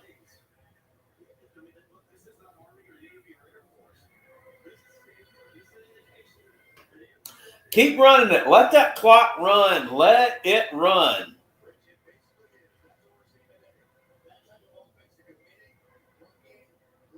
Matt B. Great does those. Yeah, I like watching those, to be honest with you. I love that stuff. I like history and deep dives into stuff. That's a handoff forward, up the middle, battle near the goal line, actually. If I had more time, I would do videos like that. I really would.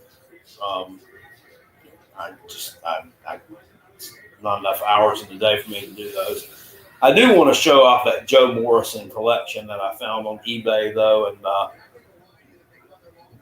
dive into that stuff and show it to everybody because for the right price, somebody wants to drop $10,000. It's a nice-ass collection of stuff that belonged to the coach himself. Ford, touchdown.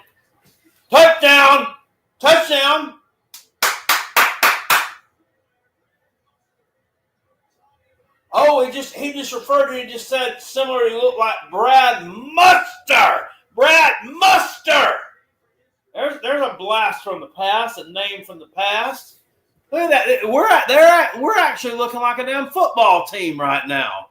Look at him, just Ford, just bulls his way in there. That's a Ford F-150 right there. Hell yeah.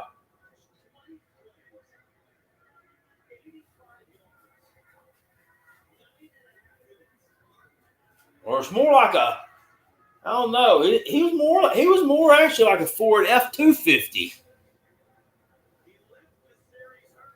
Was not to be denied.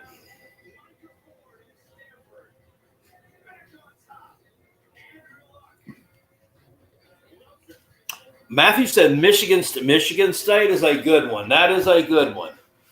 That's a good one, and I think that's a team too that's being slept on this year.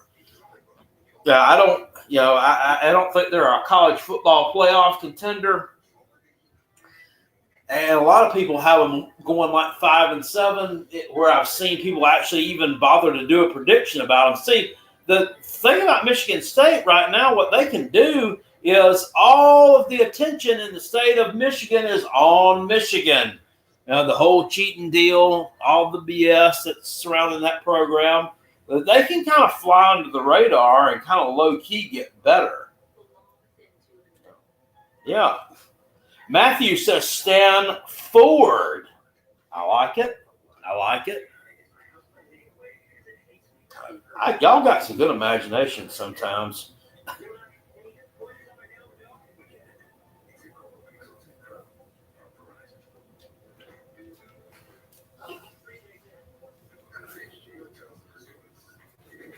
Putting four-wheel drive and getting in. That's it. Lock down the hubs. Shift it down and just fucking plow your ass in there. Now they got to play some defense, which, like I said, they've shown they can do tonight. I think Hawaii might be running out of gas too. Now watch me.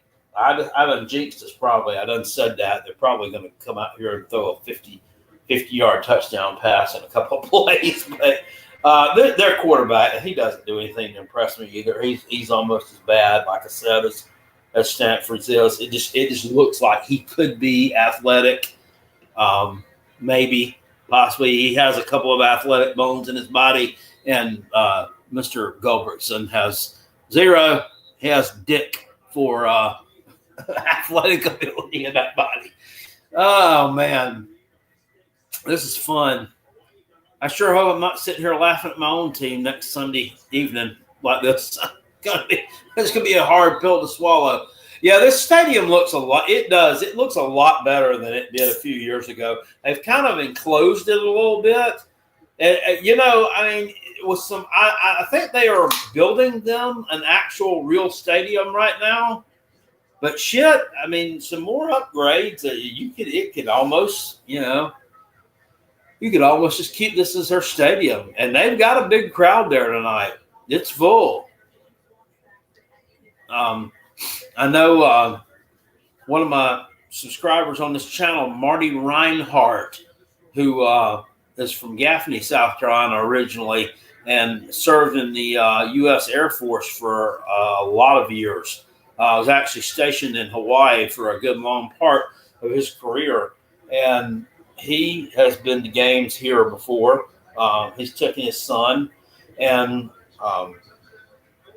had been to games at the old Aloha Stadium too. Sent me a postcard of that and showed me a picture of it as they were preparing to. I don't know if they were demolishing it or closing it down or what they were doing, but anyway, they don't play there anymore. Anyway, he's since moved to Georgia. He's down in the Macon area. His son plays football there at some place called Houston High School, Houston County, maybe, Georgia. I don't know where that's at. I don't know if it's anywhere near where I'm going tomorrow or not. I don't think so. I think that's south of where I'm going. 2017, Tree, pass, complete. Complete pass for about 4 yards. It's going to bring up third down for Hawaii.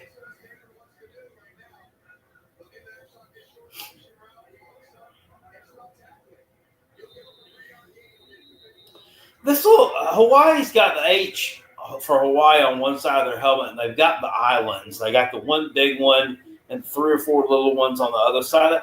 They don't. Why put that on your helmet? I mean, not to not be proud of your state or whatever, but I mean, it doesn't look like anything. It looks like 4 turds on the side of your helmet, just painted there. And put the other H on the other side and just why? I don't know. That doesn't look good. I normally don't really bitch about uniforms or anything. It's not a real big talking point for me, but that particular helmet design looks like shit. Looks like shit.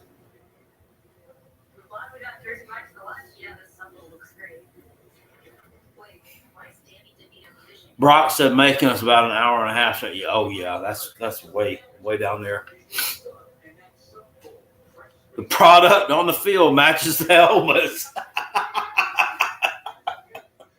Woo! That's the damn fact, sir. That is a fact.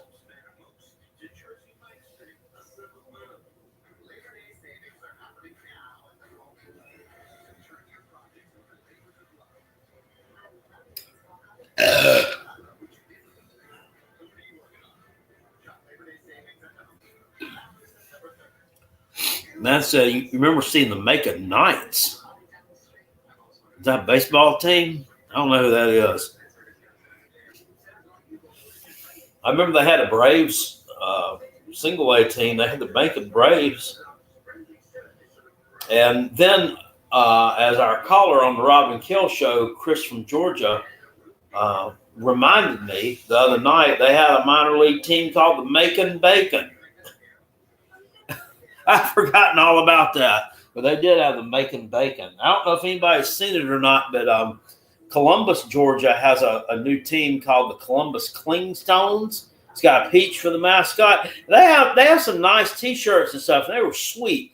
And I was going to buy one from them. And I sent them an email because I wanted to buy this one T-shirt.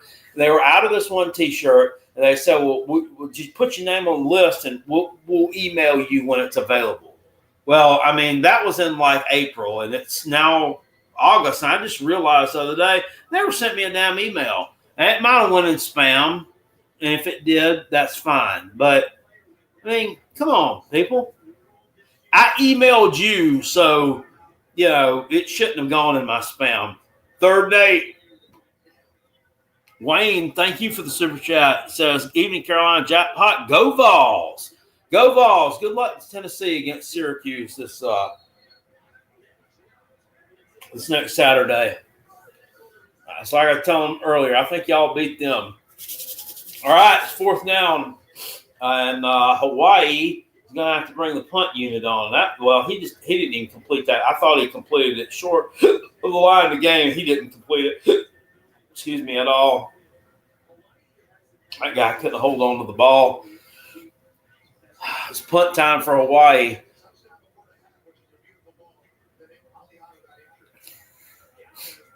Long punt by Hawaii. It goes out of bounds.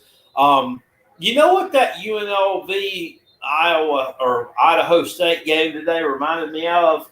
And not that, because there was a lot more scoring in that game than what I'm thinking of. But UNLV, I think, it's got a little bit of hype behind them. It reminds me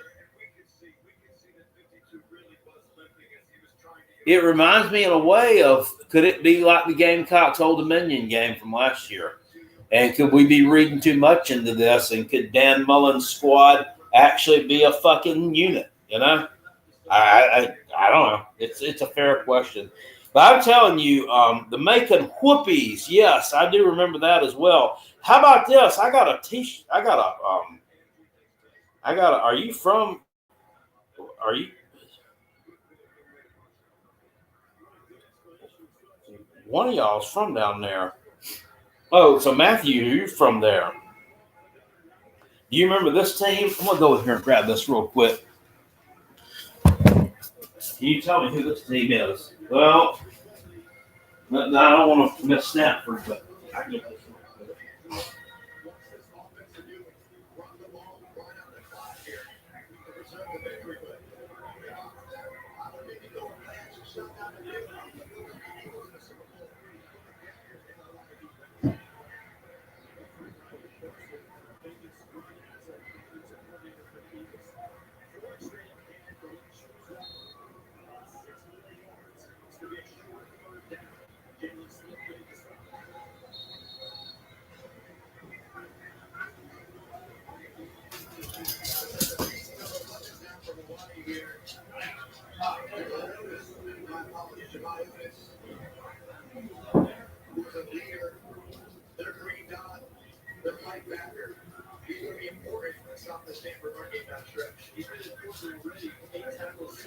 Tree gonna do something really good, and I'm gonna miss it in here.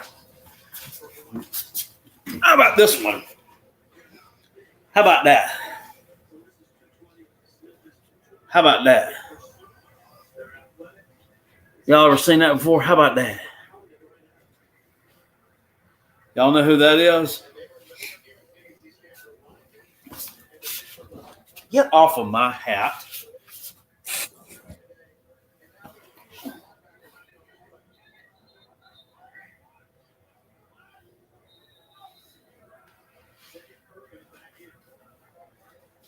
Who can tell me what team that is? That was a minor league baseball team.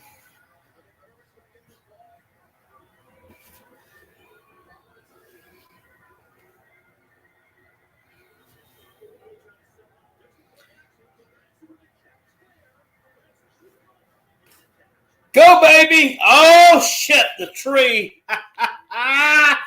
Tree going to try to salt this thing away, ain't they? Tree going to try to salt it away, ain't it? Anyway. Well, y'all didn't answer the quiz question. That's the Albany Polecats minor league team that was in Albany, Georgia in like 1994 and 95. Yeah, but I picked that hat up from Goodwill down in Hartwell for $1.99, and I bought it. Ford F-250. I bought it because simply the reason being I had it one time before when I was a Ute, and I didn't know whatever happened to it. So I saw one for $1.99 at Goodwill in Hartwell, and I'm like, hell, let me get my Albany Polecat hat back that I lost like 30 years ago.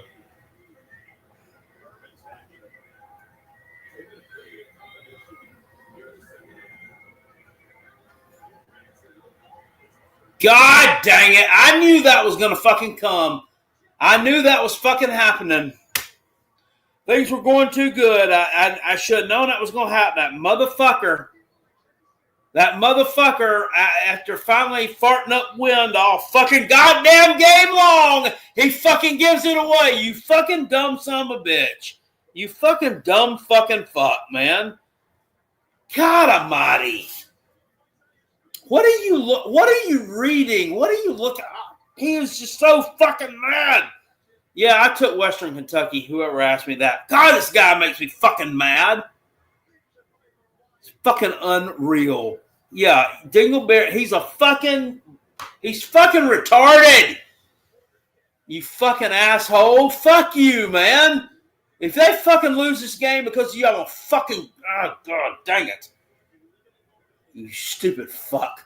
Here comes pressure. Sack. Don't start dancing. Just take the damn sack.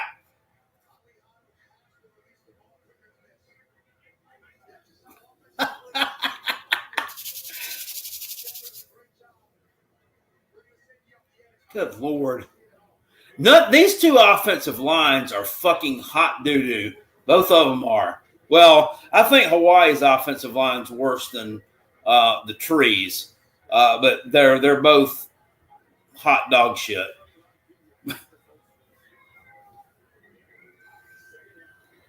Second down, get some pressure.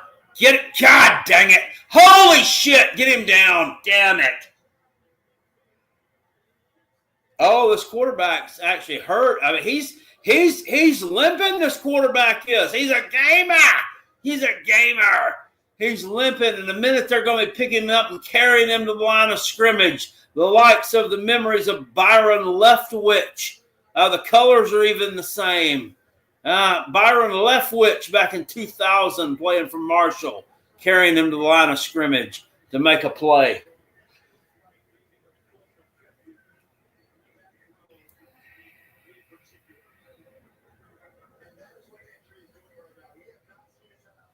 What's up, Nate?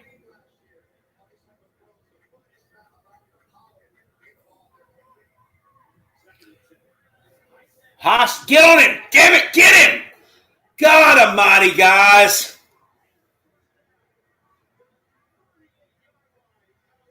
They fucking score. Stanford doesn't have enough time to win this damn thing because they don't. Their offense is, well, I say that, but that tight end caught a pass a minute ago that was, kind of bang play. So I don't know. Draw play. That a pretty good play call there by Hawaii. Didn't do anything, but Stanford kind of ready for it. I'm surprised. They're ready for shit, but yeah. Rec Talk is here. Nate the Great say UNLV is hot. Yeah, they are, ain't they? They got problems. They're in a bad way. Pass complete to number 9 there for Hawaii.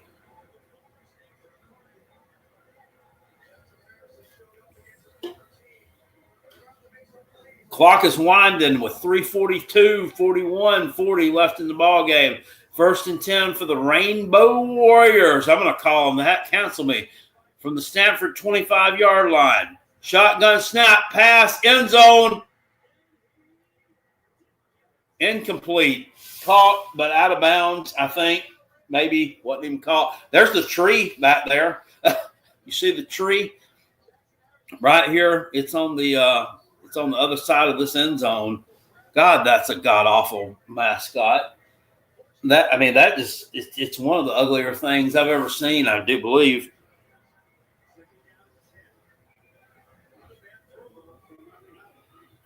What's up, Slaw? Says Stanford. Heck yeah, man. They're showing up tonight. They ain't going to lose this game. They're not going to embarrass the conference. They're not going to embarrass the conference. Pass. Complete. Wrap him up. Can you guys? God damn it. Gosh, Slaw, this looks like a Wes Goodwin defense right here, brother.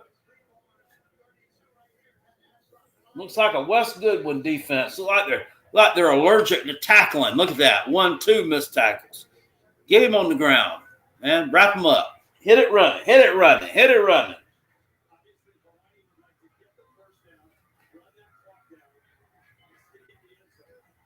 This might be the worst teams playing week 0 except for Iowa State or Kansas State.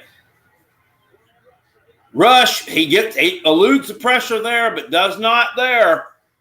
That brings up 4th down for Hawaii, and they've got a decision to make here. Pretty easy decision to make for me. You're going to go for the field goal to tie this thing up.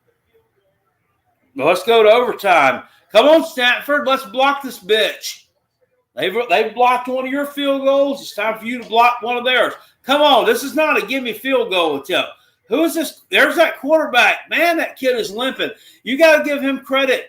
You got to give him credit. He's not coming out of this game. All right. Kanzami Masataka, 37-yard attempt. Straight on. Snap, spot, kick up. He got it. And we are tied at 20. 2020. We're not talking about the old news program from back in the 80s and the 90s. We're talking about 2020 in terms of this is the score of this ball game, and it's going to go to overtime if Stanford doesn't get their butts down there and score. We've got 2 minutes, 1 second left in this. We got a 2-minute warning.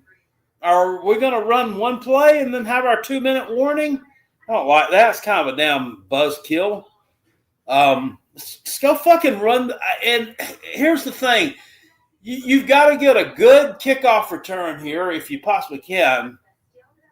And for God's sake, I mean, somebody dial up some fucking plays. Dial some fucking plays up because they can't throw the ball a fucking lick.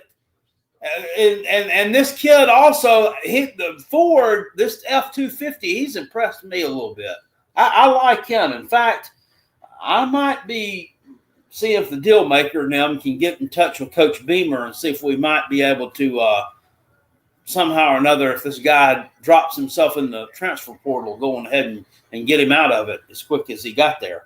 But he's not going to be able to take a hold of a game like that. But still, I love the fight, man. I love it. They're going to win this ball game. I feel it. I absolutely feel it. Hawaii is on their fucking heels. They're on their heels. They might as well be done. This is the worst day they've had since Pearl Harbor over there. Yeah, it's worse than Pearl Harbor, damn it. Come on. I shouldn't be making jokes about that. It was ugly. I shouldn't say that shit. I get pissed off when people make jokes about 9/11, and here I am making jokes about Pearl Harbor. It's not a laughing matter. Shit's not funny. Just fucking stop, Jackpot. Just fucking stop, you asshole. Eddie said, we heard anything from NC? No, we ain't. So I told you, buddy, he ain't going to be eligible. He's not going to be eligible for the they'll probably give him eligibility a few games into the season when one of these other cats has already started doing a good job. I'm telling you, that guy from Colorado is going to be a good player. He didn't have an offensive line to play behind at Colorado, which I'm not sure he does at Carolina either. But everything at Colorado was predicated. All this guy did, he carried on first down sometimes, and then he blocked for Shedeur Sanders. So he still rushed for like 400 and something yards out there. He was a 4-star coming out of Naples, Florida. I tell you, I think the guy's going to be good. Beamer's already said in those press conferences that he looks good. So I think he might be the go-to guy. I think it's him and Jawarn Howell.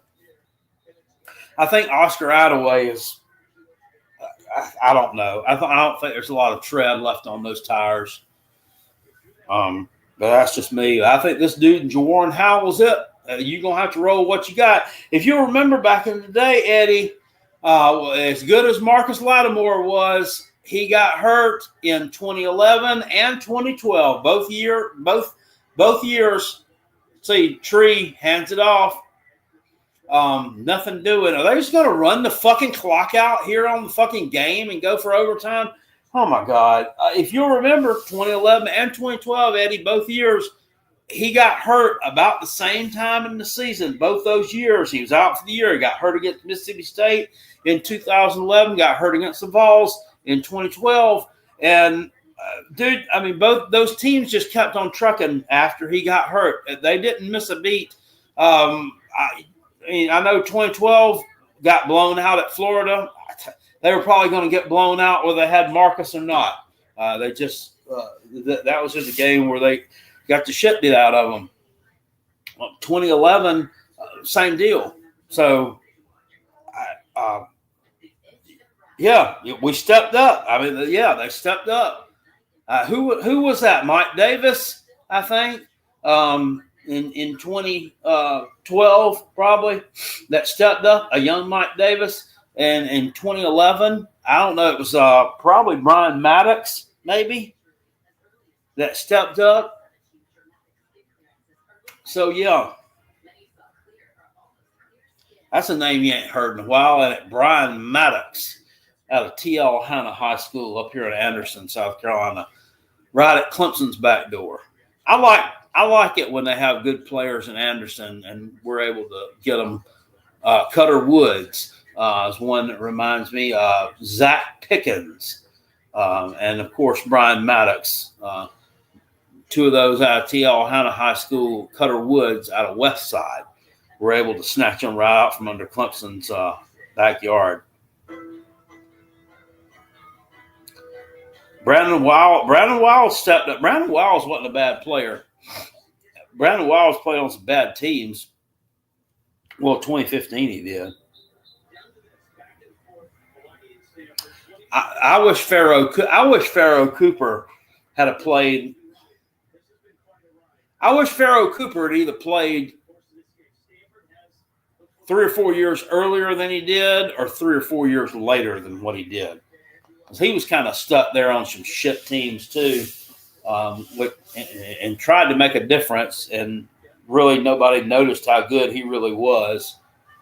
I mean, he did make a roster, but he was a pretty good talent, I think.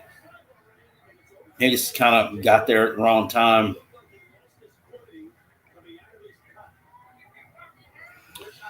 Nate says, Jack, who has the ugliest stadium in all of college football, not named Clemson or any of your rivals?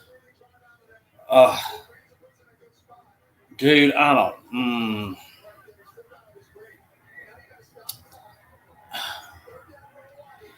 I know it's still considered a rival, but I think Missouri Stadium is pretty damn ugly, with that big pile of rocks on one end and the huge sidelines. Ding-a-ling drops back, pass incomplete into coverage. It's broken up, and oh my God, Stanford's going to have to punt the football to them, potentially to set Hawaii up for a game-winning field goal here. What if they fucking the spread was 2.5. What if they kick a damn field goal and win by 3? I think that's what we're setting up for. I don't know how these Vegas lines end up getting so close. Yeah, but I think Missouri Stadium is ugly. I know it's another rival, a team I talk shit. I don't think Tennessee Stadium's all that to look at either. Vanderbilt Stadium looks kind of bad, but I don't know what it's going to look like when they're done renovating it. Perhaps a little better. I got to kind of name ones I've been to in person because a lot of them I've just seen on TV, and you can't really you can't take much from it unless you've been there in person. I'm gonna see that LSU stadium this year though, Tiger Stadium. So we'll see how that one ranks. I thought Bryant-Denny Stadium was very impressive. People, I was kind of careful. I didn't say a lot about it being impressive because everybody, you know how they're going to be. Oh, Gamecock fans sucking Alabama nuts, or y'all just riding Alabama nuts on everything you do because y'all can't win nothing. No, it actually was a nice stadium. It actually really was. Hawaii, 1st and 10, pass complete up to about the 35-yard line. Field goal kickers over there. This is Kansai Matsuwaka. I saw him trying to say a wrestler's name. He's made a 40 and a 37-yarder. So if they get to the 25-yard line, they're in Suzuki's sweet spot, and he's probably going to hit it. 2020, 2nd and 4, Hawaii from their own 34-yard line. Drops back, pass complete. Up near the sticks, but not quite. It's going to bring up 3rd and about 1. Oh, they gave him the first down. I'm terrible at spotting the ball. Spotting the ball. 1st and 10, Hawaii. Minute 14-13. Clock running. Quarterback drops back. Little dump pass over the middle to the tight end. They're going too slow here. 4, 3, 2.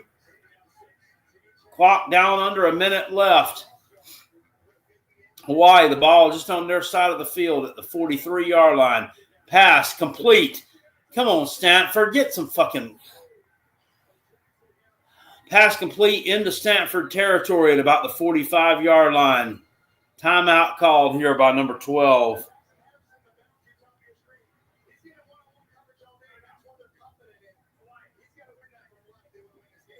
They're going to kick a field goal and win this fucking game.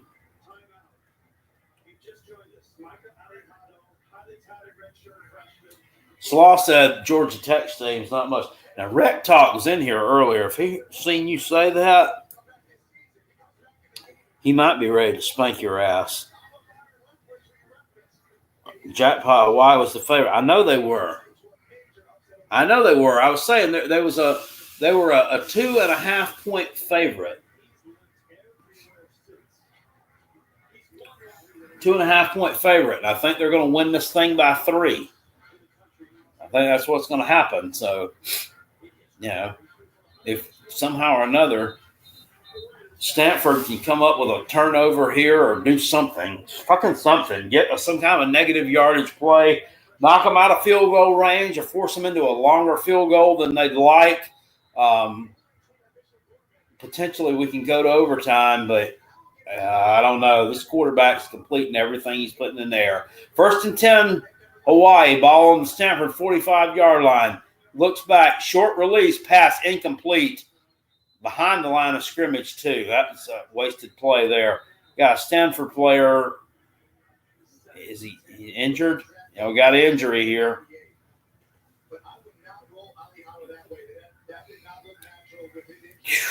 They can't afford any of this. It looks like he's got a cramp.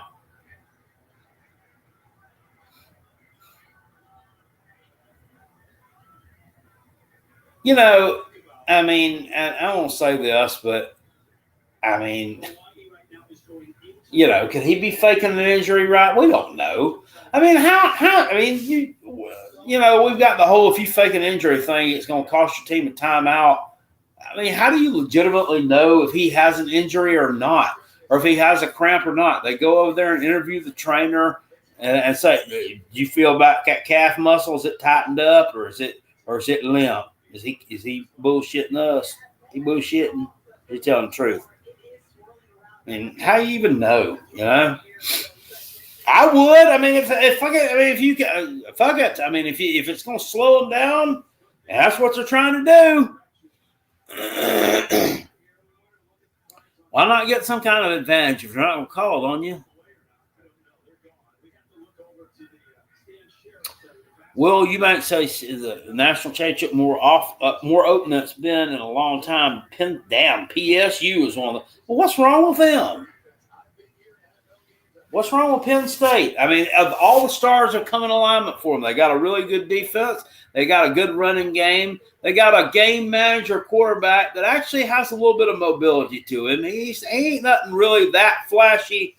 They can get the job done. They'd probably rather have somebody else if they could. But hey, Wreckman said he went last year. Oh, the Syracuse. Okay, yeah, I remember y'all went to Syracuse.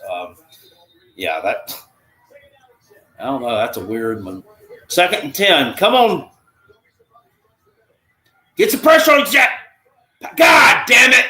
God damn it. Oh, fuck me. Fuck me. Fuck me. Pass complete to the tight end underneath. And, I mean, he ran all fucking day. Oh, God. He's definitely going to be in field goal range now. Pass, end zone, throws it out of bounds. That's probably a pass interference on Stanford, isn't it? They're wanting a flag, but they're not getting it. Oh, man. All we can pray for now is this dude's going to miss it.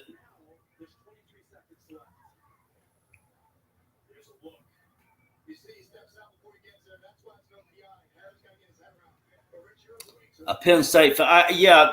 There's family there. I like the state of Pennsylvania, and that's just I kind of adopted them as a second team. It's not really anything. If they played the Gamecocks, I would hope the Gamecock castrated their Nittany Lion balls off. But I will pull for them to do well. But I mean, it's not a huge love affair or anything, you know.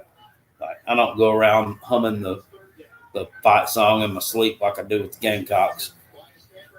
There'll never be another Gamecocks. Come on. 9, 8, 7. Clock's going to tick down. He's going to kick it from right there. 3rd and 9. He's going to call timeout right here. This is a little bit longer of a field goal probably than they'd like.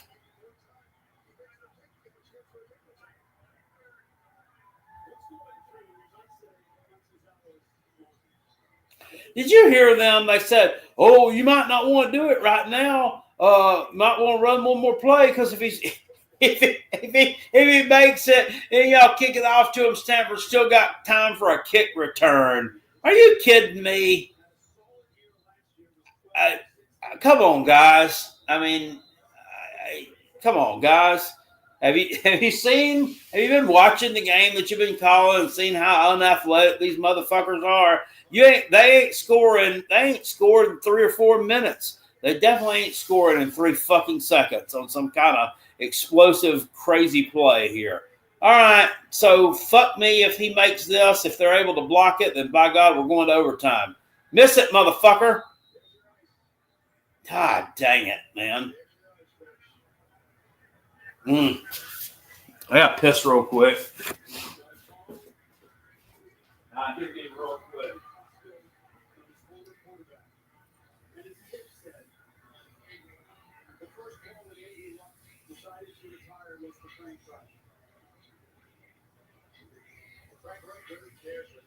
That's the relationship I got from those guys. They care for each other. They really want to make Stanford back to balance. This is not a throwaway year. That's what Andrew said. That's why he got cranked up for this year. This is important for Stanford this year. Of course, his first call when he got the GM job was also the second threat. Absolutely. That's a favorite contact in his for sure. All right. Here we go.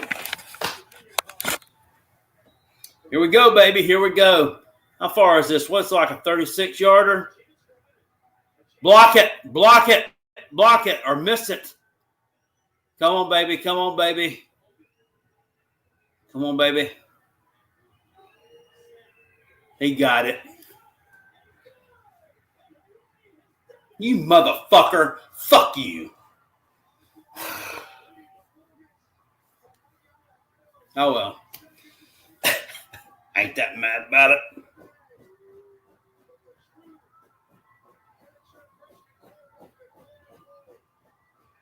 Slaw says Stanford was never expected to be. Sir, the spread was 2.5. It was expected to be exactly this close. They, in fact, hit it right on the nail. Come on, Slaw. Oh,